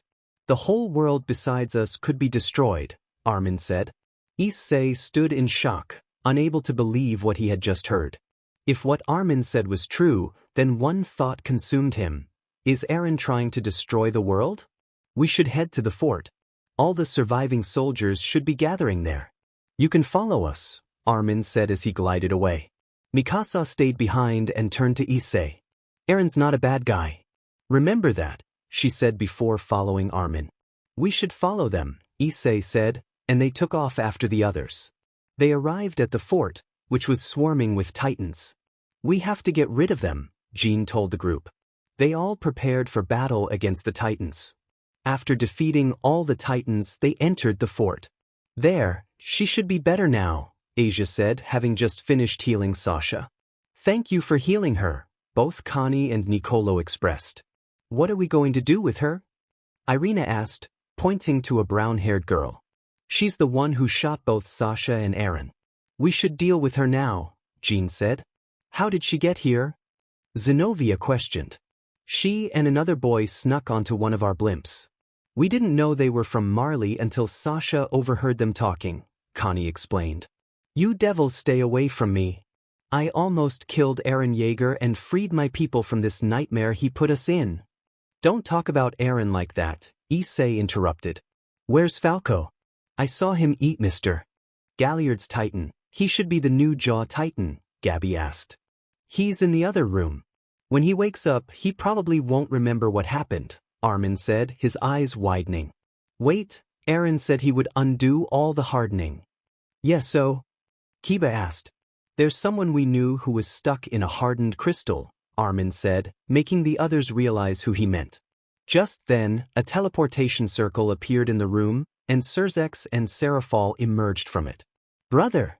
Rias exclaimed as Surzex walked to a window. He looked down at the colossal titans marching and thought, what are you thinking, Eren?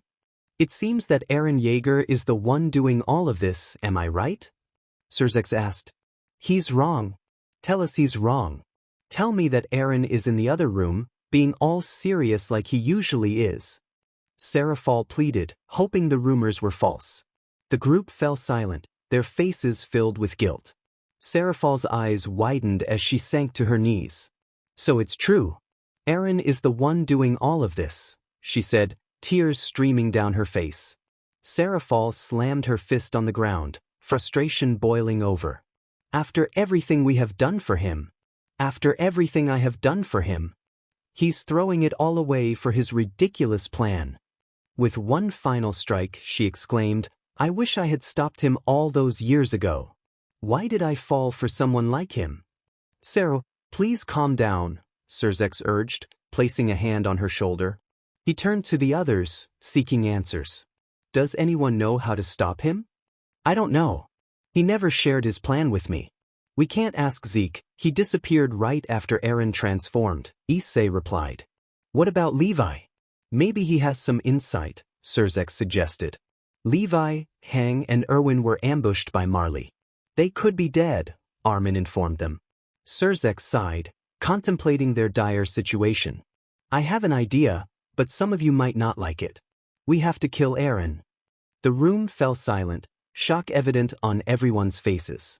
You want to kill Eren? Armin questioned, disbelief in his voice.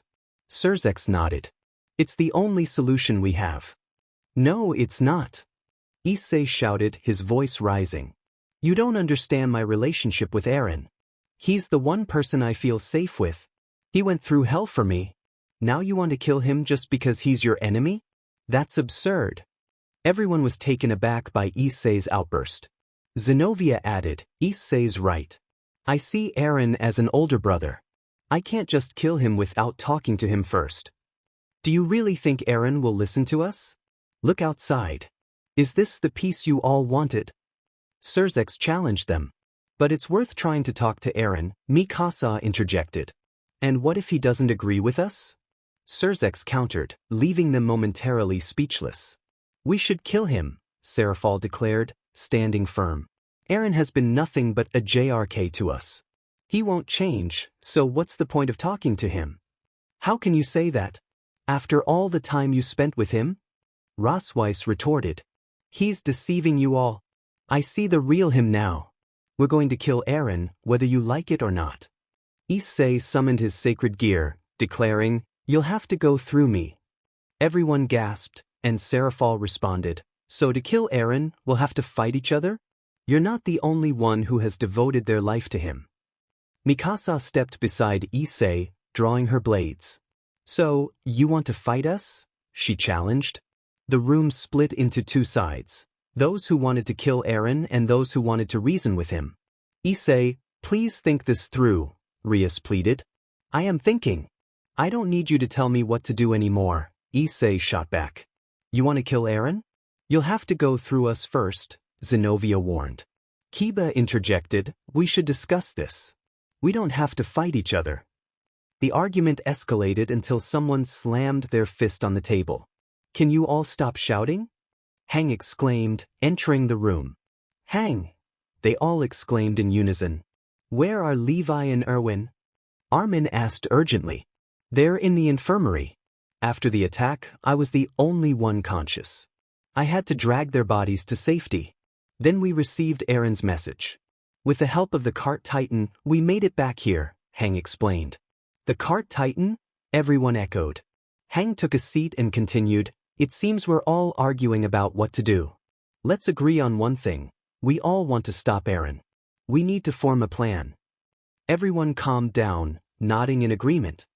We can provide some of our forces to hold Eren back. If necessary, I can teleport directly to him, Surzex offered. He noticed Issei's angry expression. But given the situation, I won't do that. Issei looked away, and Surzex added, I can arrange for a plane. You can jump in and try to talk to Eren. If that fails, let us know, and we'll proceed with our plan. As they left the room, trust among them had diminished. Issei retreated to a private space to speak with Drake. Drake, do you think we need to kill Eren? He asked the Red Dragon. I'm not sure, but if we want to talk to him, we may have to fight first. It's been this way for generations, Drake replied. Issei recalled Drake's words about the attack titan always having to confront the Red Dragon. Was this CYCL about to repeat? A knock on the door interrupted his thoughts. Rias entered and he asked, Are you here to tell me I'm foolish for not wanting to kill my brother? Rias shook her head. I just want to talk. She approached him, her expression serious. Issei, do you think what Eren is doing is right? It doesn't matter, he's doing this for us, Issei replied. But he's committing genocide. Is that really worth it to ensure your safety? Rias pressed.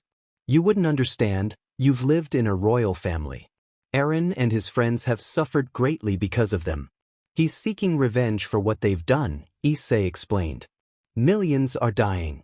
People you know, people you've spoken to. Your own parents could be in danger, Rias reminded him.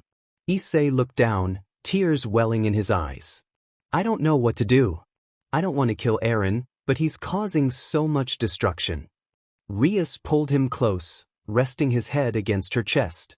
You don't have to face this alone. We'll get through this together. Remember, we're going to talk to him first and try to reason with him. Issei nodded, tears still in his eyes. As the scene shifted, the group stood in front of the jet that Surzex had arranged. Everyone was equipped and ready, eager to see how the situation would unfold. They had managed to convince Reiner and the others to join them in this battle. Issei was the last to board the jet. Hey Issei, are you scared? Eren's voice echoed in his mind. Nope, because you're with me. Issei recalled a younger version of himself saying. Flashback. Eren, who would win in a fight, me or you? A young Issei asked his older brother. Eren replied, Well, I don't think we need to think about it. Why? Issei inquired. Because we would never get into a fight. We're brothers, we stick together. Eren assured him. Issei extended his pinky and asked, Promise? Eren smiled and took it, saying, Promise. And a flashback. Will you keep that promise, Eren? Issei whispered as he settled into the jet. They flew over the ocean, gazing down at the colossal titans marching below. If we follow them, we'll reach Eren, Surzex informed the group, but silence filled the cabin as everyone contemplated the impending confrontation. They all agreed that Eren needed to be stopped, but some were reluctant to consider killing him. There he is, Surzex announced as they spotted Eren's founding titan. Flashback moments. Eren, wanna go training? He asked Zenobia, the girl with blue hair. Sure, she replied. Ireina, are you wearing perfume? Eren asked the girl with caramel hair. I am? I didn't know. Do you think it smells nice? She asked, a hint of shyness in her voice. Kiba, your sword skills are impressive. You should teach me some tricks sometime, Eren told the knight. Sure, Kiba responded. Asia, I wouldn't mind you being my sister-in-law, Eren said to the blonde nun. Really? Asia asked, surprised. Yeah. Aquino, did you talk to your father? Eren inquired. Yes, I did what you suggested. It really helped our conversation, Aquino replied. I'm glad. You're not as perverted as others think you are, you know that. Eren said with a smile. Kaneko wants some chocolate? Eren offered, holding out a bar. Okay, she replied, taking it and starting to eat as he ruffled her hair. Serafal, do you need help with the higher devils? Eren asked the girl with twin tails. Nope, I'm managing fine. Speaking of devils, do you want to become one and be my queen? She teased. Surzex, how's your kid doing? Eren asked the red-haired man. He's great. He's actually a big fan of yours, Surzex replied. Really? I didn't think anyone would be a fan of mine. Rias, you're not as bad as I thought, Eren told the red-haired girl. Really? Do you think so? Rias asked, surprised. Yup, take care of Issei for me. Rosweiss, you should focus on being free and not obsess over me, Eren advised. I know, but I want to be free with you and our future children, Rosweiss said, causing him to sigh. Issei, you have to fight, Eren urged his brother. I'll keep fighting so you won't have to worry about me anymore. Issei declared. Eren smiled and replied, I know you will. Why Eren? Everyone thought as they recalled those memories of him. The back door of the jet opened, and the scouts jumped out, landing on Eren's colossal form. The devils followed suit, and Issei landed near Eren's head. He looked into Eren's eyes and pleaded, Eren, please stop this. This isn't you. We can fix this. The devils can change everyone's memories. They can alter the relationship between Parody and Marley. They can change how people view the Eldians. They can forget all of this, so please come back home. Issei shouted.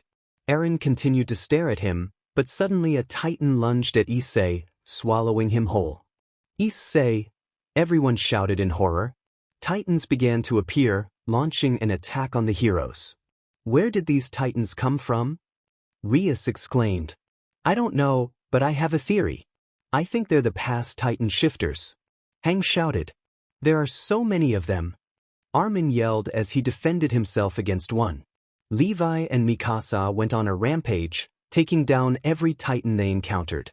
Everyone used their powers and skills to fend off the titans. Reiner transformed into his titan form and joined Peak in the fight.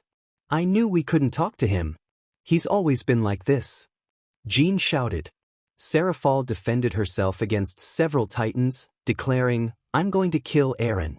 She flew toward his head, but just as she was about to strike, she saw an image of him smiling at her. Hesitating, she was nearly caught off guard by a titan. Serafal. Surzex shouted, managing to save her. What happened? He asked. I couldn't do it. I think my heart still belongs to him, and it doesn't want me to kill him, Serafal admitted. Out of nowhere, a titan slashed Reiner across the face. He recognized it as Porco's old jaw titan form. Suddenly, Bertholt's colossal titan appeared and grabbed him, biting down. What are we going to do? Connie shouted. We have to keep fighting. Mikasa urged as the jet they had flown on zoomed past them. Everyone get on. Owen shouted from the jet. They all glided toward it and climbed inside. It seems talking to Eren did nothing, Owen said. Guys, I think we should kill Eren, Jean suggested. It seems that's our only choice, Armin agreed. Wait, Issei is still inside a titan's mouth. Rias exclaimed. Issei found himself floating in a strange space, confused about his surroundings. Suddenly, he felt sand beneath him and looked around. He was in the place where Eren had sent them a message. Where am I? He wondered aloud. Turning, he saw Zeke playing with the sand. Zeke? He called, but his brother remained silent. Zeke looked up and said, Hello, Issei, you also got eaten by Ymir too? Zeke then explained the origin of how Ymir obtained the Titan power. Issei picked up some sand and reflected, Eren wasn't always the best brother. He made mistakes like everyone did, but this might be his biggest mistake ever. They looked around as they saw the past Titan holders. Outside, everyone began fighting the Titans again, hoping to get Issei back. Titans kept attacking them until Bertholdt started helping them. The Galliard brothers also began assisting, along with Ymir's Jaw Titan. Mikasa was able to free Issei as he woke up, confused. "What's going on?" he exclaimed. "Hey, over here," someone shouted. They all turned to see Zeke's upper half resting on one of Eren's bones. "I heard you guys missed me. Although I don't miss some of you," Zeke called out. "Zeke," Levi said, acknowledging him. "The weather sure is nice today. Too bad I didn't realize that earlier." "Well, I don't deserve it anyway, after all the killing I've done," Zeke said, closing his eyes. In an instant, Levi swung his blade, and Zeke's head fell away. The colossal titans halted their march as everyone evacuated to the jet. "Surzex now!" Hang shouted. Surzex formed an orb of destruction and hurled it at Eren's neck, detaching it. A strange creature emerged from the neck, but Reiner slammed it to the ground as it tried to return to Eren's head. Armin stayed behind, transforming in hopes that the explosion from his transformation would take Eren down. Eren's titan exploded, and Issei, tears in his eyes, whispered, "Goodbye, Eren." The colossal titans fell as they noticed the strange creature was still alive. "Wait, that thing is still alive," Connie said. Suddenly, a massive explosion sent smoke billowing into the air. From the smoke, something emerged. "I knew you weren't going to die from that," Jean said. "What should we do?" Mikasa asked, staring at Eren's final titan form. "Is that Eren's final form?" Issei wondered aloud. "We need to keep that creature away from Eren. If it connects to him again, it might start the rumbling again," Surzex warned, pointing to the creature on the ground. Armin began walking towards Eren in his colossal titan. "You really love this hell, huh, Eren?" he shouted. "All right, I'll follow you till the end." They clashed fiercely. Reiner held down the strange creature while the others boarded the jet to fly towards Eren. "Why does it have to be like this?" Mikasa lamented, groaning in pain as she held her head. "Mikasa, are you okay?" Issei asked, but she didn't respond. Eren threw a punch at Armin, destroying half of his face. "Eren should be in the mouth," Levi said. Issei stared at Eren, unable to see his old brother within the monster that stood before them. "I'll kill him," Issei declared, causing the others to turn to him in surprise. "Are you sure?" "You don't have to do it," Hang said gently. "He's my brother. I don't want to see him like that anymore. Can you help me?" Pleaded. The others nodded in agreement. Issei activated his balance breaker and flew towards Eren's head. Levi threw a thunder spear into Eren's mouth, creating space for Issei to enter. Inside, Issei spotted Eren's head. Eren looked up at him as Issei removed his helmet. He approached his brother's head and said, "Who would have thought it would end this way?" A nervous chuckle escaped him. "I never hated you being my brother. You were the best brother in the world." A tear rolled down his cheek as he recalled fond memories. "Remember that time Mom and Dad took us to Disney World? We had so much fun that day. Or when I got lost in the mall, and you stayed by my side while we looked for them." Eren remained silent throughout.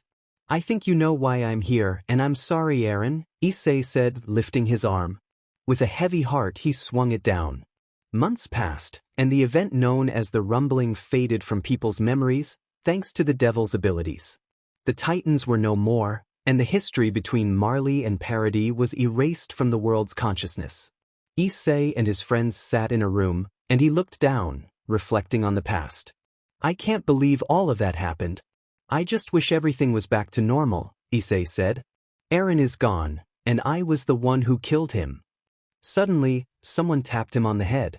"Stop acting like I'm still dead," said a familiar voice. Issei looked up to see Eren standing there. A smile broke across his face at the sight of his brother.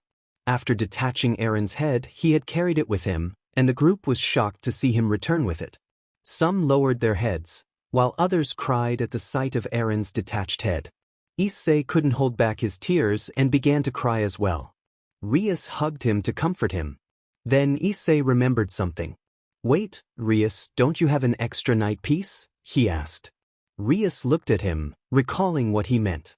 They had previously brought Asia back to life by turning her into a devil, and she had a new night piece. You want to turn Eren into a devil? Rias asked. He nodded, and she revealed a night piece from her pocket. I just got this piece and I didn't know where it came from. But maybe it was for this moment, she said. But Eren is just ahead. I don't think we can bring him back with just that, Kiba pointed out. If everyone who was turned into a Titan could revert, wouldn't that mean Eren's body should be somewhere around here? Rias suggested. They began searching for Eren's body and soon found it. By using the night piece and reattaching his head, Eren was brought back to life. At first, he didn't move, and everyone feared it had failed until he opened his eyes. Am I in heaven? Eren asked, and Issei hugged him tightly. You're back. You're back, he exclaimed. I don't think this is heaven. I see a lot of devils here for this place to be called heaven, Eren replied, looking around. Hai placed some flowers on a grave as she spoke softly. I'm sorry I never told you about your brother, Issei. They stood in front of the gravestone they had given Zeke when they first thought he was gone. It's okay. I have a feeling he was a great brother, Issei replied. Their parents had left, leaving the two brothers behind. I'm sorry we couldn't save Zeke, Issei said to Eren. No, it was my fault he died. But I believe he found peace, Eren replied. He touched the gravestone gently and said, See you soon, big brother. As Eren walked away, he added, Man, being a devil still feels weird. But since you turned into a devil, doesn't that mean you still have some of your powers? Issei asked. I only have a little bit of my old Titan powers, Eren explained. They discovered that Eren could still use hardening and some of his old Titan abilities, but he couldn't transform into a Titan anymore. I have to go, I promised someone to talk, Eren said. Who? Issei inquired. You'll see, Eren replied as he left. Eren had traveled to Parody thanks to his new devil teleportation ability. He appeared near the tree where he used to hang out during his scout days. A familiar figure was waiting there. Mikasa turned around and saw Eren walking up the little hill. You wanted to talk to me, Eren? Mikasa asked. Eren nodded as he approached the tree, placing a hand on it. Remember when we used to hang out here? After training, we would come with Armin and look at the sky. One time I woke you up and you had tears, Mikasa recalled. Eren turned to her and noticed she was wearing the scarf he had given her. You still have that old thing? He asked. She nodded, and Eren said, It feels like just months ago that I wrapped that scarf around you. Eren, why did you ask me here? Mikasa inquired. I wanted to tell you something I've been wanting to say for a while, Eren admitted. Mikasa, would you go out with me? He asked. The question surprised Mikasa. She hadn't expected it. Do you mean you want to hang out? She asked. No. I mean us being a couple. Ever since I met you, I didn't understand these feelings, but now I know what they are. They're my feelings for you, Eren confessed. So, do you want to go out? Eren asked. Mikasa nodded. Yes, she replied. Years later, in an empty space near a forest, a cottage stood. A brown-haired man was chopping firewood, sweat glistening on his forehead. This man was Eren Jaeger, now known as Eren Hyoudou. Dad, he heard someone shout. He looked up and saw a little boy walking with a woman with black hair. Mom and I caught some fish for dinner, the boy exclaimed. Good job, Zeke, Eren said, ruffling his son's hair. You've been working hard, Mikasa commented. Just trying to keep busy, Eren replied. Suddenly, they heard a girl's voice. Daddy! Mommy! A little girl ran toward them, holding something in her hands. Look what I found, she said, showing them a butterfly. That looks appealing, princess, Eren told her. But not as appealing as your father, mother, the two adults said simultaneously, surprised by each other's compliments. Kids, get ready. Your Uncle Issei and Aunt Rias are coming, Eren announced. I can't wait for Uncle Issei. He said he would show me some of his old techniques. Zeke said excitedly. I think you shouldn't listen to your uncle's advice, Eren cautioned. Daddy, can you pick me up? His daughter asked. Can you do the same, Mommy? Zeke asked Mikasa. The two parents agreed, lifting their children onto their shoulders. Daddy, do you think Aunt Rias will teach us how to use our wings? Zeke asked. Maybe she will. I don't use mine much, so I'm not the best person to ask about that, Eren replied. I want to fly, to be free in the sky, just like those birds. Zeke said, pointing to a flock overhead. Maybe you will, Zeke, maybe you will, Eren said. The family went inside their home to welcome Eren's brother and sister-in-law, who had surprising news. You're having a kid? Both Eren and Mikasa exclaimed in unison. Yup, we just found out last week, Rias said. I'm going to be a dad. Issei announced. And I'm going to be an older cousin. Zeke added excitedly. Congrats, Issei. I'm proud of you. I know Mom and Dad would be too when you tell them, Eren said to his younger brother. Dad, Uncle Issei, can you show us your powers? Eren's daughter asked. I don't know. It depends on how the old dragon is feeling, Eren said, glancing at Issei. I've improved a lot since our last battle, Eren. I think this time I can beat you, Issei challenged. We'll see right now, Eren replied. Deal. Issei said, shaking Eren's hand. You're not fighting in my house, Mikasa said, leading the two brothers outside. Wow, your wife's strong, Issei remarked. That's one of the reasons I love her, Eren said, kissing Mikasa on the cheek. Eren teleported to the city of Ku, looking around as he walked down a sidewalk. He spotted a caramel-haired girl sitting on a bench and sat down next to her. You wanted to talk to me, Eren? Ireina asked. Yeah, I did, Eren replied. They sat in silence for a moment, making Ireina increasingly nervous. Did I do something wrong? Ireina asked. Kind of, I guess, Eren said. What? She pressed. You made me fall in love with you, he confessed. What? Ireina exclaimed, her face turning bright red. Yeah, I fell in love with you, Eren repeated. Is this a prank? Where are the cameras? Ireina shouted, drawing the attention of passers-by. Ireina, calm down. You're causing a scene, Eren said gently. Ireina sat back down, her heart racing. But why me? She asked, looking at him with wide eyes. Out of all the girls who told you that they loved you, why me? Ireina asked, her eyes searching Eren's.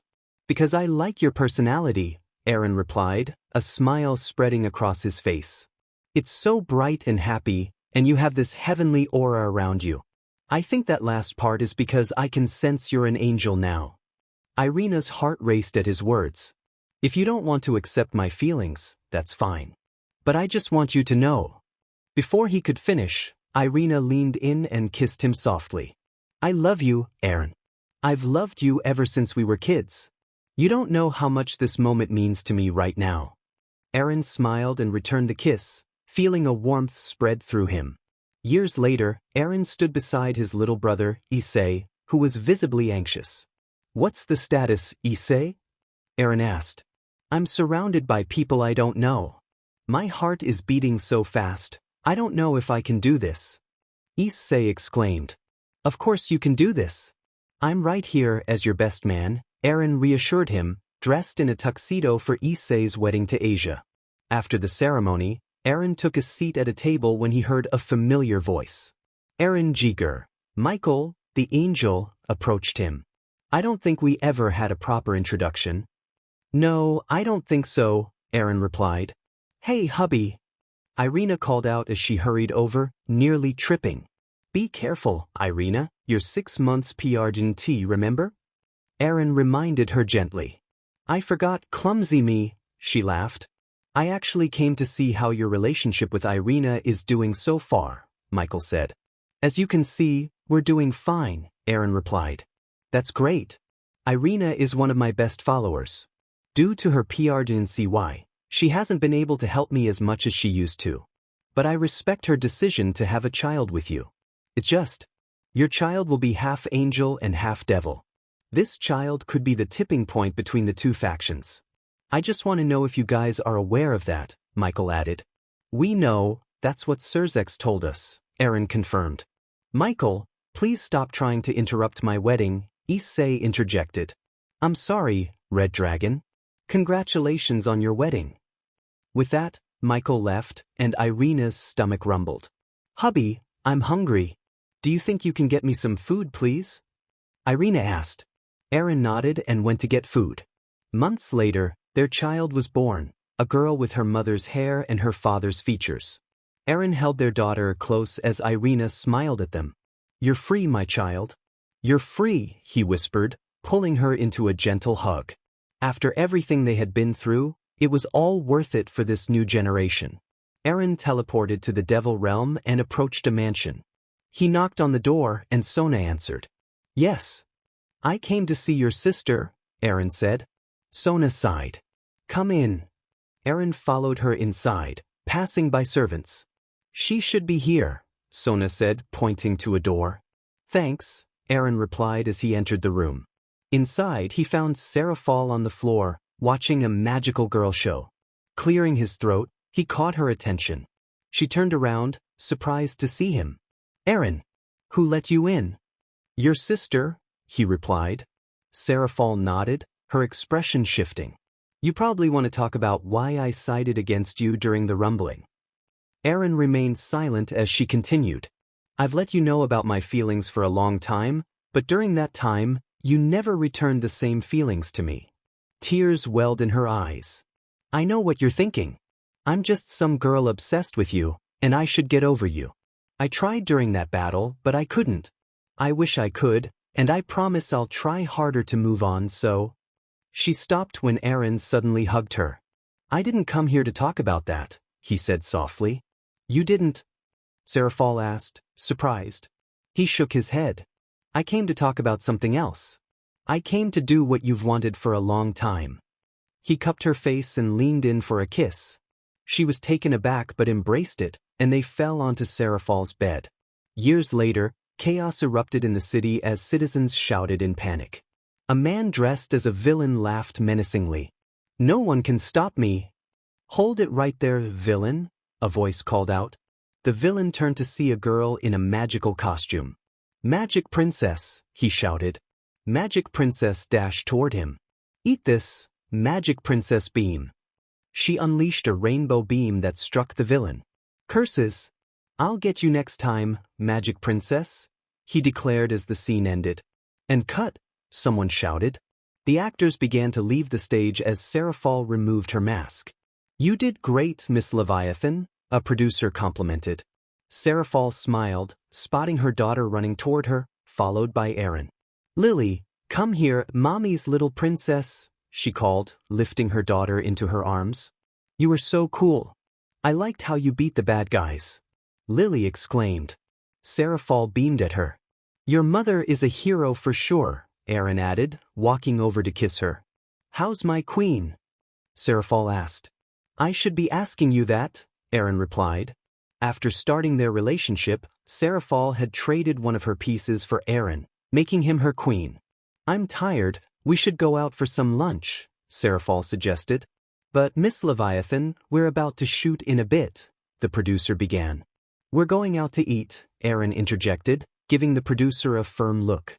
"You don't have to be mean to them," Seraphal said gently. The three of them left the movie studio, with Lily choosing where to eat. As they ordered their food, they noticed people staring at them. "Sometimes it's hard being famous," Seraphal remarked. Eren noticed the attention and decided to create a barrier using his powers. "Better?" he asked. "A little," Seraphal replied. "Wow, these are some huge walls." Lily exclaimed. "Mommy and Daddy have seen bigger," Eren said, patting her head. "Really? Can you take me to see them?" Lily asked eagerly. Eren sat quietly, reflecting on the absence of the walls that once defined his world. "I don't think you will, they're gone now," he told Seraphal. "I'm just glad I get to have lunch with my two favorite people," she replied, smiling at her husband and daughter. Eren returned her smile, reminiscing about how he had met Seraphal. "Everything feels like it happened a long time ago. But here I am now, living my new life," he thought to himself. Eren teleported to his home and entered his room, where Rosweiss was waiting for him. "You wanted to talk to me, Eren?" she asked. "Yeah, I did," he replied. "I heard that during the rumbling, you were one of the ones backing me up." "Thank you." "That was nothing," I would do anything for you, Eren, Rosweiss said earnestly. So, would you do this one thing I want to ask you? Eren inquired. I will, she assured him. Can you accept my feelings for you? He asked. Huh? Rosweiss exclaimed, taken aback. I said, can you love me the way I love you? Eren clarified. Rosweiss blushed, glancing around the room. This is my first time being confessed to. I don't know how I should feel about this, she admitted. Let me help you, Eren said gently, leaning in to kiss her. After the kiss, she was as red as a tomato. That was my first kiss, she said shyly. So, would you allow me to be your first boyfriend? Eren asked. Rosweiss nodded and embraced him in a hug before kissing him again. Years later, Eren returned home after a long day at work. I'm home, he called out, hearing footsteps approach. Welcome home, honey. Rosweiss greeted him, wearing an apron. Hey Rosweiss, where are the kids? He asked. Issei took them out for a walk. It's just for a while, she replied, giving him a playful smile. So, it's just us for a while? Eren asked as he moved closer to her. Yup, just you and me, Rosweiss confirmed before they shared a kiss. Suddenly, the door swung open. We're back, Issei announced, interrupting them. Eren and Rosweiss quickly pulled apart, trying to appear casual. Hey Eren, didn't know you came home, Issei said. I just got here, Eren replied. Dad! Their 3 children shouted as they ran to him, hugging his legs. Did you guys miss your daddy? Eren asked, smiling at them. He and Rosweiss had 3 children, 2 boys and 1 girl. I'm cooking dinner. Would you like to join us, Issei? Rosweiss asked her brother-in-law. No, Zenobia is cooking tonight. I might even get lucky, Issei said with a smirk. Some things never change. And can you not think those thoughts in front of my children? Eren remarked. Issei left, and Eren enjoyed dinner with his family. Mom, is it true that you were lonely before you met Dad? One of their sons asked. Huh? Who told you that? Rosweiss exclaimed. Aunt Zenobia told us, the child replied. Sometimes Zenobia can't keep her mouth shut, Eren said with a chuckle. Yes, I used to be lonely. Nobody ever loved me, and I was always busy with work. That was until I met your father. He was so nice and kind, and so many other things. She blushed and smiled, lost in thought. Rosweiss, we're eating dinner, Eren reminded her gently. Oh yeah, sorry about that, she said, snapping back to reality. Can we go to the beach sometime? Their daughter asked. Why the beach? Eren inquired. Because I heard the ocean is really appealing. I want to see it myself, she exclaimed, reminding Eren of his own childhood longing to see the ocean. Sure, we could go this weekend, Eren agreed, and the kids cheered with excitement. On the day of their beach trip, the family was packed and ready to go. Once they arrived, the children dashed toward the ocean. Kids, don't forget to put on sunscreen, Rosweiss called out. Let them have fun first, Eren said, gazing out at the sea. It's been so many years since that day. So many things have changed, he thought. Rosweiss walked up beside him and rested her head on his shoulder. Is this the life you've dreamed of? Eren asked her. It is and more, she replied, giving him a gentle kiss on the cheek. They both looked out at the ocean before joining their children in the water. Later, Eren and Issei stood in an empty space. I know you did it because of the future you saw with the Attack Titan's power, but did you have to beat me up? Issei asked. I'm sorry for that, but at least you know who would win in a fight, Eren replied. Why do all that? Why the rumbling and becoming a monster? Was it so your friends could be seen as heroes? Issei questioned. That's right, and for you to grow, Eren explained. But Eren, about 80% of the world was killed during the rumbling. Was it really necessary to go that far? Eren walked away, saying, Let me tell you about the founder, Ymir. The landscape shifted, revealing a river of lava with a volcano erupting in the background. Eren began to recount the story of Ymir and how she remained bound to King Fritz because of her love for him. That has been binding Ymir for over 2,000 years, Eren said. The scene transformed into a snowy Antarctic setting as Eren continued. I cannot understand what hides deep in our ancestor Ymir's heart. But I know for a fact that she is suffering and wants to be free. For 2,000 years she has suffered, searching for someone to free her. That person is my friend, Mikasa, Eren stated. Mikasa? Why her? Issei asked. Only the founder Ymir knows, Eren replied. I don't know what Mikasa will do to set her free. The landscape shifted again to the beach, where Eren and Issei stood in the water. So, what do you think will happen to us? Issei asked. You'll all live peaceful lives while I'll be killed to protect you all, Eren said. After he spoke, Issei punched him in the face. Eren fell to the ground, and Issei shouted, Why would you say that? None of this is your responsibility, so why risk everything? We all care about you, Eren.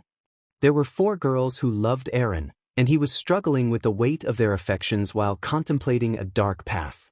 Issei, his friend, expressed concern, hoping that the girls would find happiness with someone else. Eren, however, was adamant. He wanted them to think of him forever, to long for him even after he was gone. Issei was taken aback by Eren's words.